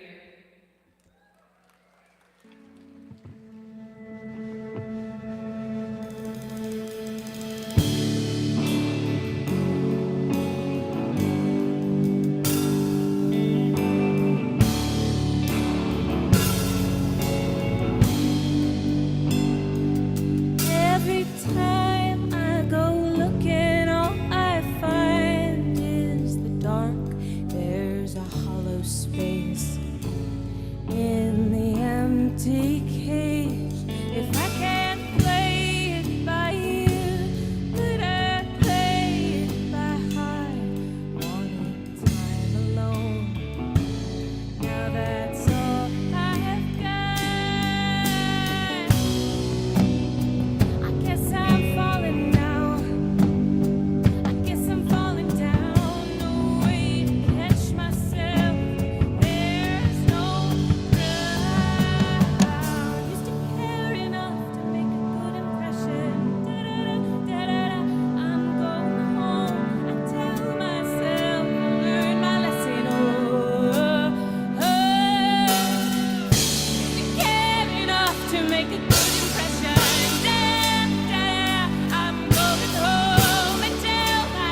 The year was 2013, and we were at the Portland Art Museum. The theme was "What If?" And I'll never forget it. A bunch of us on the core team were walking into the venue, and we saw a bunch of the programs in the trash. And we'd put so much time and effort into developing that piece, and then we realized it wasn't really collectible worthy, and it was a shame. And so we thought to ourselves, how could we do something that was iconic and shelf-worthy and something you'd want to put on a coffee table? And then the light bulb went off on the Nike campus because I stumbled across this a month later. And it is a beautiful publication around Nike design, a year in review, 2013. And the touch, the feel, the smell, everything about it, it's what we needed. It was the aha moment to say, let's put a stake in the ground and create something really, really special for the TEDx Portland community. And we were introduced to the people behind this publication at Premier Press, a local family-owned business, and we were off to the races. Little did we know how complicated it was to actually produce a book. We bit off way more than we could chew. We had no idea what we were doing.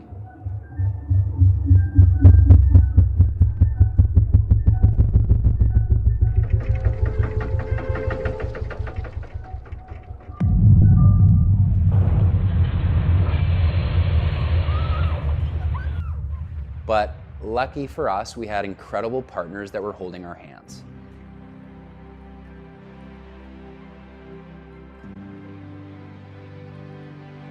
There's something about a book in today's day and age where we are mesmerized by our screens and all things digital.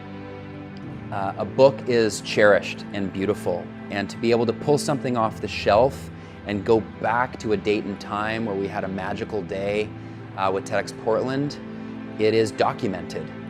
And that truly is the inspiration behind it all. And ultimately it honors the speakers and the performers year over year, where they are in print, and we look back on this time, we can go back to the volumes of TEDx Portland and the collection that we've created. So here is the body of work. And when you look back to Perfect, Tomorrow's, Wonderland, Spectrum Bridges, soon to be read, Reimagine, our 6th book, we are tremendously proud of the volumes and the history that is documented here. Honoring the speakers, honoring our performers, where we can look back and thumb through these pages and think about what TEDx Portland is and how it's a part of our community. None of it's possible without the wonderful people at Premier Press. And that's what this is all about. We want to thank them from the bottom of our hearts on behalf of 90+ volunteers and our core organizing team. The group, the family business at Premier is one of a kind. And we want to especially thank Andy, Commissioner Gordon, and Eric, Batman Ferrara, and Jody and Julie and the sisters and the whole family operation. It has been a privilege to watch you work. Thank you for treating us like friends. And we are deeply grateful and appreciative for all that you've done to celebrate our event and to push ideas worth spreading forward in our community, and ultimately shining a light, a really bright light, on the Rose City and Portland for all of us to be proud of. Thank you very much.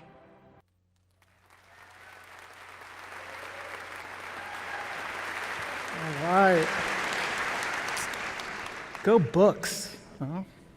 Put our hands together one more time for Small Millions. Yeah.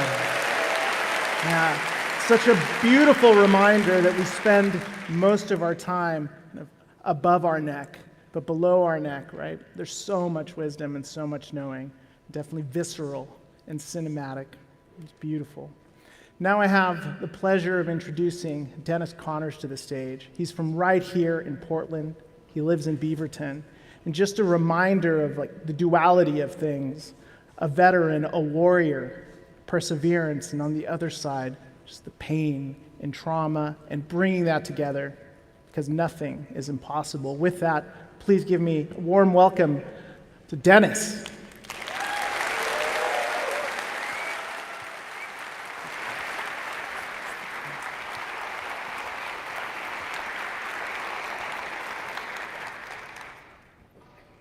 In March 2018, I sat in the darkness of my own home in a state of bliss because I knew the very next day I would end the suffering by taking my own life. From the outside looking in, my life looked beautiful. I had everything a person could want, but I couldn't see it. I had become so closed off and disconnected that the only way out was to end it all. But that is not where this story of perseverance begins. In 2012, I got out of the Marines as one of the toughest guys on the planet. But after 3 combat tours that included many explosions, vehicle rollovers, and even hand-to-hand combat, had left me with multiple traumatic brain injuries and even an undiagnosed stroke. But Marines don't show weakness, right? So I did what I was trained to do. I pushed through until it started to catch up with me. Not sleeping? Push harder. Need an adrenaline rush? Find it, whatever it takes. Night terrors so bad they would wake my wife? Bury them deeper and ignore them. I thought if I just didn't say anything, if I just pushed the pain down deep, eventually I would persevere. Until I couldn't take it anymore, and ending it all seemed easier than admitting I needed help. But that night, my wife caught something in my words that made me from executing my plan the next day. And I promised her that I would get help in the morning. That first step became a crack in the armor that I had built around myself. The armor that was built to protect me was actually suffocating me. I'd hit rock bottom, and I knew right then I needed to change. So, what comes to mind when you hear the term perseverance? For many of us, it conjures images of warriors pushing through pain, athletes grinding past exhaustion, and even heroes refusing to quit against impossible odds. Our culture celebrates this relentless drive, and with enough grit, we can get through anything. And for as long as I can remember, I was taught that perseverance was about being unbreakable. Pain is weakness leaving the body. It was a motto of the Marines when I joined. They even gave me a t-shirt that said it. And when it came to surviving in the toughest environments and accomplishing the mission, this mentality was exactly what I needed. But here's the thing about perseverance. What might help you survive in a firefight could destroy you in a fight with depression. Also, our traditional definition of perseverance has a dark side. When we force ourselves to push through every obstacle and make giving up the ultimate sin, we risk something far greater than failure. We risk ourselves. First, there's burnout. When we exhaust ourselves both physically and mentally, we reduce our capacity to recover. And in the traditional definition of perseverance, we ignore our natural limits. Our minds and bodies have boundaries for a reason. When we override these limits, we're not building strength, we're causing damage. But perhaps the most insidious is this idea of toxic positivity, that we have to be strong and stay positive no matter what. This mentality invalidates our struggles, and it even shames us for having them in the first place. But what I've come to understand is that real perseverance is how you engage with that pain, how you navigate those limits, and how you adapt to the circumstances you're facing. My understanding came through years of searching for tools and new ways that it means to persist.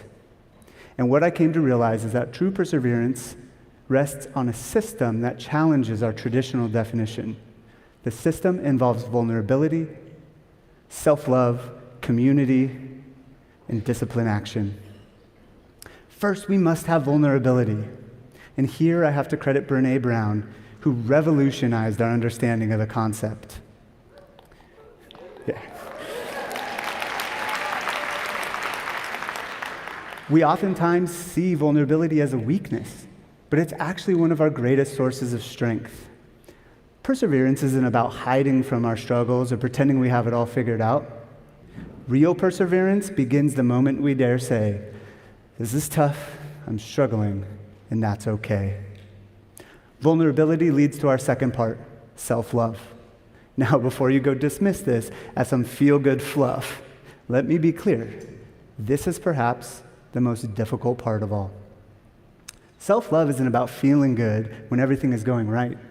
It's about staying committed to yourself even when you feel lost and exhausted.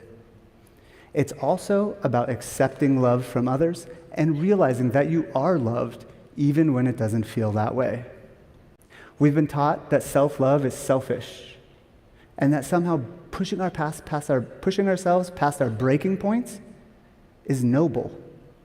But from what I found through my experiences is the opposite is true. Next, we must take action. Not in a way you might think. Yes, perseverance requires disciplined action, but it's not about blindly pushing forward down a path that's no longer working. It's about making smart decisions that challenge our traditional definition of perseverance. And it's about having the courage to adapt and have the wisdom to work smarter, not just harder. And here's where it all comes together, in community. This is perhaps the most overlooked aspect of perseverance. Our culture celebrates individual achievements and tells stories of lone wolves and solitary heroes.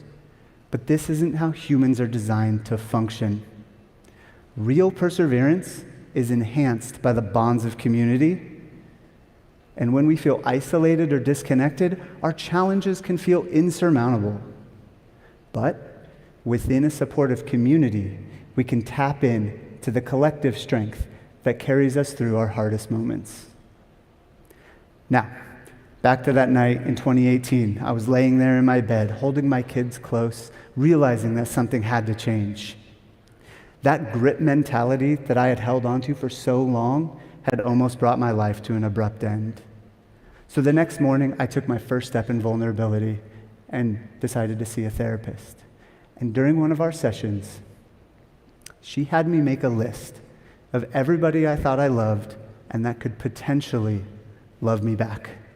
And then she told me something I didn't expect to hear, that I could reach out to anybody on that list for help and they would be there for me. Now, that may sound obvious to you, but to me, in my brain, at that time, it was far from obvious. Because I had been carrying this weight that if I told my friends and family about my past, about what I'd done during the war, that they would see me as a different person or even a monster. But when I finally opened up to them, they not only accepted me, they pulled me in closer and loved me more. They loved me unconditionally for who I was. And if they could love me for just being me, then I could love myself for simply being me. And for years before all of this, I unknowingly found community in a veterans group that cycles down the coast of California. And I had attended these rides in the past as someone there to help others, because I was fine. But in the fall of 2018, I heard a veteran give a metaphor on suicide that completely changed how I viewed the topic. It goes like this. Suicide is like gathering all the people you know into one room, pulling the ones you love the most closest to you, and setting off a suicide bomb. Yes, you take your own life, but you hurt and maim everybody you know and love. Right then, I thought about that list my therapist had me make, and it solidified all the love from all those people, and it changed my desire to take action. So during that ride, I decided to open up to the veterans and share my struggles. And they suggested something that I hadn't thought of, that what I thought was just PTSD was actually traumatic brain injury. So I went home, had an MRI, and the doctors confirmed I had had multiple traumatic brain injuries that I didn't know I had, and they even found evidence of a stroke. Now, I was then diagnosed with a condition called ataxia that affects my balance and coordination. This diagnosis, it wasn't a cure, but it did help me on my journey with self-love and acceptance. Plus, there was a silver lining. Ataxia qualified me for paracycling, and in June 2019, that's right, June 2019, I did my first bike race.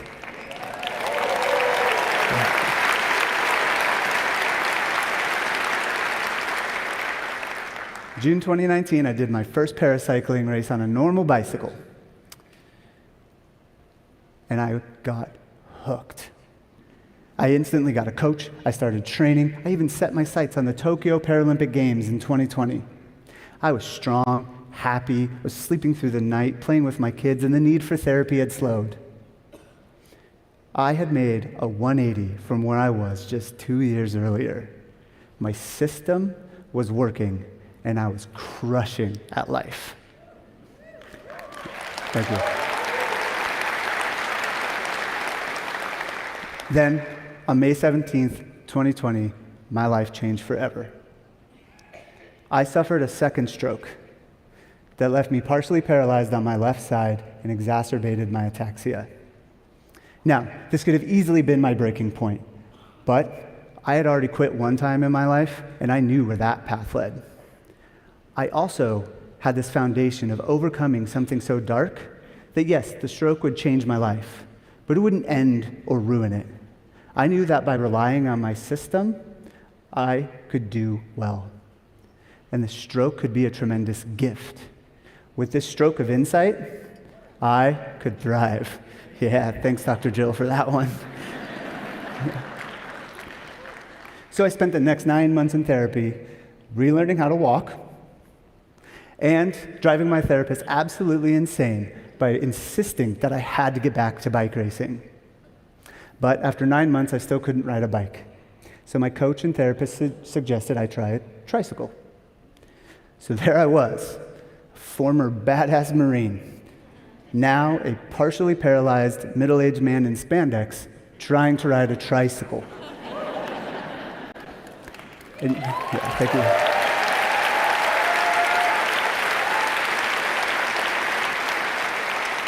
And you know what? Getting on that trike made me love myself even more because it allowed me to thrive with my new disability. My first step in vulnerability became a journey with self-love. And if I didn't have this system, I would have never had the vulnerability to take the action to try the trike. I was back in the race. In 2021, I entered my first trike race, and guess what? I won. Yeah.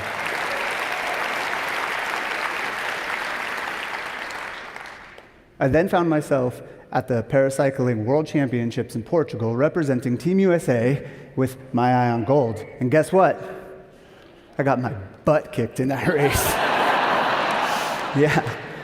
But for the next year, I took the disciplined action to become a better rider and a more fulfilled person. I loved myself for being a new athlete with new disabilities. I leaned into my vulnerabilities, and with the help of my coach, I got faster and faster. I also found myself surrounded by a community of para-athletes that had a wealth of knowledge and were willing to share. Since then, I've won a few races.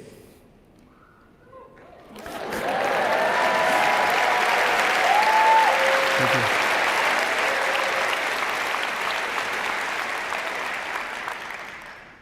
But the cherry on top that proves that all of this works. Standing on that Paralympic podium in Paris after giving everything. Silver medal around my neck. Staring out at the family that I had almost selfishly abandoned.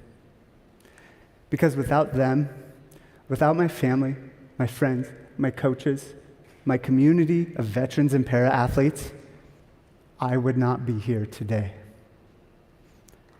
So here's what I want to thank you. Thank you. Here's what I want you to know about perseverance. It is not about gritting your teeth and pushing through. It is about building a foundation of self-love and vulnerability.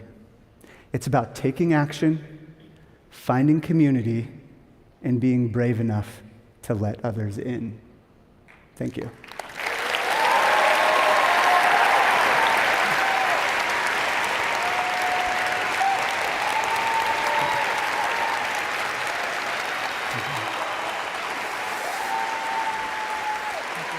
Thank you. Thank you.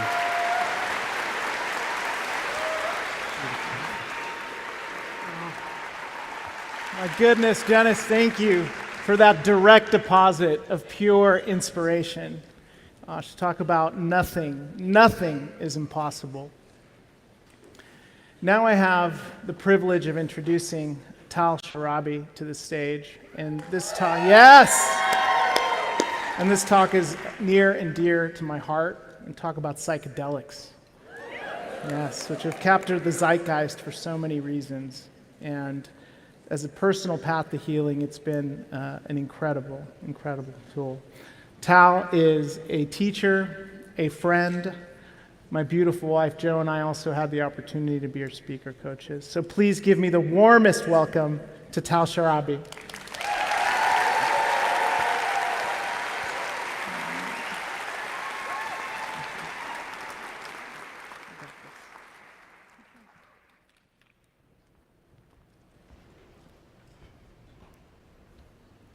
Hi, everyone. Wow, you look great from here. Are you ready to go on a journey with me? Great.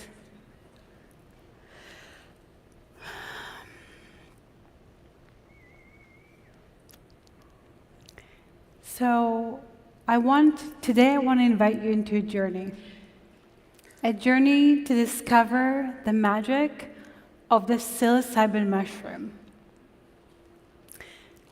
As a licensed psychotherapist, I support people with anxiety, depression, addiction, grief, PTSD for many years. As part of my practice here in Oregon, I work as a licensed psilocybin facilitator and a lead educator at InnerTrack. InnerTrack is one of the local schools for psilocybin training and also a service center. I facilitate sessions with clients and train others how to hold psychedelic experiences safely. Being part of the legalized ecosystem, I've seen the impact that psilocybin as medicine can have, and the healing and wholeness that it can bring. Today, I would like to share how expanded consciousness with psilocybin can help not only improve our mental health, but offer a paradigm shift in our approach to healing. We are in the middle of a global mental health crisis. Nearly 1 in 5 adults in the United States lives with an anxiety disorder. 17 million people suffer from major depression each year. 49,000 people died by suicide in 2023. That means 1 person every 11 minutes. And sadly, our veterans suffer most, with an estimate of 17 die by suicide each day.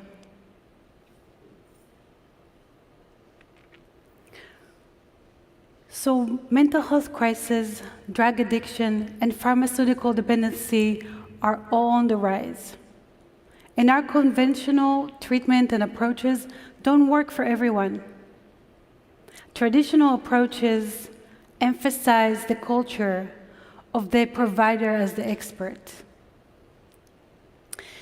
They focus on suppression of the pain and oftentimes avoiding the root cause of it. Psychedelic therapies like psilocybin, they focus our attention inwards and connect us to our innate wisdom within.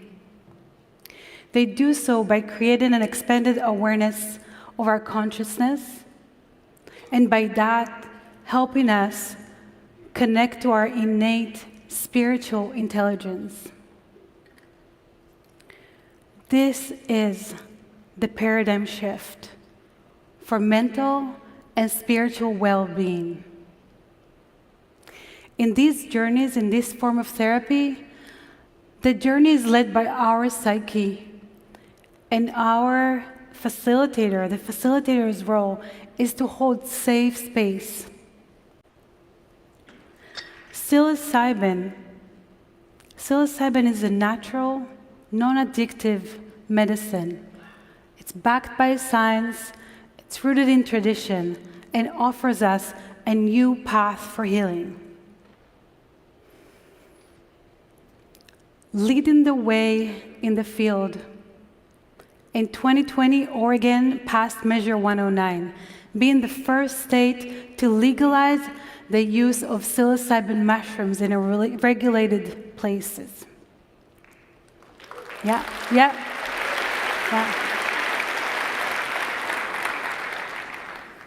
Measure 109 is about utilizing this natural plant in a safe, regulated, therapeutic setting, accompanied by trained facilitators.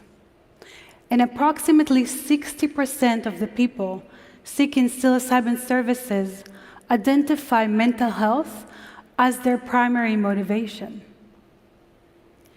As a facilitator and a therapist, I've seen this process of working with psychedelics change lives. And I believe that this is a much-needed change in the way we train and treat and heal our mental health.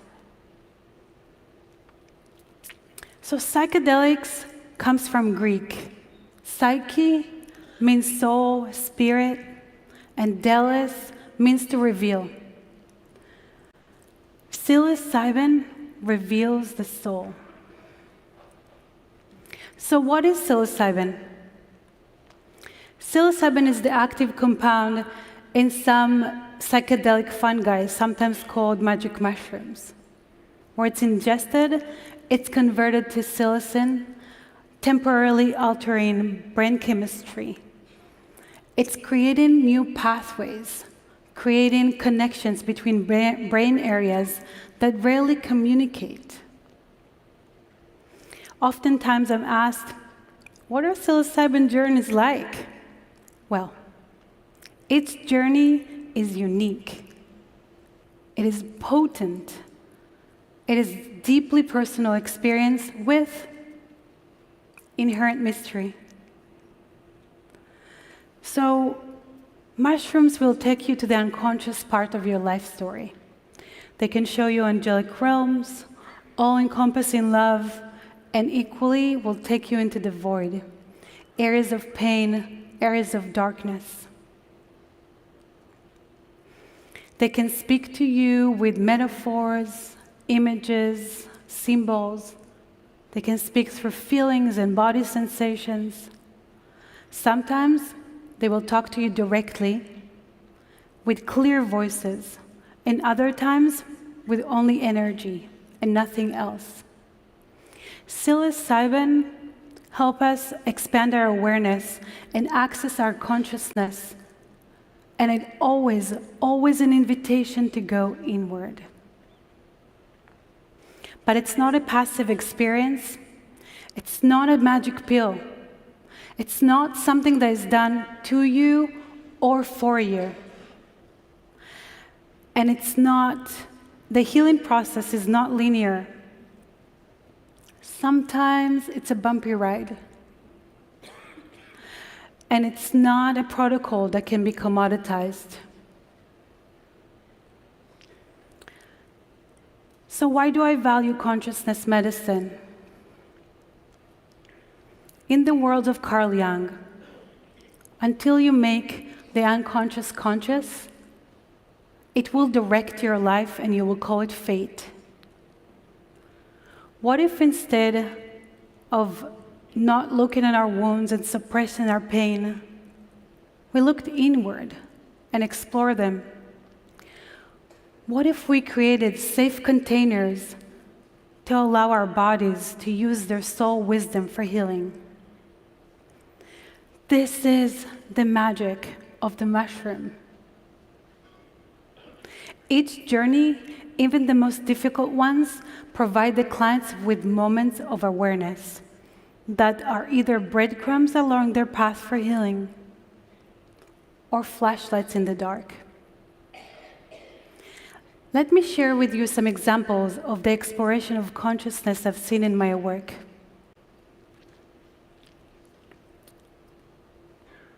A man in deep suffering over his father's childhood abuse.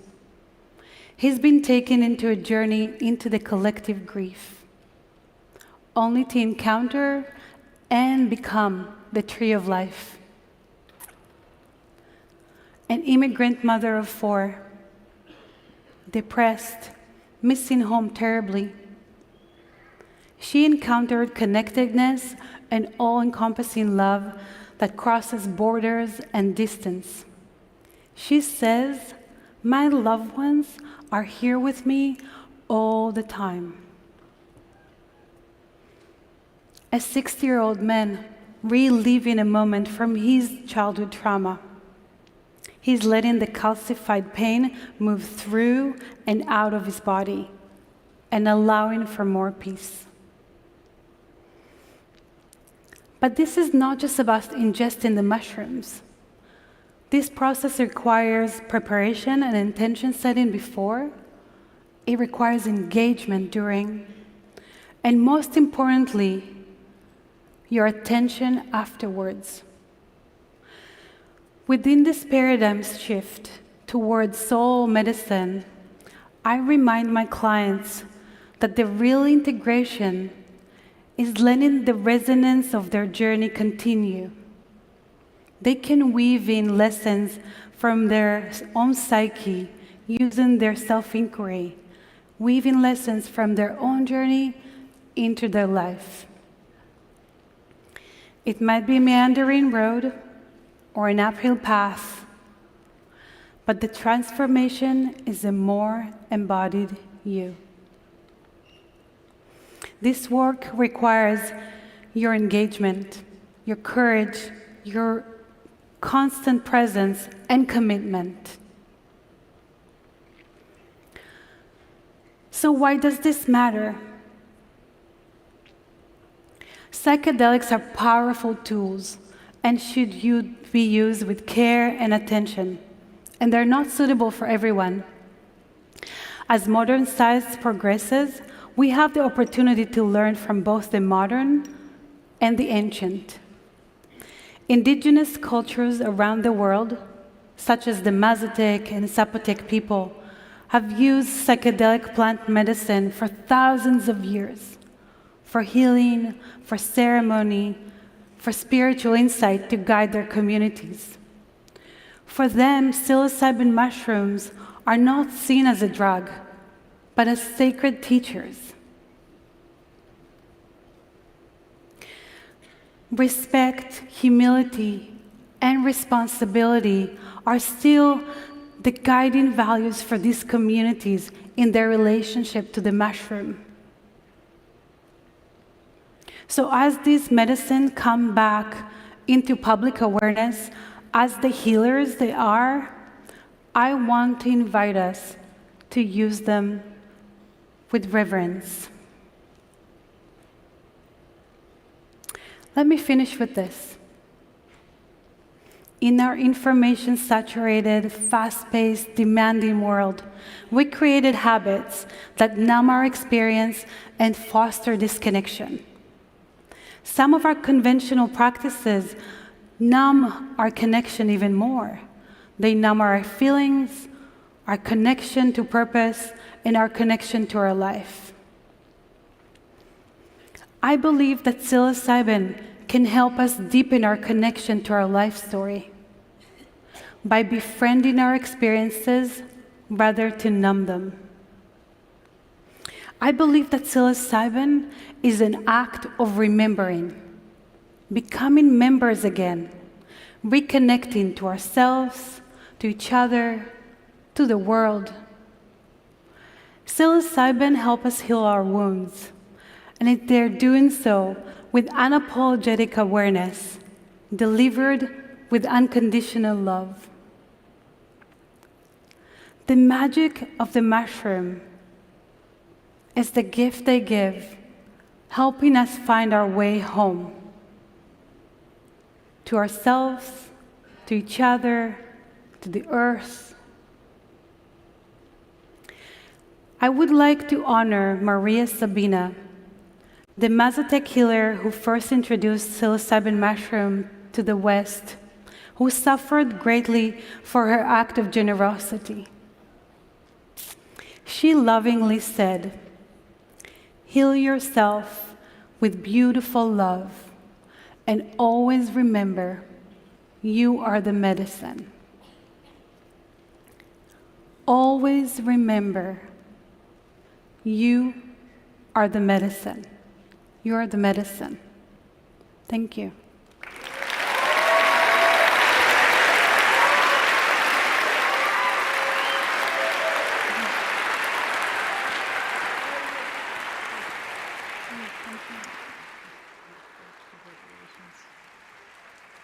Thank you so much, Tal, reminding us that there's so many adventures outside, but the greatest adventure is coming home.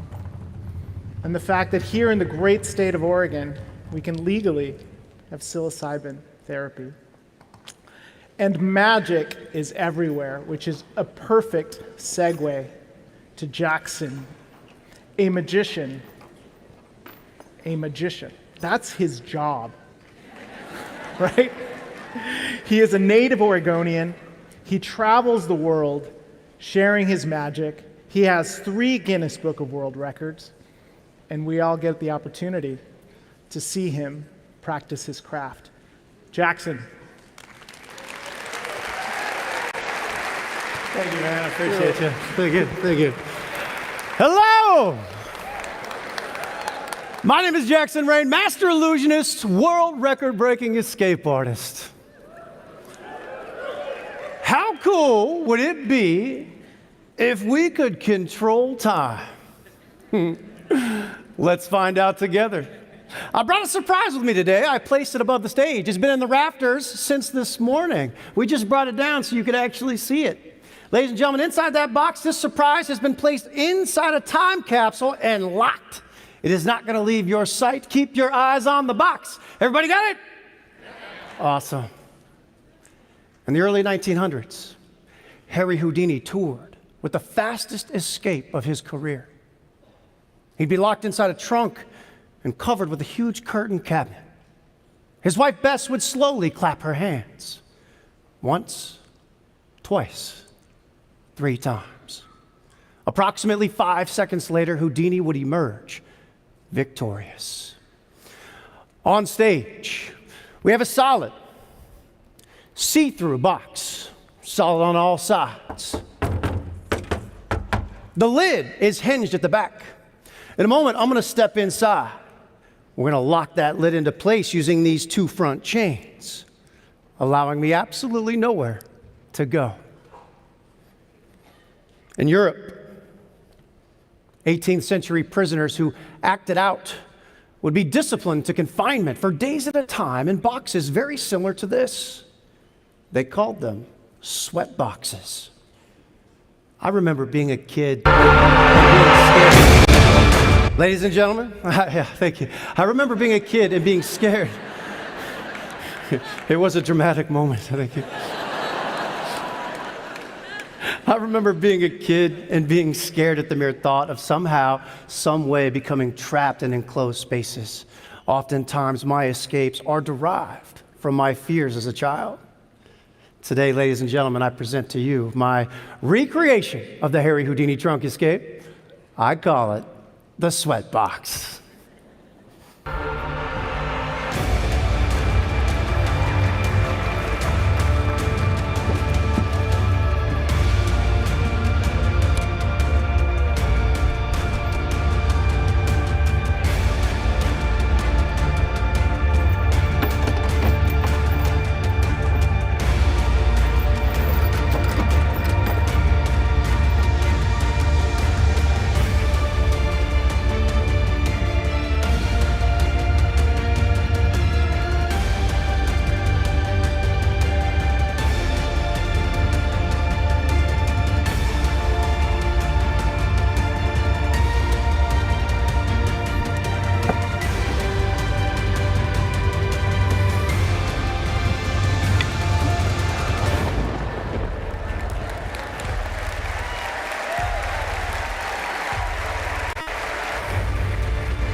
That was fun.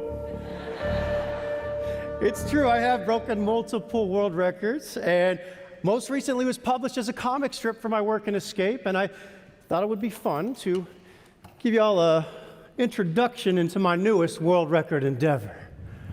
If I can get someone to check these out. Sir, these are regulation padlocks. The key is paired to both locks. If you could, pull on the two locks, confirm they're locked, yes? Well, yeah, there go yeah, they're really locked. Sir, take the keys, place them in the keyhole. Please turn it, make sure it works. Yes? Please pull the key out. Unlock this one as well. These are real functioning padlocks, yes? After the show, I want people to be able to come up to you and say, hey, were those real? And you can say, absolutely they were. I'm gonna hand these locks to Hallie. I have a bobby pin. Miss, would you mind? Take a look. Nothing funny about it, yes?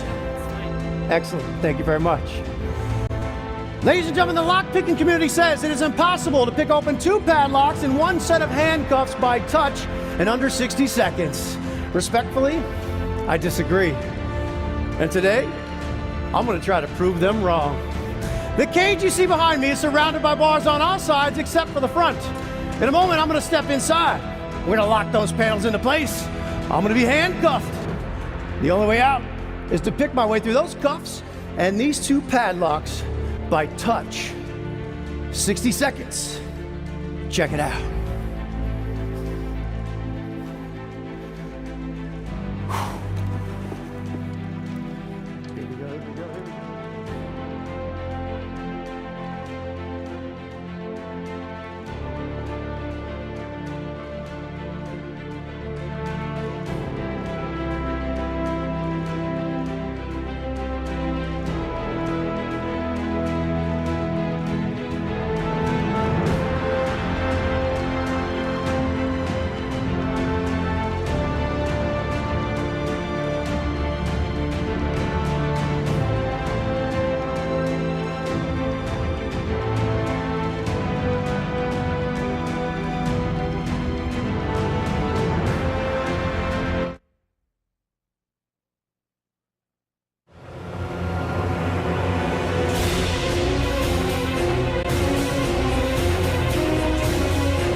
on, Jake.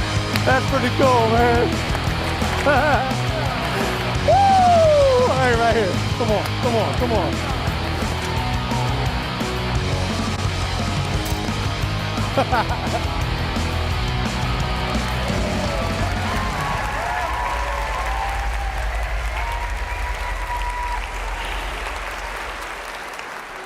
Thank you very much. It's time to get to know one of you in the audience. We got a beach ball. I'm going to hit it out in the house. If it comes your way, I want you to catch it. Here we go.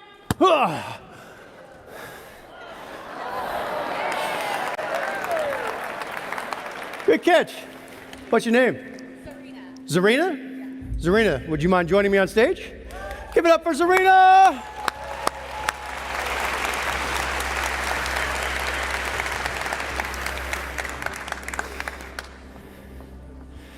Ladies and gentlemen, assisting me this afternoon, Miss Hallie Evans. Give it up for Hallie. Thank you, Hallie. Go ahead and hand her the book there, or yeah, perfect. Thank you very much. Zarina, come on over here to the microphone, please. Zarina, this is important. You and I have never met. No. Again, everyone here, I want them to be able to come up to you after the show, and I want you to be able to confirm that you had no idea you'd be up here. What? No idea. Like really, you sound happy about that, Zarina. It's okay. Zarina, here's what I want you to do. This is a work in fiction. It's titled Dark Harbor. Hundreds of pages, thousands of words. Do me a favor. Flip through the pages into the microphone. Please confirm for the audience. Hundreds of pages, thousands of words. Would you agree with that, Zarina? Yes. Perfect. And Zarina, is every page different? Confirmed. Awesome. I like it. Zarina, I'm going to kind of face this way towards the audience, and what I want you to do is turn to a page in the story. Let me know when you've done that. Anyone you like, I don't care. Done. Done? Okay. Again, Zarina, are both pages different from each other? Yes. Good. Now, Zarina, again, this is an adult level reading book, meaning there should be lots of larger words to choose from. Let's say a larger word is anything more than 7 letters. Would you agree there's tons of options on both those pages? Yes. Good. I'd like you to select one of those words in your mind, okay? Lock it in. I'm saying this because I don't want you to pick a boring word like and, the, of, you know. Lock it in your brain. Let me know when you've done that. Locked. Locked. Good. Excellent. Close the book. Go ahead and place it on the stage floor, please. Good. I'm going to turn around. Zarina, I want you to visualize that word. Now, again, I want you to see the whole thing. So first off, are you comfortable with the spelling of the word you selected? Yes. Okay. And the reason I want you to be able to visualize it is because it's a larger word, more than 7 letters, yes? Mm-hmm. Okay, so keep it locked in, visualize it, and now look at me. Give me your best poker face. Oh, that's good. Don't give anything away. Just think of the word.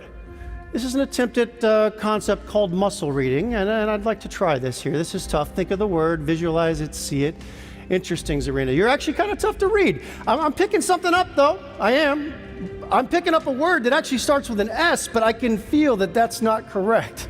And that's okay. This isn't an exact science. Zarina, can you just confirm for me, am I correct in saying it doesn't start with an S? Is that correct? You are correct. And that's okay. That's okay. Again, this is a very challenging thing. I am curious. I don't want to know the word if I'm even in the neighborhood. So out of curiosity, what is the first letter of the word you're thinking of? The first letter is D. D as in dog? Dog. Really? D as in dog. So the S wasn't even close. It's okay. That's good. I want you to remember that word. We're going to come back to that because this is only part of the story, Zarina. You see, we're going to create a story with everybody here, and you're going to help me narrate it. Are you ready? Yes. Let's do it. I was born and raised right here in the Portland area. I went to school, went to college here. I now make my home in Las Vegas, Nevada. And I think it'd be cool after the big TED weekend. Let's all plan a trip. We're going to all go to my latest hometown, Las Vegas, and we're going to throw another party, okay? And Zarina, we're going to go to any resort you want to go to. Okay. Where would you like to go? Caesar's Palace. Oh, Caesar's Palace. That's a good one, right? Kind of bougie, right? It's a nice one. Iconic. That's good. Okay, we're going to go win some money, Zarina. How much you want to win? $1 million. Oh, yeah, just a casual win. $1 million at Caesar's Palace. I like your style. Okay, now that's a lot of money. We're going to need some gamblers to win that money. We're going to bring the beach ball back out. Now, Zarina, I want this to be as fair as can be. The audience might think somehow I was able to throw the ball perfectly to you. I want you to pick a different section. Throw the ball anywhere you like. Go ahead. Yes. Whew. Well, if that was dodgeball, you lose, sir. All right, you can stay right there. No, it's okay. That's good. You can stay there. Yeah, just stay right there. You're good. Sir, you're going to be our first gambler, all right?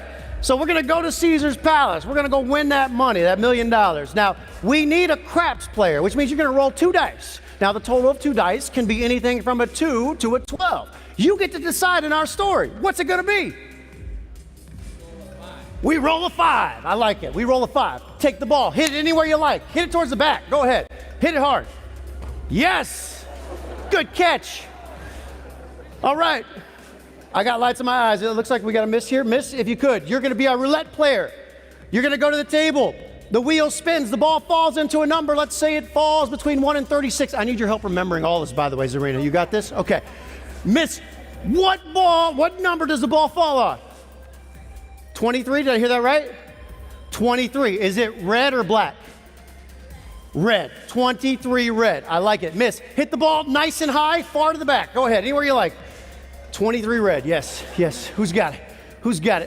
Okay, children. There we go. Stand up. You're going to be our poker player. You go to the poker room. A card comes down. Now, it doesn't have to be a perfect card. This is our story. We can make it whatever we want. You're going to win. So what do you want it to be? Any playing card you like. Ace of Spades. Got that, Zarina? Yes. Ace of Spades. That's good. Ladies and gentlemen, please give it up for our gamblers. I'll take the ball there, sir. Thank you very much. Clearly, this was random. Yes? All right, Zarina, are you ready? I think so. I think it's time we recap our story. Yes? Yes. All right, so let's recap it. We're going to go to Caesar's Palace. How much are we going to win? About $1 million. No, we're going to win $1 million. $1 million. Yeah, $1 million. We set the bar high. We went gambling. We rolled the dice. We got a 5. Yes? We went to roulette. We got a 23 red. Yes? And then we went and played poker and we got an Ace of Spades. Ladies and gentlemen, it's time for my most difficult illusion of the afternoon. Time travel.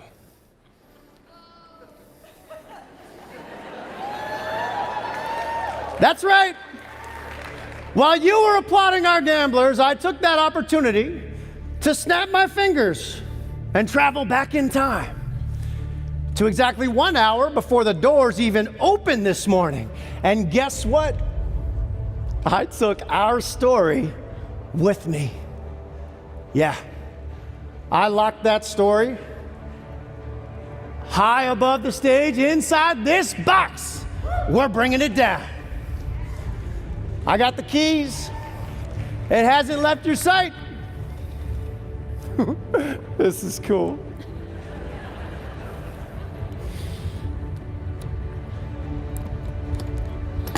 Woo. Zarina, I'm going to unlock it. As I said, inside is a time capsule. I'm going to go ahead and hand you the time capsule. I'm going to unscrew the lid, pull the paper out, don't open it yet. Good. I'll take the paper. Ladies and gentlemen, this is our story. Any one of you could be up here in Zarina's shoes. Any one of you could have been a gambler. After this amazing TED weekend, we're going to go to Las Vegas, Nevada. We're going to throw a party. Where are we going? Caesar's Palace. Caesar's Palace. Exactly 1 hour before the show started this morning, I wrote down, we went to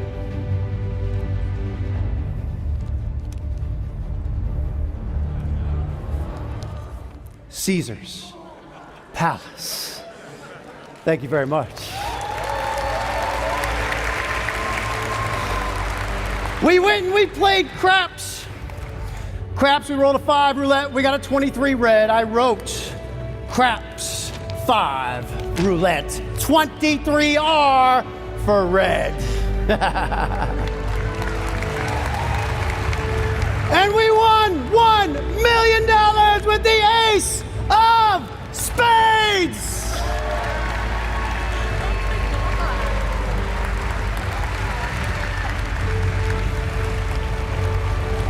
But there's still one piece of the puzzle that's missing, Zarina. Out of thousands and thousands of words, you're thinking of a word in that book. No one knows what it is. I saw a word that began with an S, and the reason I knew it was wrong was that it was too short. The word I saw was skin. And I thought, what's a similar word with a D as I traveled back in time? And I made a guess, and I wrote it down. Zarina, for the first time, nice and clear into the microphone, what word are you thinking of? Dermatologist. Dermatologist? Ladies and gentlemen, dermatologist!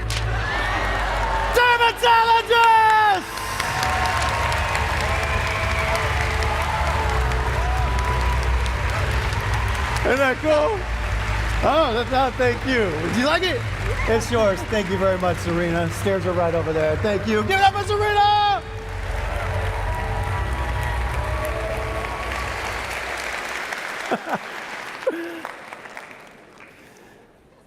Ladies and gentlemen, the idea of controlling the past is a fun one.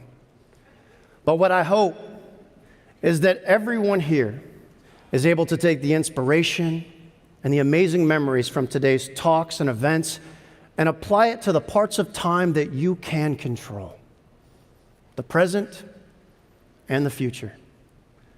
I've had an absolute blast with you.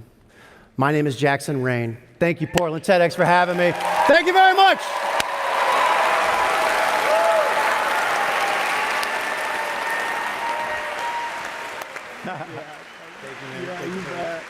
All right, Jackson Rain. That was some old school magician shit. Amazing, amazing. So we're going to transition and share a little bit about our Be Well initiative that we're really proud of. And I think it embodies this idea of taking care of ourselves and each other. So we're going to roll the video, and then Allie's going to come out here, and the few of us, so get ready to just kind of move a little bit of energy as we step in to the next part of the afternoon. All right, let's cue the video.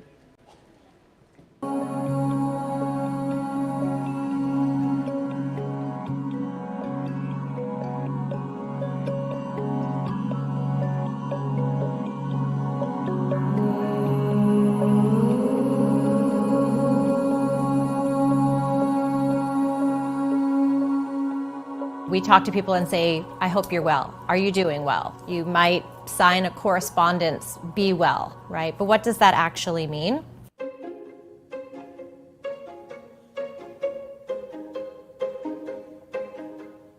The idea of Be Well to me is a call to action. It continues to give people the opportunity to make time for themselves and prioritize themselves. If I could give any advice to a future TEDx speaker, I would say prioritize Be Well. It's easy to eschew the things that seem like extra, not recognizing how pivotal they are and centering us, enabling us to be better at our talk. I was so excited to be involved with Be Well, mostly because I know how yoga can kind of wiggle its magic underneath the skin of people who try it. At Knot Springs, our mission is to create an oasis for people to feel empowered with their individual wellness, but through real community. I was sort of going over my talk in the hot tub, looking out on the horizon, and I was just like digesting in my brain. And I practiced a lot, but it was nice to do it in a place of calm. I think that it enables us to retain and truly internalize things when you're not dealing with the freneticness of life. In order to be a good parent and to be good at your job and to be kind to yourself, wellness is really important. There's so many opportunities for people to have individual wellness in their lives, but there's a very unique opportunity to have shared wellness. For us at the studio, it really is community is a pillar of our business. TEDx is so big on spreading ideas, and we really wanted to spread that community aspect through breath, through movement, through peace, and it was really such an opportunity that we really didn't want to miss. Be Well to Knot Springs, from our perspective, is a way to have shared wellness. To see them take time for themselves and come to a class and, you know, little by little see kind of those face muscles soften and just the body language open is a really neat transformation to be a part of. And one of the reasons why we love doing what we do, because it really does transform people little bits at a time. I was really grateful for the opportunity to participate in Be Well. It's not something I would have prioritized on my own. It literally is one breath at a time, or one step at a time, but the ripple effect is so grand, and so that's super exciting to think of, like, where does this go? Where can we take it from here?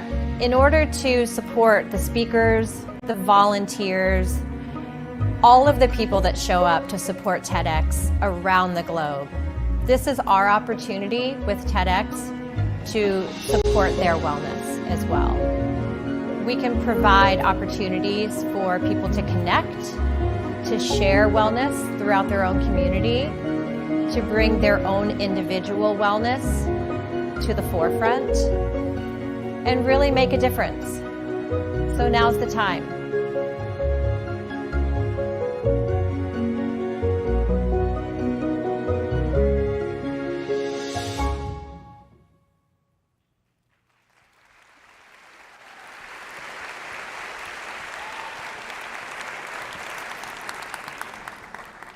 Now is the time. Hello, everyone. What an amazing day we're having, yes? Yeah. Welcome to your Be Well mindfulness moment. You've been such a captive audience, and wow, Jackson, I think we need a moment after that to bring us into a little bit of harmony, peace, and spreading joy with each other. So we're here. I'm Allie with Knot Springs, and I'm joined on stage today with our Be Well team, Amber, Jen, Amanda, and Luis. So we're here to guide you through a few moments of reflection, connection, and movement. Are you ready to move with us? Great. Let's have everybody stand up. Feels good to move, yeah? Amazing. Just take a moment to shake out your arms, wiggle your fingers, and wiggle your toes. Amazing. Take a big collective deep breath in and out. Great. Let's inhale again one more time and raise your arms above your head and stretch towards the sky. Exhale here and slowly bring your arms back down to your side. Great. Let's do that one more time. That felt really good. So inhale in, arms up, reach to the sky. Take a moment to close your eyes and feel the energy in the room. Breathe deeply as you bring your arms back down. Let's take a deep breath and bring your right ear towards your right shoulder and stretch. Great. You can move to the other side. Bring your left ear to your left shoulder. Exhale, breathe, and stretch.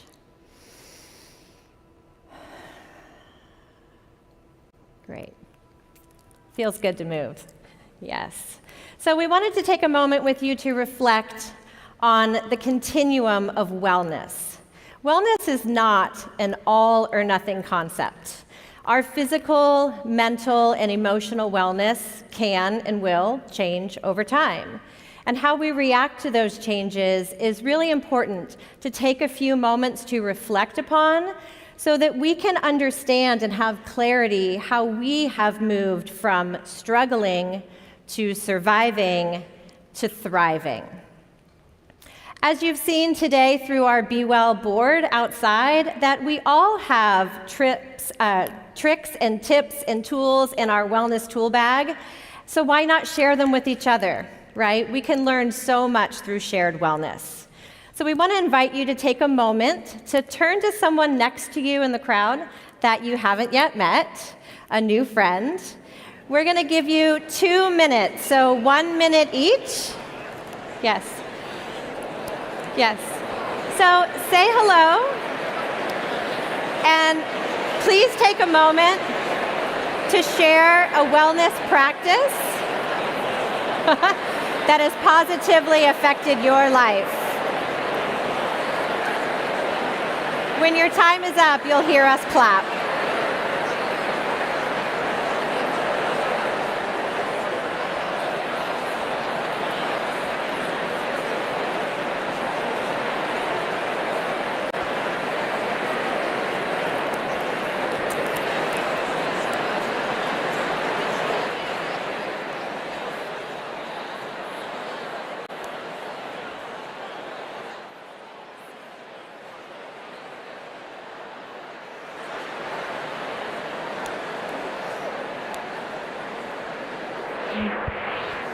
You're crushing it.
Thank you for taking the time to connect. Wellness is universal, and as you can see, we are all humans being. Now I hope you have some new tricks, tips, and tools in your wellness tool belt that you can share with yourself and with others when the time is right. If you haven't yet entered our Be Well raffle, make sure you do that. It's on page 155 of your book.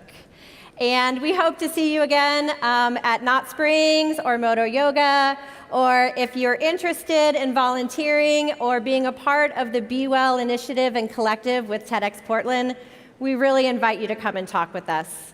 Have a wonderful day. Thanks so much.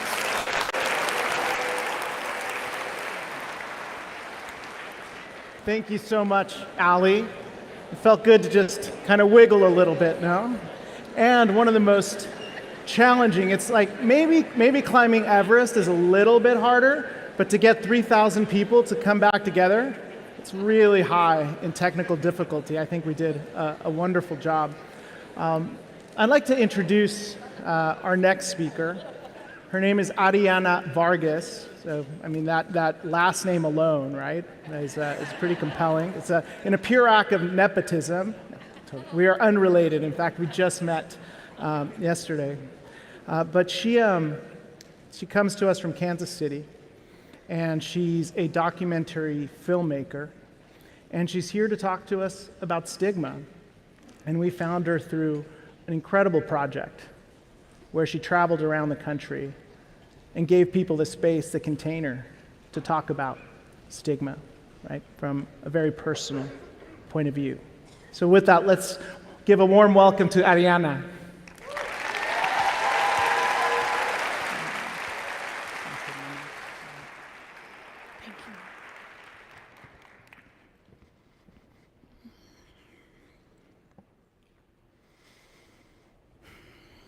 I always knew I wanted to be a mother. From a young age, I was really good with kids. I became the neighborhood babysitter when I was 12, and I knew that being a mother was a life experience I really, really wanted. When I was 16, my high school boyfriend crashed his mother's Mercedes into the stop sign outside of my house. He had a temper, often getting mad at me for something I did or didn't do, and a trust fund, so his network of well-connected family friends was large.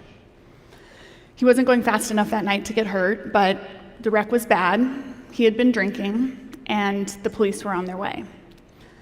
When his best friend's father showed up to clean things up, I overheard the man say to him, "Why are you so in love with this girl? You know you can't marry her. Her father is schizophrenic. You can never have kids with her. Your kids will be crazy too." I had just heard the most powerful person I knew say my greatest fear out loud, that because of a label, one my father didn't choose, I might never have a family. Labels are powerful. Actually, that's not true. Labels are not powerful. It's the emotions they elicit in us that have the power to change the way we see a person or a situation instantaneously. Consider labels like doctor, rock star, hero. These words signal health, happiness, safety, so we think of them as positive. Words like thief, villain, crazy tell us to keep our distance, so we think of them as negative. Our emotional response to positive words might range from empathy to celebration, but for negative words, they're much more harmful and can range anywhere from sympathy or discomfort at best, to hate or genocide at worst. When we use a negative label to define someone and then judge or devalue them for it, that is the definition of stigma. As a documentary filmmaker, I have interviewed hundreds of people living with stigmatized conditions, and I'm here today to tell you that we have the power to eliminate stigma. And it doesn't look like you think it will. All right, I want you to be honest. Did you judge the man in the story I told you? I did, and for a very long time. Judging people doesn't feel good, but we all do it, and it comes pretty naturally. Why is that? When we judge, our beautiful, complicated brains take over, and our amygdala, that part that controls emotional and social behavior, tells us that something might be dangerous. It activates, and our brain assigns words and labels to what we're experiencing based on previous experience we've had and our emotional state at that time. These words, this process happens in milliseconds, and it influences our actions that follow. This neurological process is rooted in our biological need to connect as human beings. As early humans, being able to live in an effective group was directly related to our ability to survive, meaning that maintaining the health and safety of the group was a life or death proposition. If something or someone threatened the group, we labeled it and we stigmatized it. So this wiring, this emotional response to a perceived threat is inside all of us. And so to be really clear, we're wired to judge. That's why it comes so naturally. But the good news is that you are in full control of the actions you take after you judge. But controlling those actions requires a willingness to reflect. So I'm going to ask you all to do an exercise with me. Please close your eyes. And I want you to imagine a woman based on the labels I'm going to use to describe her. Cold, lazy, selfish, weak, bad mother. What does she look like? What expressions is she making? And what emotions are you feeling as you picture her? Please open your eyes. I want to show you who I'm talking about. As you can see, the woman I used these harsh labels to describe was me. I said these words to myself in the weeks that followed the hardest 2 months of my life. 6 weeks after my best friend died of cancer at the start of the pandemic, my only child was diagnosed with autism, level 2.5, meaning he would need very significant support. I was mourning my friend. I was terrified. And I knew absolutely nothing about autism or how I was going to support my son in the way that he needed. In my weakest moments, I had thoughts like, why did this happen to me? Maybe he's not actually autistic.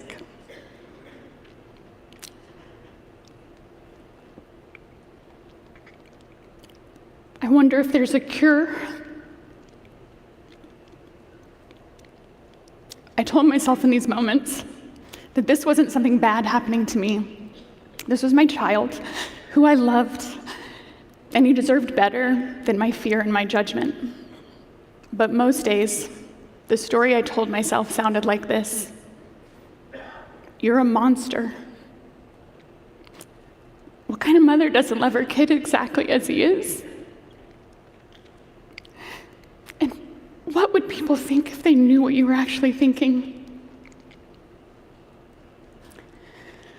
My shame about the thoughts I was having kept me quiet. I told no one, and I convinced myself that I was completely alone in this experience. It took me a long time to forgive myself for the thoughts I had before I understood what I was experiencing.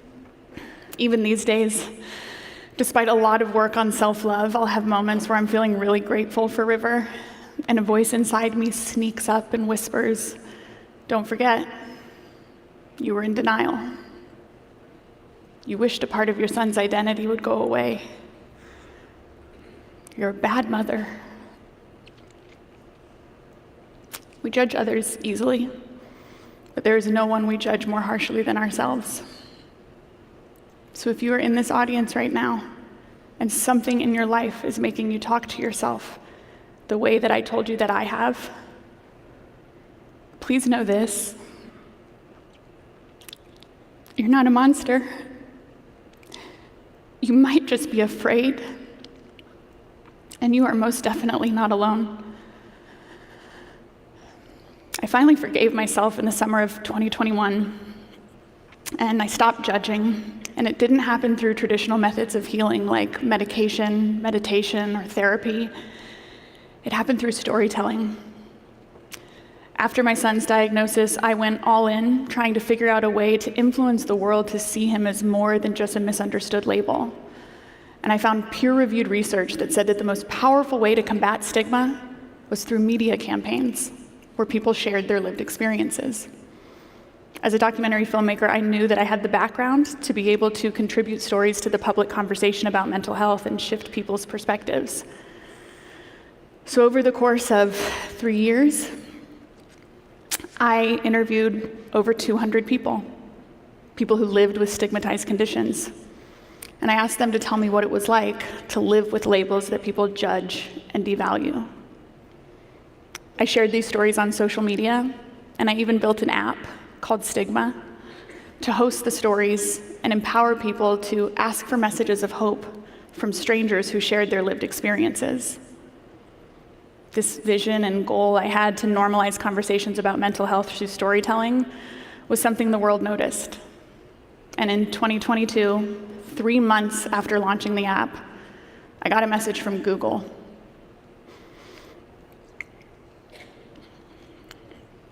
They told me they were naming Stigma the best app for good of the year.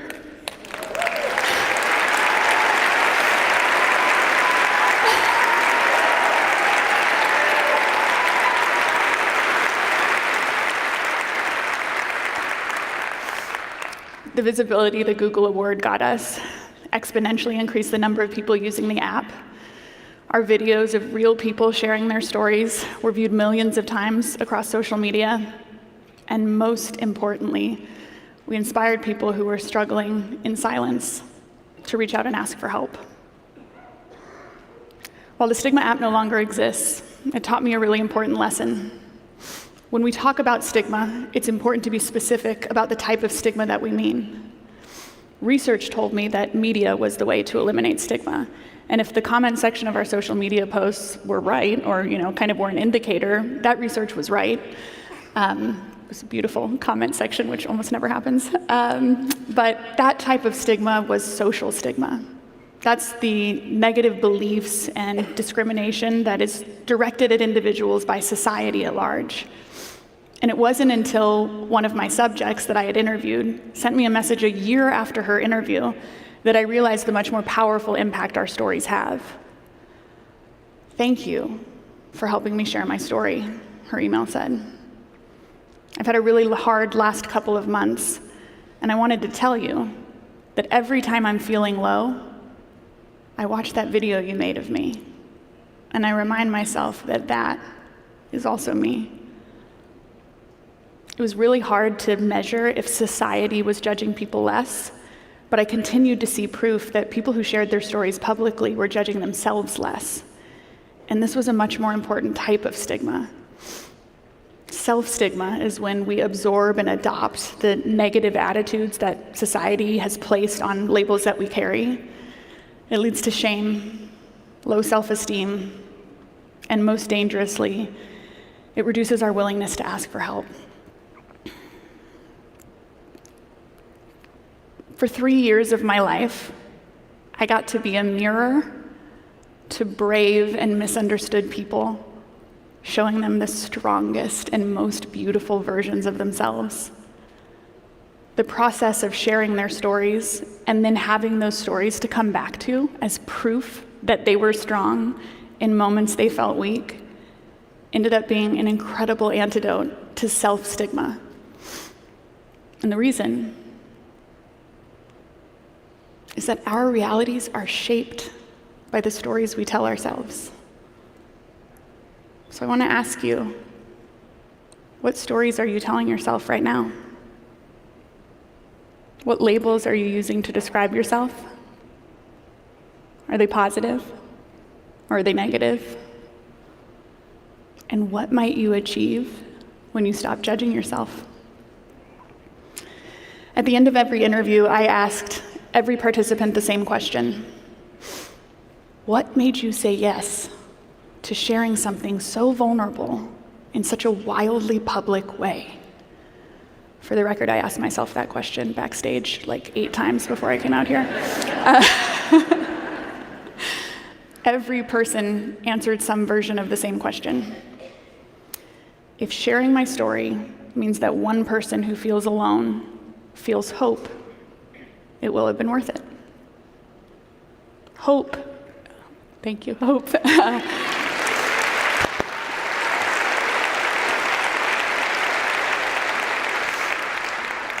Hope is another really misunderstood label. Most people think of hope as a feeling or an emotion, a synonym for optimism. But research of mental health experts tells us otherwise.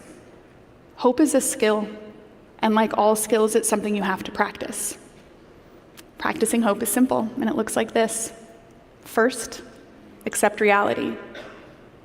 Then, choose to believe that your actions will make things better for yourself or for others. Those 200 people that I interviewed who shared their stories were practicing hope. In fact, they were crowdsourcing hope for people who were struggling in silence and didn't yet have the courage or the vocabulary to express what they were feeling. Those people, those subjects who shared their stories, shared them, they accepted their labels, they accepted their diagnoses, and then they chose to believe that sharing their stories would make things better for others. But what we all learned over those 3 years was that the people they were making things better for the most were themselves. Stigma is when we use a negative label to define someone and then judge or devalue them for it. And there is no one we do this to more than ourselves. A few minutes ago, I shared with you some of the negative labels I used to describe myself in the wake of some really hard life events. I want to share with you the ones I use now. I am a kind, curious, loving, resilient, badass single mother.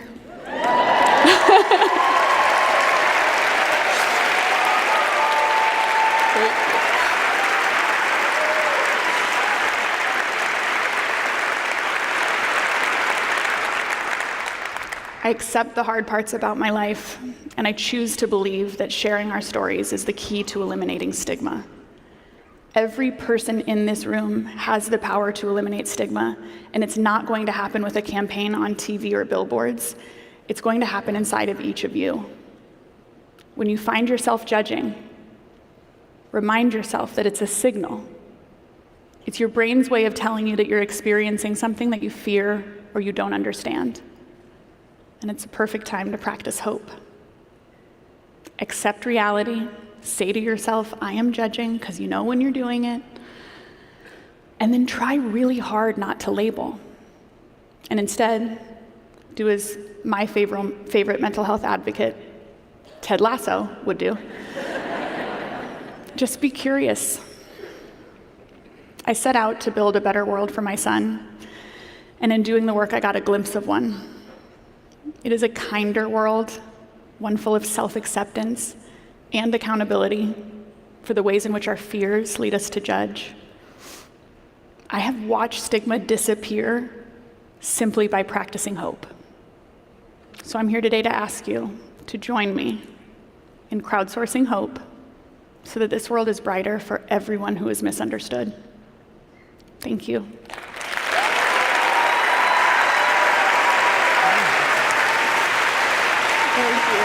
Thank you.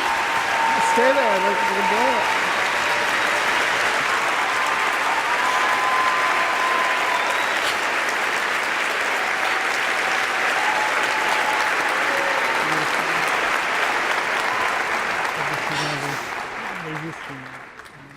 Thank you so much, Ariana. Thank you so much for bearing your heart and your soul and helping us ask such big questions. What labels would we rip off if we had the courage to do so? And it starts with sharing. Thank you, Ariana. All right, we're going to have our last speakers come to this stage as we sail towards happy hour.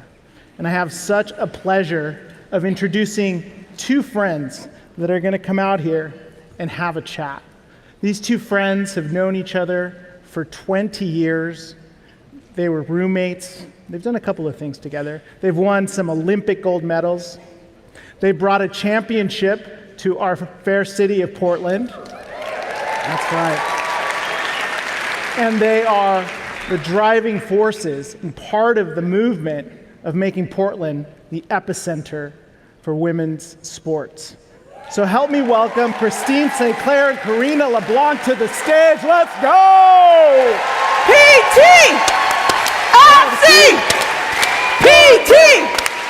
FC! PT! FC! PT! FC! Woo! Christine Sinclair! We have to measure how many eye rolls she gives me in this interview. We're at like 5 already. So. Well, Christine Sinclair, friend of mine. So, you know, she scored 190 international goals, folks. More than any man or woman. She's got bronze medals, gold medals, NWSL Championship, the Portland Thorns, 3 times. So when I was asked by the lovely KeyBank to start this Women's Leadership Series, I was decided I will pick one of my favorite goals to start it off. So cue the video, and I'm going to set the scene here. So opening game of a World Cup, 2015 World Cup. This was our 4th World Cup together. It's in Canada, right? The world is watching. Opening game, billions watching on TV, 60,000, and we get this penalty kick. And everyone's cheering and celebrating. And we all know who's about to take it. Christine, you want to take it away here? No. So in this moment, I'm going, why are my teammates celebrating? No one has scored yet. And also going to the ref, can we pick up the pace a little bit? Like, can we get outside the 18? Because as the one that's going to shoot, the more time between the penalty and like the foul, like the more weird thoughts go in your head, and it's not a healthy place. So I'm just going, please, can we move the opposition player out of the 18? She's in my way. And you guys see how long it's taken here. Like it's forever. But, you know, everyone's saying be quiet because, you know, you want her to freeze the shooter more at home. Of course not. But Sink, yeah, this moment, you put down the ball. And I remember asking you this, we were having a couple of beers after. What were you thinking? Okay, pause it. The power of Christine Sinclair. Okay, so it is amazing the amount of thoughts that can pop in your head in the span of, really, what was that, 45 seconds? So I'd taken a PK against this same keeper earlier in the year, scored, and I'm going, do I go the same way? Does she think I'm going to go the same way? Maybe I should go the other way? Nope. She's going to think I'm going the other way. So though, like, not what you should be thinking about. And then you start to think of the situation and how big the moment was for our country, for our team, opening game of a World Cup. These fans are expecting us to win. Like, here's the opportunity. And then I remember taking a deep breath and just remembering that, like, my entire life had prepared me for this moment. That I'm one, I like to be prepared. You know this. And so I had literally taken a PK every day for like the 6 months prior, just in case this moment happened. And you being a goalkeeper, you know how it works. As a shooter, you pick your spot, you shoot. If the keeper happens to make a world-class save, it sucks, but like you can live with yourself. And I remember like right before starting to move, just going like, this moment will not define you. You are so much more than just this moment. Cue the video. Feifer stands between her and a goal. It's Sinclair. Like, it's into the bottom corner, and Canada take the lead. Christine Sinclair does it again. And then I like picked up Punch John. Herdman. He was so embarrassed. And the rest of the team. Well, I think this is a powerful moment because that moment started with the city. And I guess my next question is, what was the role of Portland in the phenomenal career and life of Christine Sinclair so far? Oh God, so far, good point. Yeah, I mean, Portland's always had a part in me, a part of my family. I had two uncles that played professionally for the Timbers. So as a kid, I traveled down to Portland a lot. So it always had a special place in my heart. And then when I was deciding where to go to school, it was a no-brainer for me. I wanted to play for the legend Clive Charles. Like, come on, guys.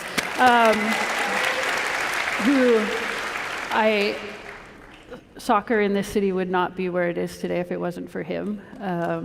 And so after college, Portland became my home. I never left. My parents were like, okay, bye. And then the NWSL was forming, and there was going to be a team here in Portland, and as an allocated Canadian, I got to list 3 cities that I wanted to play in.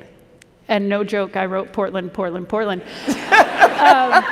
And the president of US Soccer came up to me and was like, Sink, everyone calls me Sink. No, you need to pick 3. And I go, no, I did. Like, I'm only playing for Portland. It's the only place I want to play. I knew how special the fans were at university. I mean, we had 3,000 students and 5,000 fans came to games. It was crazy.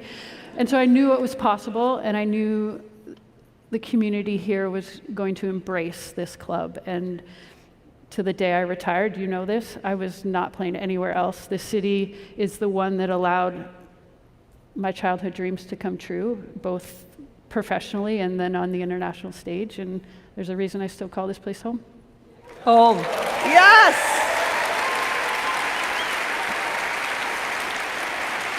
You know, we look out here and we were talking about this in 2013, opening game.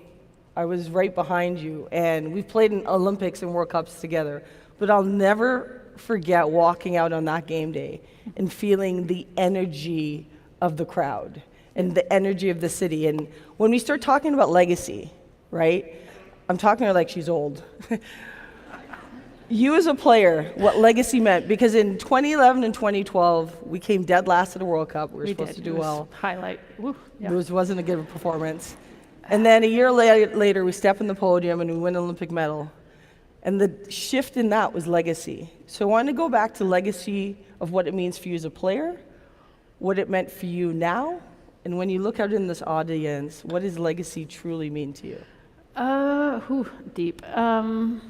You'll understand, my first answer is my entire playing career, all I've wanted to do and be was like a good Canadian. And yes! And for those that don't know, that's like being respectful, being kind, like leaving the place better than you found it. And that's what I want to be known as. And then obviously I've wanted to live a life that my parents would be proud of. Mm-hmm. And legacy on the field, you know, what changed for us, I think what took us to the podium was inspiring the next generation and leaving soccer in a better place. And here in Portland, with the NWSL and the Thorns, like this club was the club that everyone wanted to play for. Everyone wanted to like come cheer. Everyone wanted to support, unless you're from Seattle. And and every other organization like came to Providence Park and tried to bottle up whatever the Thorns had and take it home. And now within the NWSL, you see all these clubs that have like tried to replicate what we had from day one, which is pretty cool. And then with the WNBA coming to town, like, yeah. Like, I think the legacy is like we are showing the world what's possible when you invest in women's sports. And I think as I continue on and move on past playing, like I think both of the legacy is the little kids. It's the kids in the stands. I know your daughter's here. Paris, where are you? That's the legacy. It's the kids that are here in Portland, and she only has dreams of playing for the Thorns. Like that's what we're creating, and to see kids be able to dream dreams that we didn't even think were possible as kids. That's what it's all about.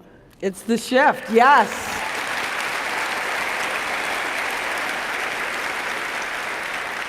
I don't know if you guys know, but Portland is the global epicenter of women's sports. I've heard that, yes. Yeah, I'm just making sure everybody here knows this.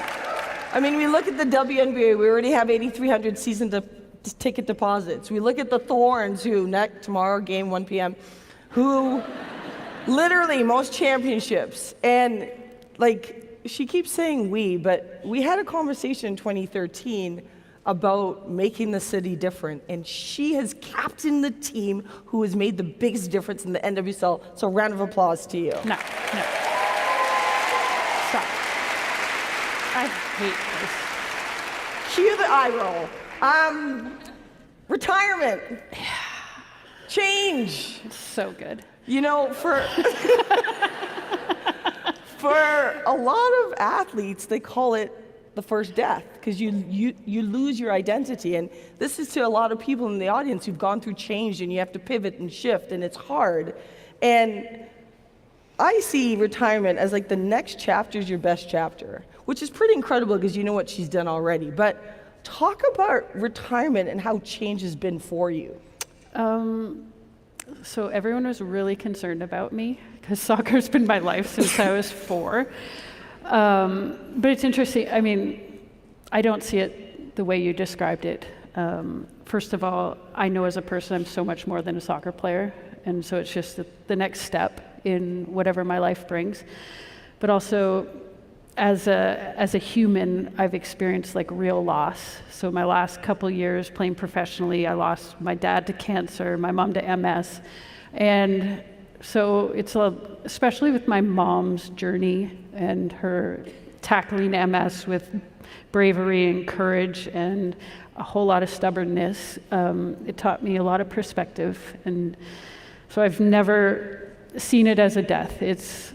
I've been fortunate. I was fortunate enough to play this sport that I loved till I was 41. And like, you shouldn't be playing professional sports at 41. But I was fortunate that I was able to. So I have no regrets. I gave everything to the Thorns. I gave everything to my national team. And I walked away knowing I did everything I could.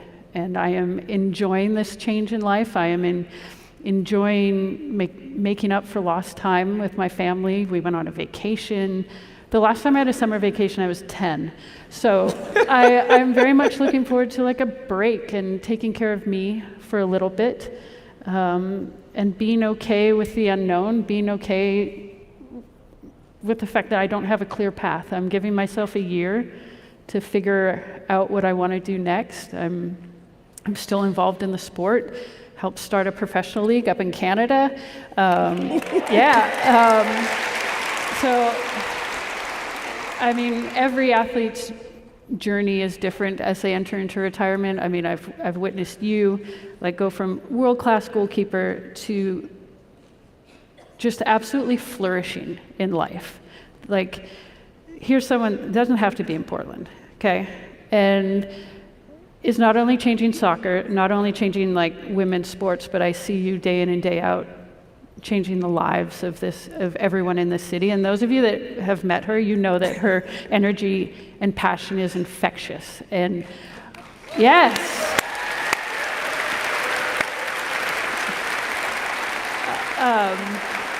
So I don't know, like, explain your journey. You seem to do it so seamlessly. Like, how was it for you? There's a little 5-year-old in the room, and thanks for that. I'm interviewing you, Sink. So I'm just gonna cry quick. But I had heart failure when I gave birth to her, and I say it was the best thing that ever happened to me, because for me, we all have a purpose here on this earth. We all have greatness inside of us. We all have something we're meant to do in this world, and we've talked about it. Whether your platform is huge or it's one person, find that and live it, and do it to the best of your ability. Because for me, every single day I want to be her shero, and it's in all my actions. And you know, I was surrounded by the greatest like-minded people for 18 years of my life. And I think the best lesson I learned was just like, go out and be boldly you. She may give you the eye rolls, but you know, I think that's why I came back to Portland, because this is a community that changed the trajectory of women's soccer in this country, because you fell in love with the players and the players needed you. And that's what's exciting about what we're doing now, is we are changing the conversation for women's sports. So I'm just living my why, because I got to do it next to you for 18 years. So back to asking Christine questions. You know, let's have some fun with some fun facts. Fun facts. Ask permission or beg for forgiveness. Okay, I want to be the person that begs for forgiveness, but you know me, I'm asking permission. Favorite holiday? Christmas. Favorite podcast? Okay, I'm like a news junkie. Sorry, I know that's really boring. So I'm like an ABC evening news kind of person. Sorry. You might have figured the difference when we were roommates. It wasn't good. Favorite childhood TV show? Ooh, Full House. Or Murder, She Wrote. I would watch that with my mom. Yeah, the same thing. Messi or Ronaldo? She scored more goals than all of them, but go ahead.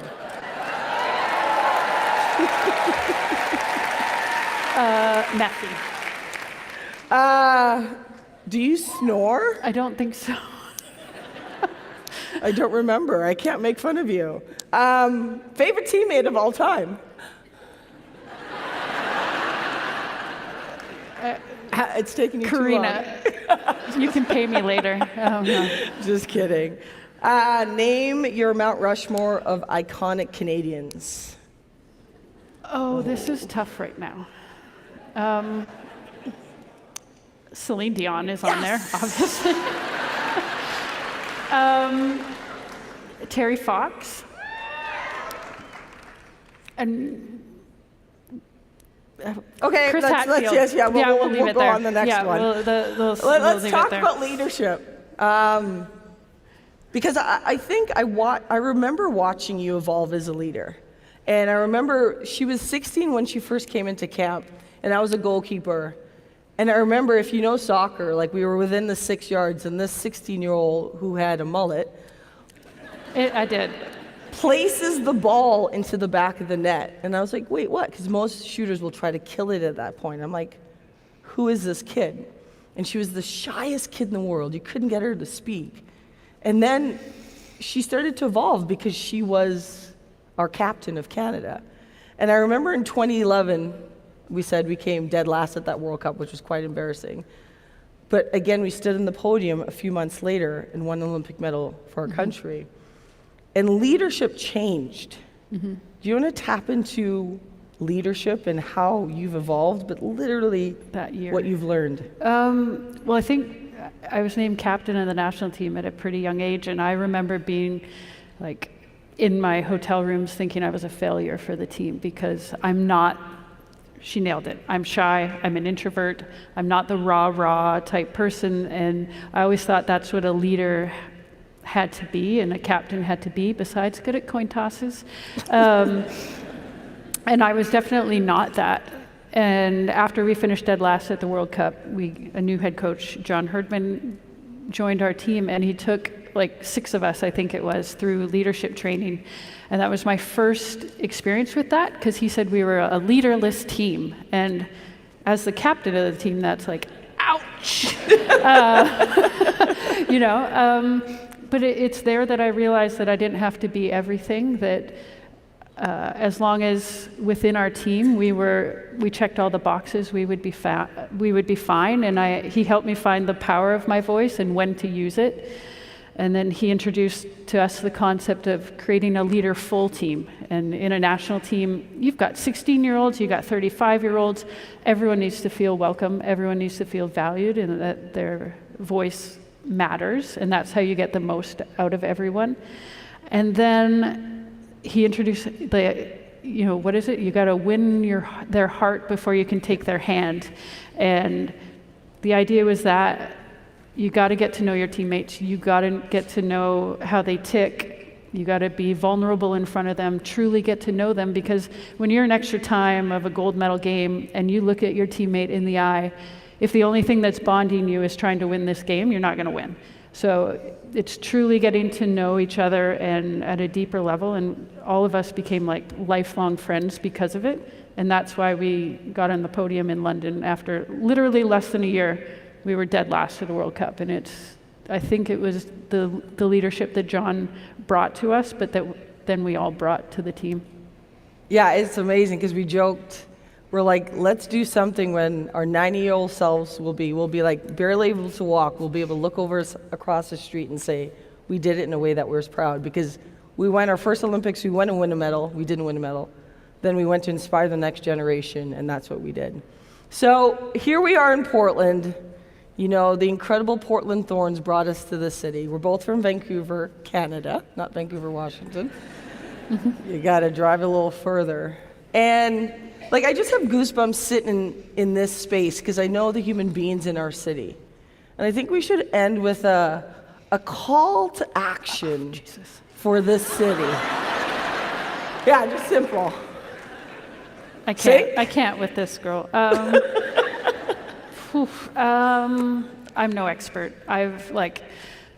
You and I, we've been fortunate to travel the world, and it's interesting when they ask, oh, where do you live? And you say Portland, Oregon, and they're like, that's the most amazing city. I was there one weekend, like for a bachelor party, or, but that's how the world views Portland. And unfortunately, I feel like since the pandemic, those of us that live here kind of view ourselves and view the city as its challenges, and that's how we identify ourselves as like maybe not the most amazing things of Portland. But I think what you've seen today, what we've heard today and witnessed, like there are absolutely amazing people here changing lives, changing the world, and that's what this city is all about. And it's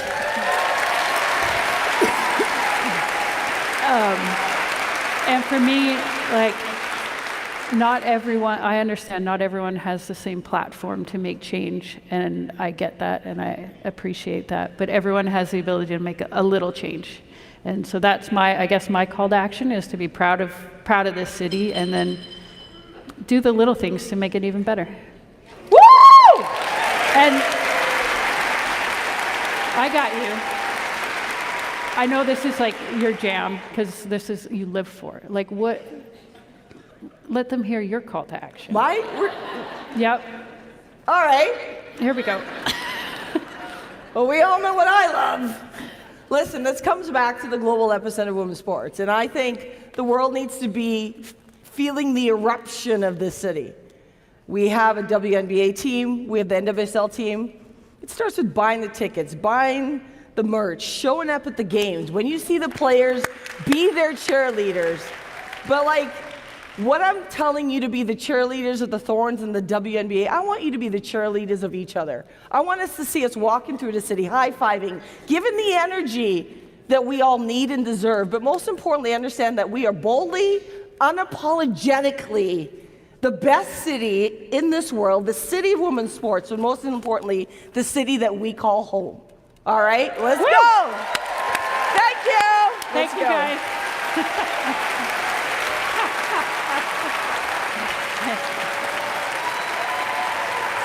Yes. There we go. There we go. The championship trophy. Sing. Thank you, ladies. Oh, you're beautiful. Thank you so much. Thank you, Sink. Thank you, Karina. And go Canada. Go Canada, right? They make you good humans in Canada as well. Just wonderful to get into the head and the heart, right, of two champions. And what I was really struck with is friendship. Just beautiful, beautiful friendship and the shared experiences. And of course, just the power and the optimism, right, of what we're building here in Portland for women's sports, right, and for our city. So now we have our last performance before we just wind everything together and we head back outdoors. I'm so excited to introduce this next performers. Ron Artis is, yes, Ron Artis. If you do not know Ron, he's from Hawaii. He is one of 11 children. The Artis roll deep. And Ron is here with his beautiful wife, Julia, and their 5 children. Right? And the Artis family, the kids have already been to 20 countries. Yeah. They're actually putting their stuff in storage right now so they can go on an extended trip together. Just absolutely beautiful as they're raising their children. Also, the Artis family, one of them has his brother Thunderstorm, 2-time alumni, both of them on this stage. And if you don't know Thunderstorm, anybody watch American Idol? We got a few people? Yes. So Thunderstorm, tomorrow night and Monday, is vying for the top 12 of American Idol. So please vote for him. And so exciting to also bring on stage with Ron the Grant High School Choir Royal Blues. Yes. They are a competitive choir. They have over 50 performances. They're actually going on tour to the great north of Canada. And John Eastman, I was speaking to him yesterday, and he said, Luis, if you knew these kids, you know that the future is bright. And so with that, let's big a round of applause for Royal Blues, who's going to play first, and then Ron will join them for the second song. Let's go.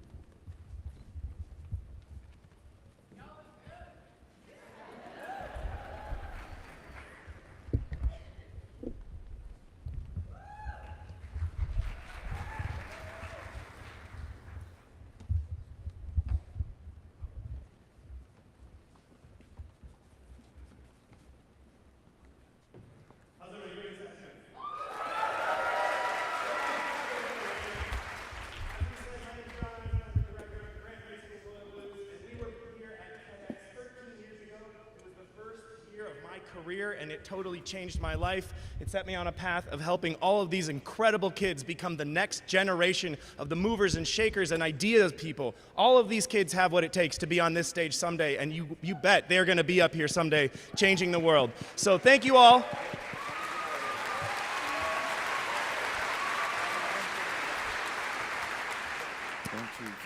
Thank you all. We're going to sing a song called Time by Jennifer Lucy Cook. It's a new composition that I think really kind of sums up how we feel about time, that it's in our present, it's in our past, it's in our future, and it's all around us. Please enjoy, and then we're really excited to sing with Ron Artis.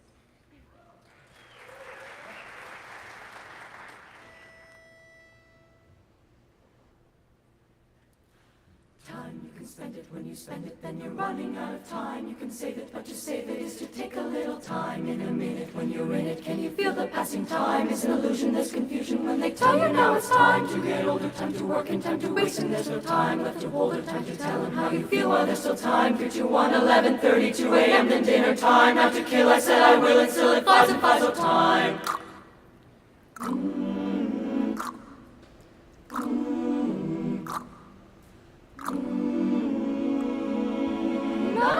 Time you can spend. When you spend, you're running out of time. You can save, but to save it, take some time. In a minute, you're in it. Feel passing time is an illusion, confusion. They tell you now it's time to get older, to work, time to waste. There's no time left to hold, time to tell them.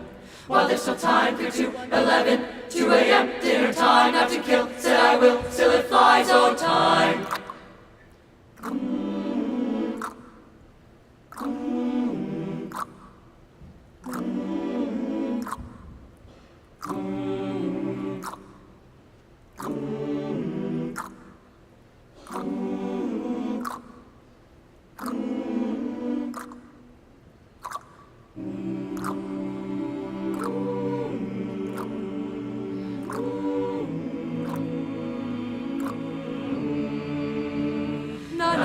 Time you can, when you're running out of, save it, take a little time, minute, can you feel passing is an illusion, they tell you to get older, work, waste, there's no holder, tell him, feel there's time, 1:30, dinner time, kill, will still fly, oh time, you can spend it, when you spend it, then you're running out of time, you can save it, but to save it is to take a little time, in a minute, when you're in it, can you feel the passing time? They say time to get older, time to work and time to waste, and there's no time left to hold or time to tell them how you feel while there's still time. 3, 2, 1, 11:30, 2 a.m. then dinner time, not to kill, I said I will, and still it flies and flies, so fly, fly, fly on time.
Aloha, everybody. How you doing tonight? Welcome to TEDx Portland. It's been an amazing day, hasn't it?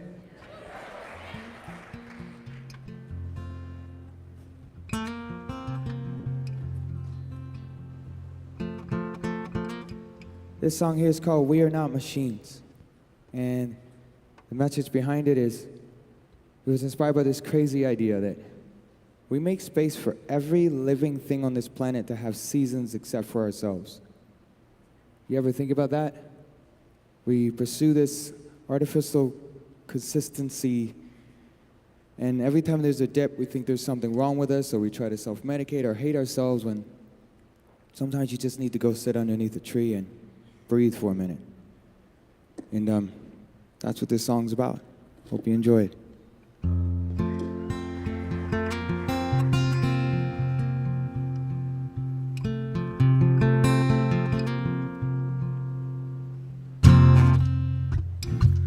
music is my therapy. It flows through every part of me and hears me when I say I've had enough.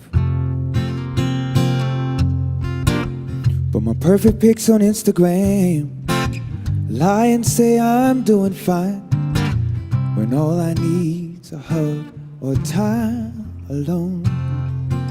We mute the reminder that we are not machines. We mute the reminder that we are not machines. Y'all know what we're talking about, Portland? Before you say that it's too late, we've got to give ourselves some space. The highest form of beauty is honesty. Don't call me friend nor enemy, neither's what I aim to be.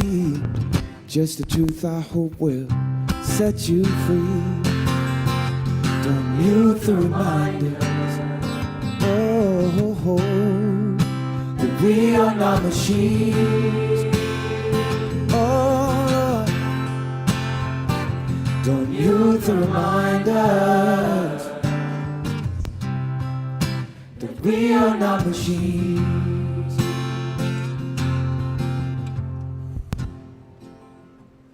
Said,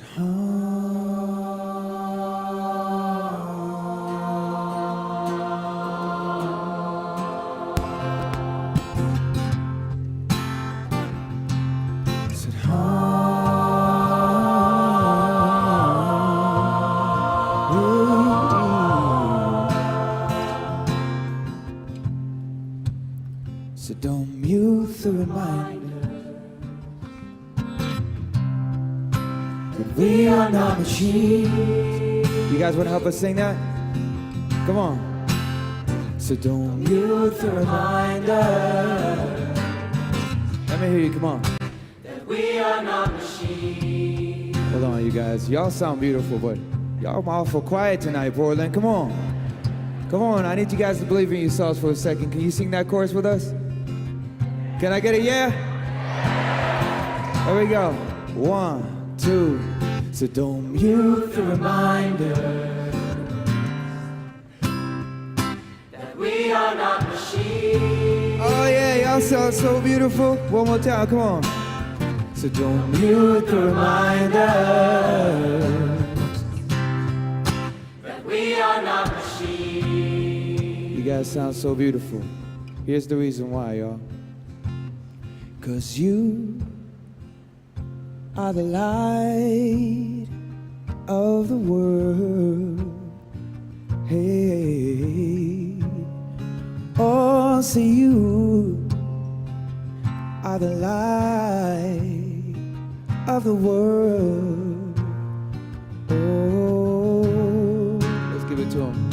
See, you are the light of the world. Oh, so you are the light of the world. Help us have one more time, brother. Come on. Let me hear you guys sing. Oh, so you are the light of the world.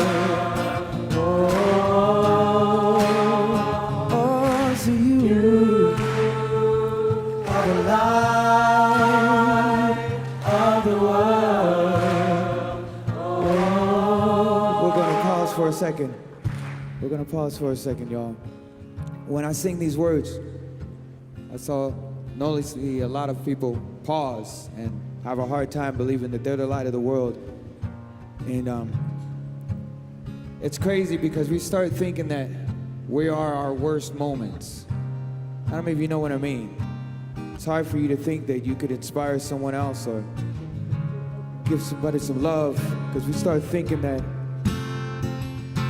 we can't make a difference. But I want to pose a thought to you guys, man. If you're standing at the edge of the lake and you see someone drowning, are you gonna jump in and save him, or are you gonna wait till you're a certified lifeguard? What you gonna do?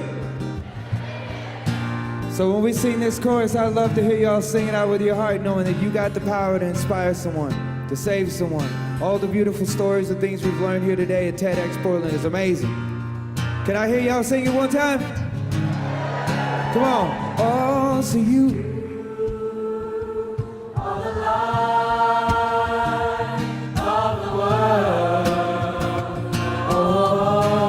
Sound beautiful. Oh, so you are the light of the world. Come on, Roy and Blue, let's break it out for a second. Come on. Oh, so you are the light of the world. Oh, break it out, guys. Come on. Oh, so you are the light.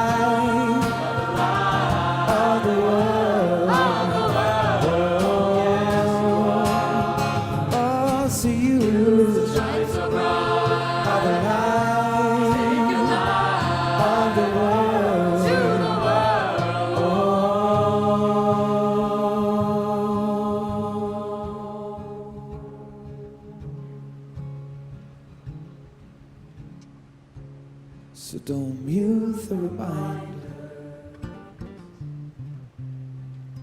that we are not machines. Don't mute the reminders that we are not machines. Thank you guys so much, Molly. Thank you. Give it up one more time for the amazing Royal Blue, everyone. And John Eastman.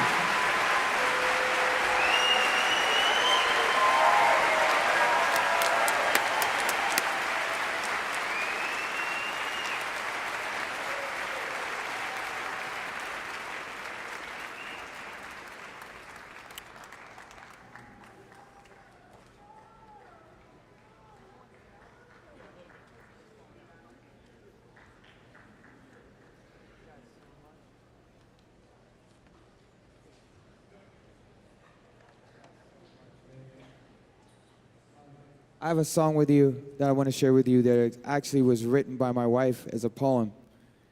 And I've been playing music since I was really, really small, you guys, just like writing and playing and all this stuff. And my wife, she's never written a song in her life and doesn't play an instrument. And we were talking, I was like, babe, I know you have a song in there. And then one day she showed me a piece of poetry she had written. And to me, I think it's the greatest song on the whole album. I was like, way to go with your first song. This song I'm going to share with you is called The Gift of Time. And the gift of time is based on the idea, the one thing we can't get more of, we go about just sometimes mindlessly spending, and that is time. I want to share a video along with this moment of my daughter out in one of our favorite places in the world, Pacific City, right out on the coast of Oregon, just to get you guys to take a deep breath for a second and breathe as we go into this song and just reflect. Because, man, there's never going to be another moment like this one. I hope you enjoy this.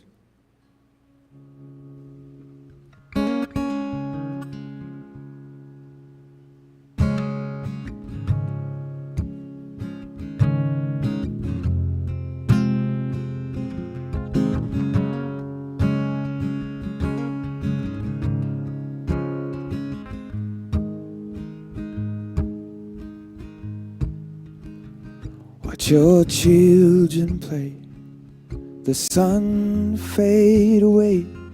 Hold your loved ones' hands and start to dance. What do we save up for when we'll never get more of the sweet gift of time? Our little phones disconnect us from our own little lives running past our eyes, comparing all we own with the corners of the globe. Make us feel there's lots to gain, but don't waste the gift of time.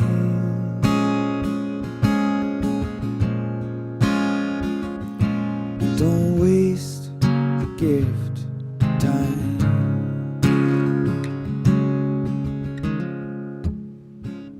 Take the time to call your mother. One day she won't pick up. Go and sit down with your father. Tell him his love is enough. When we're young, we have forever. When we're old, it slips away. That's just the weight of time. So don't waste the gift of time.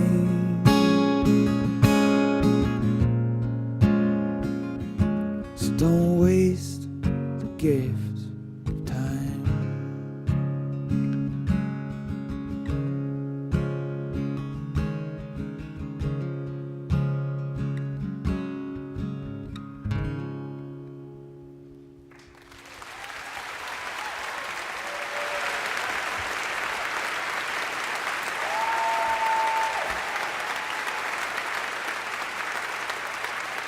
Thank you all so much.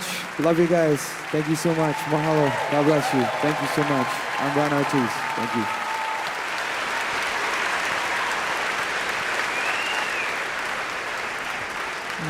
Thank you so much, Ron. Thank you. I was talking to Ron yesterday and walked by his guitar case. And on his guitar case, just a simple orange guitar case, it had a few words and it said, "You are made of love." And Ron, you are made of love, and the Artis family is made of love. Thank you. And another round of applause for Royal Blues and their beautiful voices. Beautiful voices. Yeah, thank you. So now I'm going to welcome back in just a minute Dave Ray to the stage to give some thank yous.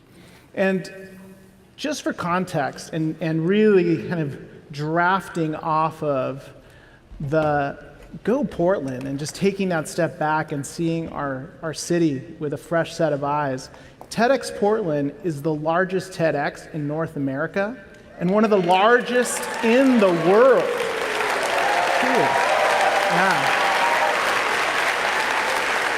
And really a beacon, for the broader TEDx community. And it's open code, right? Open share. Like, here's how we did it, and just this beautiful collaboration. And the reason it is, of course, is there's leadership, Dave Ray, and people really giving their heart and soul to it. But it really is an incredible act of service of hundreds of people.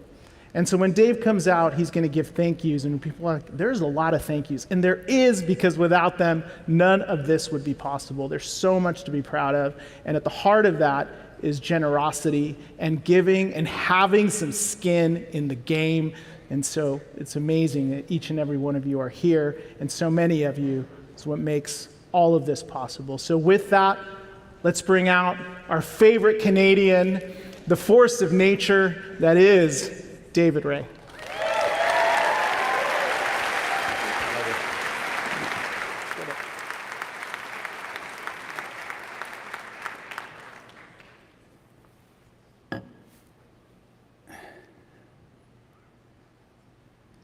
We have raffle prizes to give away.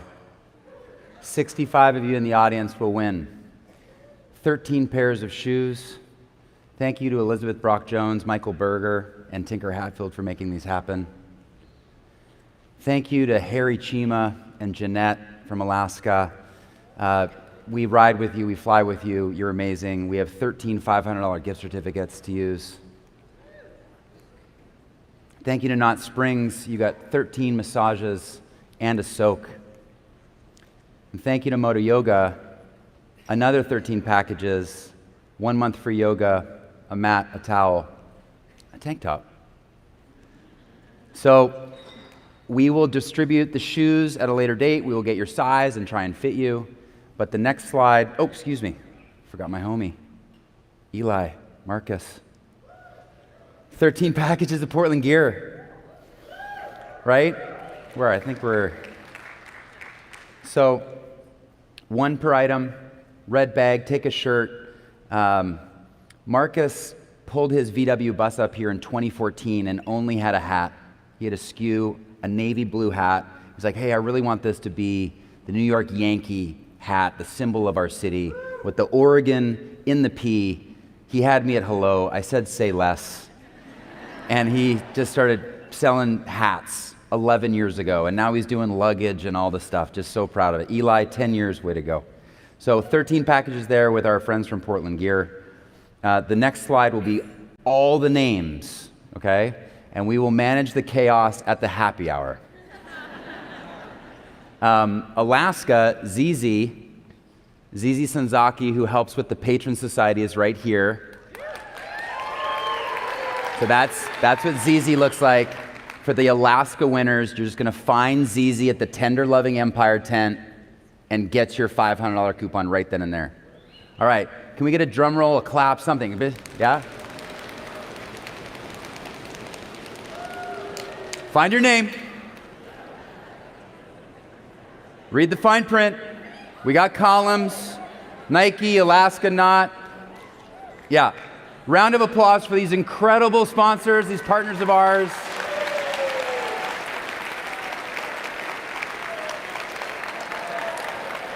Oh, too fast. Sorry. God, we gotta keep the trains on the tracks, people. Okay? Too small, we hear you. Feedback is a gift, we want presents. Okay? We will email all the winners. Don't lose sleep over this. Okay? 65 though. Okay, so, yeah. Want to thank our friends at Ballard Spar, formerly Lane Powell. These are our lawyers, our legal team. We incorporated as a nonprofit, a 501c3 in 2009, and they've been at our side ever since. Absolutely incredible. Joe Cern, Lisa Poplowski, Carter Mann, Jeff Wolfstone, thank you very much. Please put your hands together for Ballard Spar.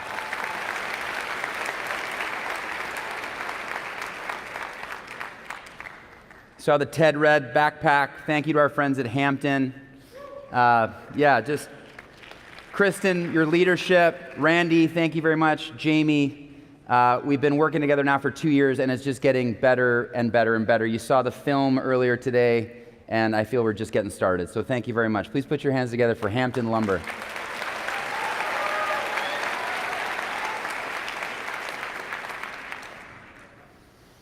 Premier. They help with the event book. And if you haven't taken a selfie with the big red board in the lobby, please do. You saw the incredible video. That was from 2019, and I teared up backstage because Andy Gordon was in that and all the feelings. But we're so proud of that book. It is the Holy Grail, and this year's Red Book is our 10th total volume, and now we got a big fun stack, and hopefully if you've been a few times, you're collecting them, and they're just holding your memories to look back in time on what we did together. Thank you, Premier, for being so amazing.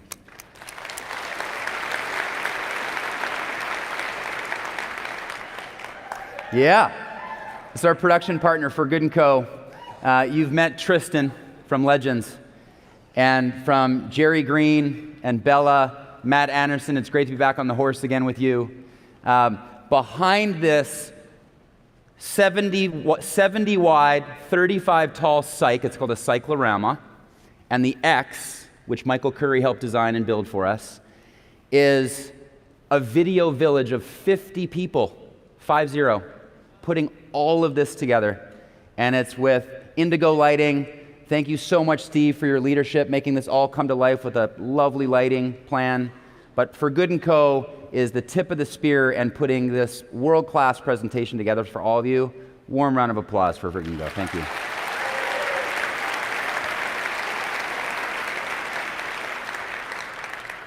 So, definitely not favorite Canadian because I'm all in on Karina and Sync. That was so magical. I was just standing over there and my heart was full. watching them interact. We started talking to KeyBank over a year ago, and Kellen, your leadership and your belief in us, having never been to the event, you never wavered. Cameron, thank you very much. Josh Lyons, he's a friend and then he's a banker. Like I know that's weird, but he's incredible. And his team is shaping this city with what they do for the Thorns and the Timbers. The Women's Leadership Forum is a new series. We're going to carry it on. Sync kicked it off. We're going to bring it back next year and have another guest.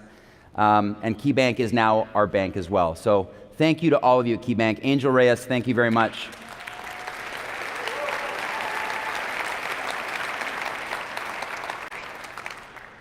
Oh. So our third and final run. And first year, you're kind of forming, storming, norming, performing. As you're getting to know all of the ins and outs of what we do together, from designing the event book, to brand videos, to digital identities, the website. If you haven't been to TEDxPortland.com, it's a gift. And Joe Carolino had the idea 18 months ago. An incredible team, right? From Ryan Buchanan and Keeley at the top, to Mark D, Royal, Bailey, Faulkner. Like there's 80 people I can name. They're all in the book. But you have been an extension of us. We eat together. We party together. We create and build together. And at the magic, the center of that is creativity. And you've made the last three come to life with Confluence, Alchemy, and now this masterpiece, which is Continuum. So the body of work is simply sensational. If you're looking for an agency to work with in town, I highly recommend them. I'd love to introduce you. Please put your hands together for the entire team at Thesis. We love you.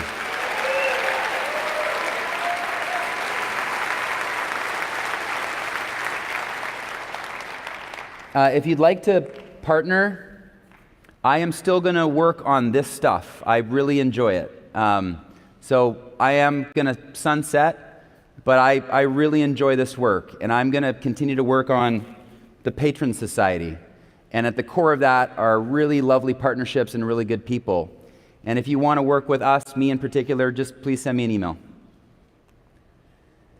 If you'd like to volunteer, please turn to page 215. Not now, another time. But we're not looking for day of volunteers. We're stocked and loaded there. We're looking for year-round volunteers. If you have 80 to 120 hours and you think you can commit 7 to 9 months a year in spurts, let us know. We've actually put the roles in the book, and you can figure that out. And we'd love to hear from you, right? This is a volunteer-driven organization. With that, right there, I need a very important piece of cargo. Yeah. You bring it out, Dusty?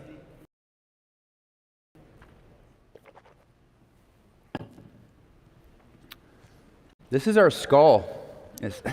And this is the last year's MVP, Dustin Fernandez, our licensee. So this is very fragile, and it's a beaded skull that says MVP, and we give it out every year to people that have just gone above and beyond. And this year we have 2 winners. Their combined tenure is 22 years of service to the organization. They're in this photo, and I hope they're backstage because this is a surprise. They don't know this is happening. Are they here? Okay, get out here. Molly Fuller and Justin Albano.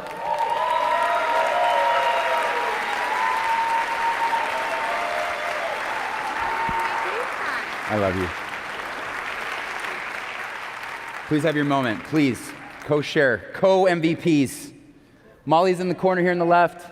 Yeah, big round of applause.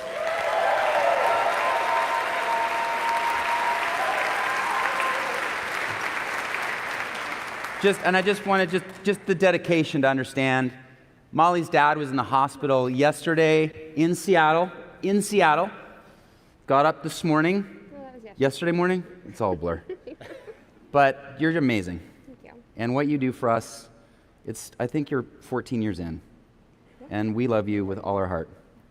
And this combo, they help manage all the ranks of the volunteerism. So just, you're incredible. So on behalf of all of us, thank you. Thank you. Yep. Love you.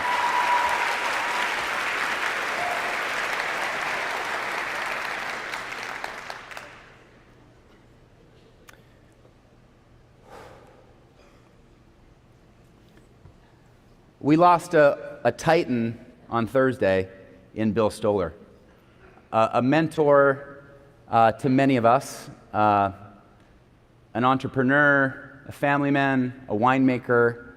He was only 74 and healthy. And I had the chance to meet him several times, and just a wonderful man.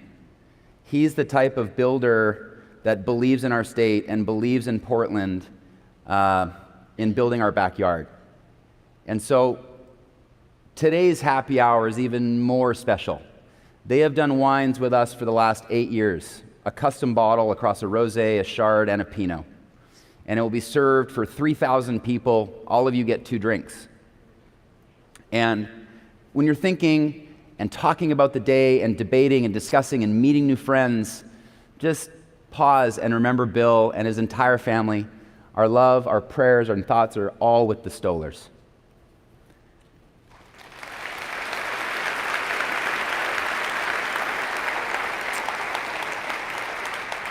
And Stoller has company. Thank you to Rogue, who's been with us with custom beer. Wilderton, we have non-alcoholic options with spritz and aperitivos. We have ice cream from Salt and Straw. Tyler Malik spoke on the stage a few years back, and camera him involved. And thank you to George Mann. This is a vodka seltzer. If you want to get into spirits, the 196 is delicious. So again, all of you, if you're of age, on the back of your name tag, you have 2 little boxes, and it's an open bar happy hour, okay? At this time, I would love to introduce Leon Anderson, our closer. So he does a quick, tight recap. And for those of you that have been to this event before, my big brother, Rennie Gleason, did this for 15 years and was an original founding board member. And Pam and Rennie have moved back to the East Coast. And so there was a big set of shoes to fill here with this role, and we didn't hesitate or think twice. Leon Anderson was absolutely the man. He has a background in improv. He's whip smart. He's the president of Instrument, an incredible creative. I'm going to hand it back to him, and he's going to help recap and close the day. Thank you very much.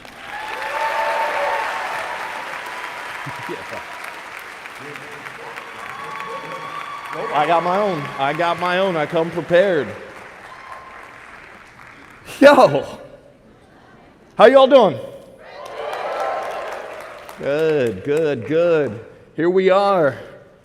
We're ready for the recap. Also, I want to be honest and let you know that right now I feel like a substitute teacher on 6th period on a Friday before school gets out for summer. So I know that I'm the only thing standing between you and an open bar happy hour. And so I appreciate the people who said, fuck that guy, and they're just leaving right now. And I appreciate all of you who have stayed for this presentation. It'll only be 45 minutes. I'll move through it pretty quickly. 8 a.m. sounds like a really long time ago. It feels like it was a really long time ago, especially when you had to stand outside. Thank you for your patience. We thought that this is what was going on out there. We were happy to see that people came in gracious, smiling, and ready to go. And I hope, and I will judge this based off the round of applause, that it was absolutely worth the wait.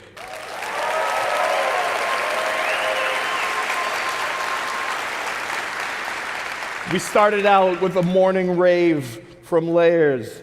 He invited us to sound the alarm, and we did. We got up. I want that to be my alarm clock every morning for my kids' room because they will be very much annoyed.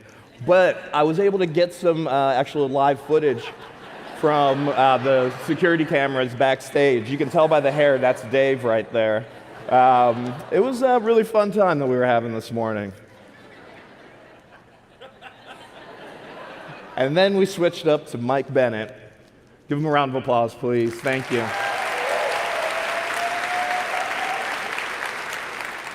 Mike taught us that H is for humu humu nuku nuku kuapa. No, I didn't get it. Don't clap for me. I didn't get it. But I wanted to try to say it. I also wanted to test the limits of artificial intelligence with this. So I went ahead and asked ChatGPT to create an image of a handheld power tool with a blade that goes up and down and can chop your hand off. Nailed it. Speaking of nailing it, Jennifer Feifer came up here. Give a round of applause, please.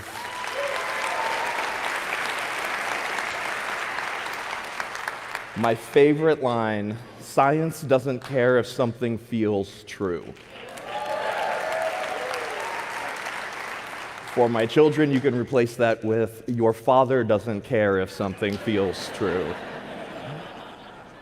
And I say that because, I too am still in my adolescence.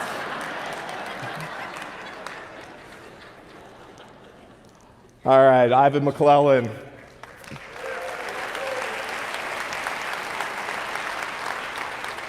He said out loud the thing that is in my performance review every year. You're 10 years in and you don't know shit. But also, I mentioned that I was adolescent, and so me and Ivan actually have a lot in common. Yes, we are both black.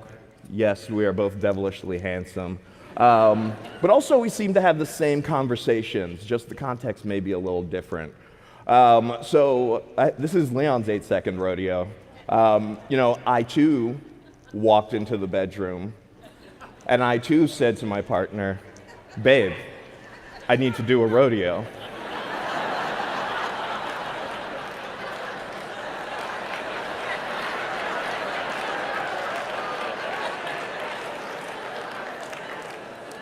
And she also said nothing. But I don't want to leave you with that. I want to give you a little bit of information because I was curious myself. Okmulgee, Oklahoma. Do we have anyone from Okmulgee in the audience? That's a surprise. Population 11,322. The zip code, there's one of them, 74447. Also, it's where Reservation Dogs was filmed. Yeah, great TV show on FX. I'm not sponsoring or shouting out FX. I'm just telling you it's on FX and you should watch it. Now we got to the music. Christopher Brown taught us how to stay in the pocket. He also said it ain't what you say, it's how you sound when you say what you say. Very important to remember. Because the way that he said it and the way that that sounded had me feeling like Shorty from Malcolm X. Yeah. Perfectly moving into Brian McLean. Yes. Great fact. Of Leica holds the Guinness World Record for the most number of 3D printed faces. It's literally just a vault of nightmares over there. He did teach us, though. He taught us that there are 338 million voxels in a cubic inch. Those can be colored cyan, which I think I pronounced that right, yellow, magenta, and clear. And that cubes are different from spheres. That was the biggest thing I took away, and we are all mixed colors. That's right. That's right. But all of that knowledge was hiding a very dark secret. He had a head on a stool, y'all. Right there. Just a disembodied head, just waiting for us. And also, did anyone, at the beginning, there was that TV, and it was showing his little science fair experiment. I couldn't place it. I couldn't place what it was and what it reminded me of. It reminded me of every horror movie ever made. And then they played that video. And then White Lotus. Man, okay, first of all, I applaud Dave's professionalism for not even acknowledging that there was a human being jumping from post to post like a lemur chasing a bouncy ball. And then I got to see the real thing, and Dave told me that I can say 8 curse words. I think I've used 2 of them already, but holy fucking shit. I was standing in that corner, bawling my eyes out. I don't know if it was from pure emotional release or absolute terror and fear, but it was amazing. Also amazing is Brennan Wood.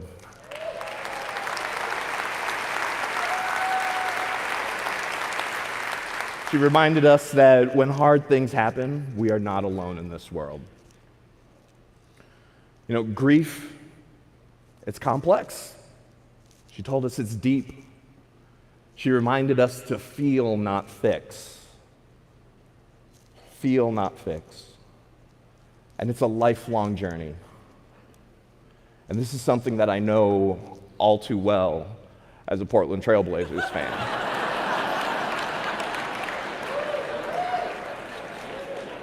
But we'll get there. Scott Hanselman. Oh, wow. Wow. Letting us know that the internet is a walled garden controlled by billionaires, not humans. Also, a fun fact about billionaires, they are made by Leica, and their faces are also painted on and removable with magnets. But the biggest thing that we learned in that was that there was more power in Scott's left arm than existed on the entire planet in 1980. He said that here on stage. And that's something that we need to be aware of and we need to be conscious of. Because,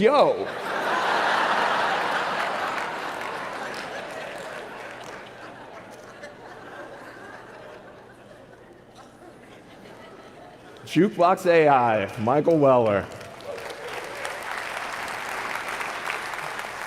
Man, the things that he did in 6 days were amazing. And he taught me a little bit about it, and I think I got it right. So basically, all you have to do is you have to stably diffuse a low-ranked adaptation, allowing it to flux inside of a data set. No big deal. But then while trying to remind myself of that, I was sitting in the back and I heard something that took me off guard. Dave apparently said, "Why babies?" I apparently heard white babies.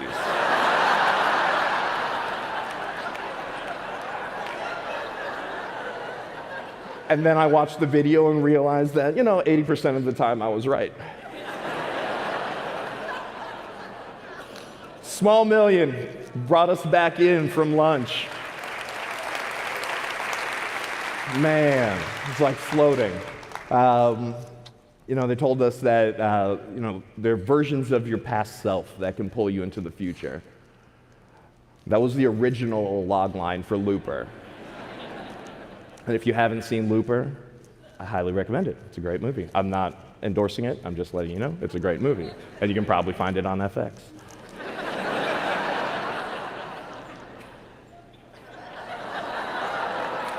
Yeah. And, found out that octopuses can play guitar. At least that's what I took from it. Dennis Connors.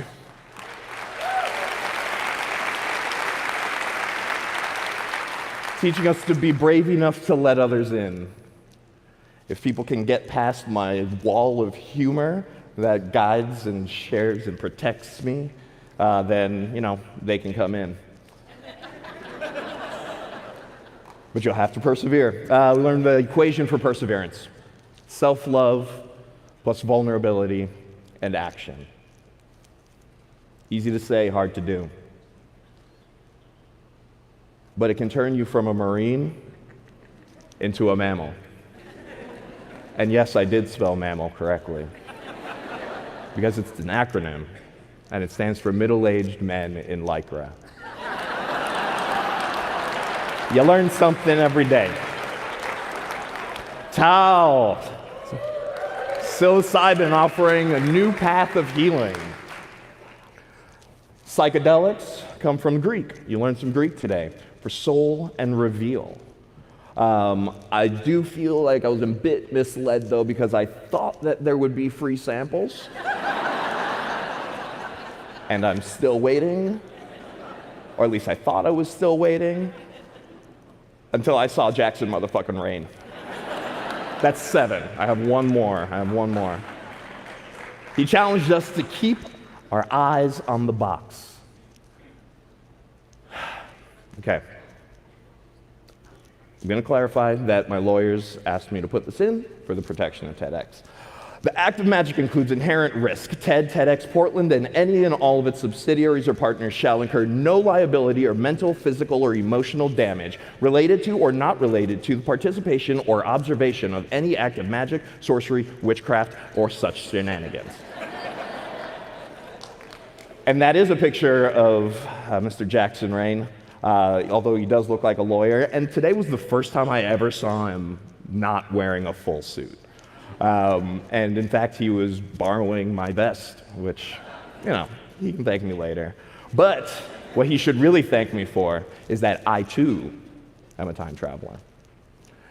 And I went back 3 months ago as he was packing his bags, as he was getting everything ready, as he was putting his boxes onto that UPS truck to be shipped here to Portland to share with you.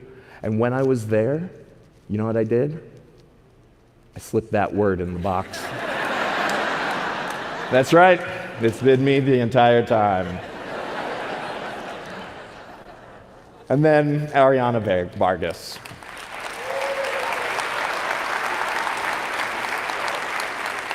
Shared with us that labels are not powerful.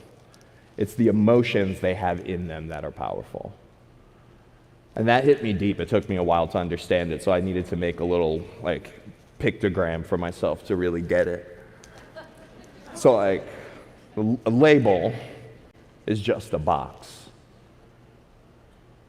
And Jackson Rain is the fucking emotion that's inside of it. Another magic trick for you. But we can overcome stigma.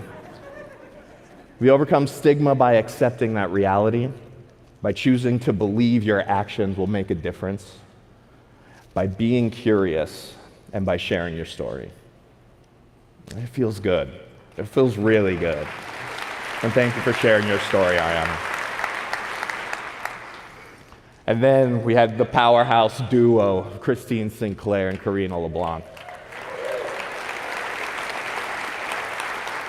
letting us know and comforting us in the fact that this moment will not define you. You are so much more than just this moment.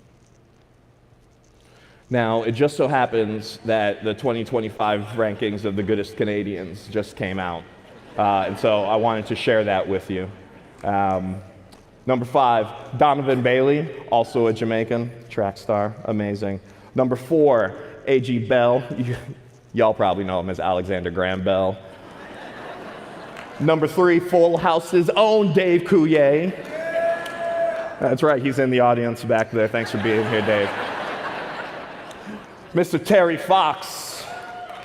Terry Fox, would love to run a mile in that man's shoes. And of course,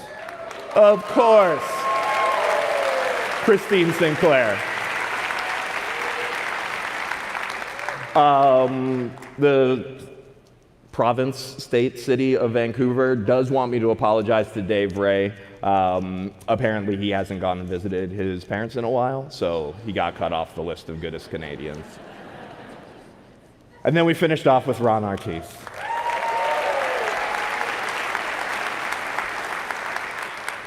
He just reminded us to take time, go sit under a tree, because we're not machines. So just breathe, be patient, love yourselves. And thank you. Thank you for being here. Thank you for sharing this with us. And thank you, and we'll see you next year.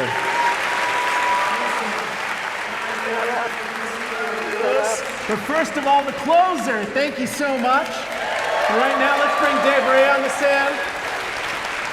Thank you. Hey guys, before we close, just one quick moment.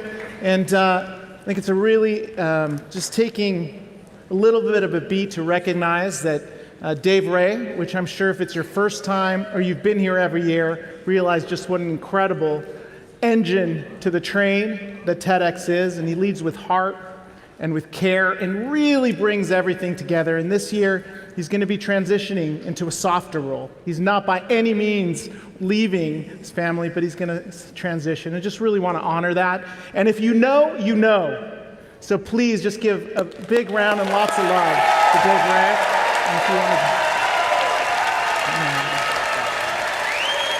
Please, everybody.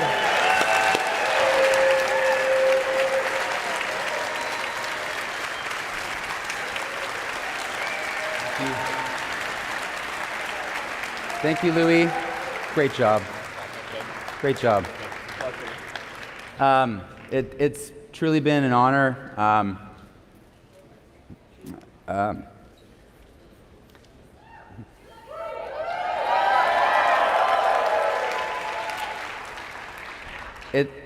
Just real quick, the theme of Continue was inspired by a lot of things. We had a mortality salon, and we lost a friend in John Waller. And it really made our core team think about how precious time is, how we choose to use it, how we waste it, who we spend it with. And Continuum was born. And a lot of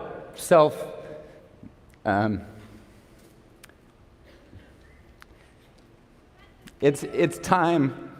TEDx Portland's never been stronger. It's a deep bench, and I'm excited to play a small role. It's been 16 years of our life.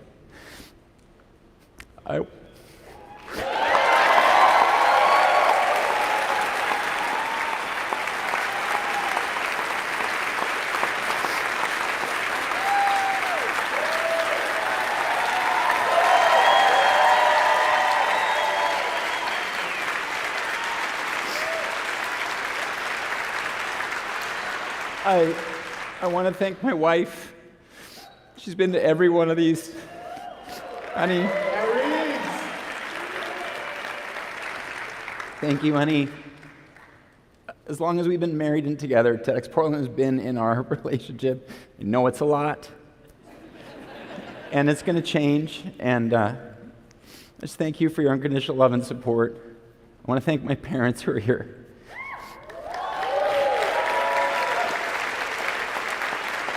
My mom and dad are both here. They've been to 12 of these. My mother-in-law, Mary Beth's here. Dan, you've been to all of them. You can't do without a support system, so I'm very grateful. And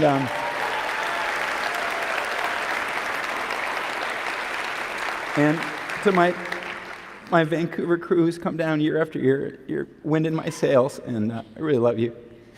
I have an idea, and I've been working on it for 10 to 12 years, and it's the reason I'm stepping aside. And if I could come back in a year, I think it'd be appropriate. I need a little bit more time to work on it, but it's a catalytic, transformational project for Portland. And we have an army of people that are going to make it happen. And I just don't have the time to do all the TED stuff and this next thing on the horizon. So I will be involved with the Patron Society, and I will do partner work. But I'm so excited to watch the new leadership and all of these new incredible people in our volunteer crew and our partners. It will live on. Will it be here? We don't know. But it's not going anywhere. And just with today, take away that this city is incredible. It's incredible. And I'm Canadian, but I love Portland. It's the most Canadian US city I've ever lived in.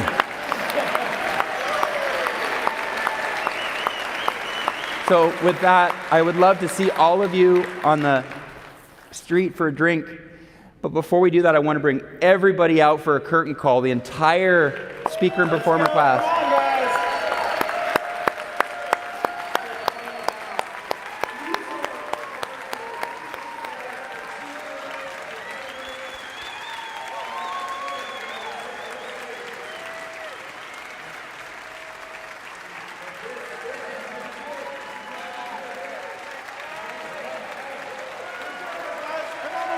Let's go. There we go. All right. Gosh. Yeah. And I just have one ask. I have one ask. If there are alumni sweaters, if you've an alumni of the organization, any volunteer, previous or now, I'd love to do a team photo down by the fountain. This is the only time I can announce this. So let's just all go down there, alumni, speakers, sweaters, please go, let's get a drink and go down there and get one big photo. I'd love that. And I'm gonna pass it back to Luis and close this, but. Thank you so much for joining us for Year 13. One more hand to our incredible performers and speakers. And thank you, Portland. We'll see you out on the lawn.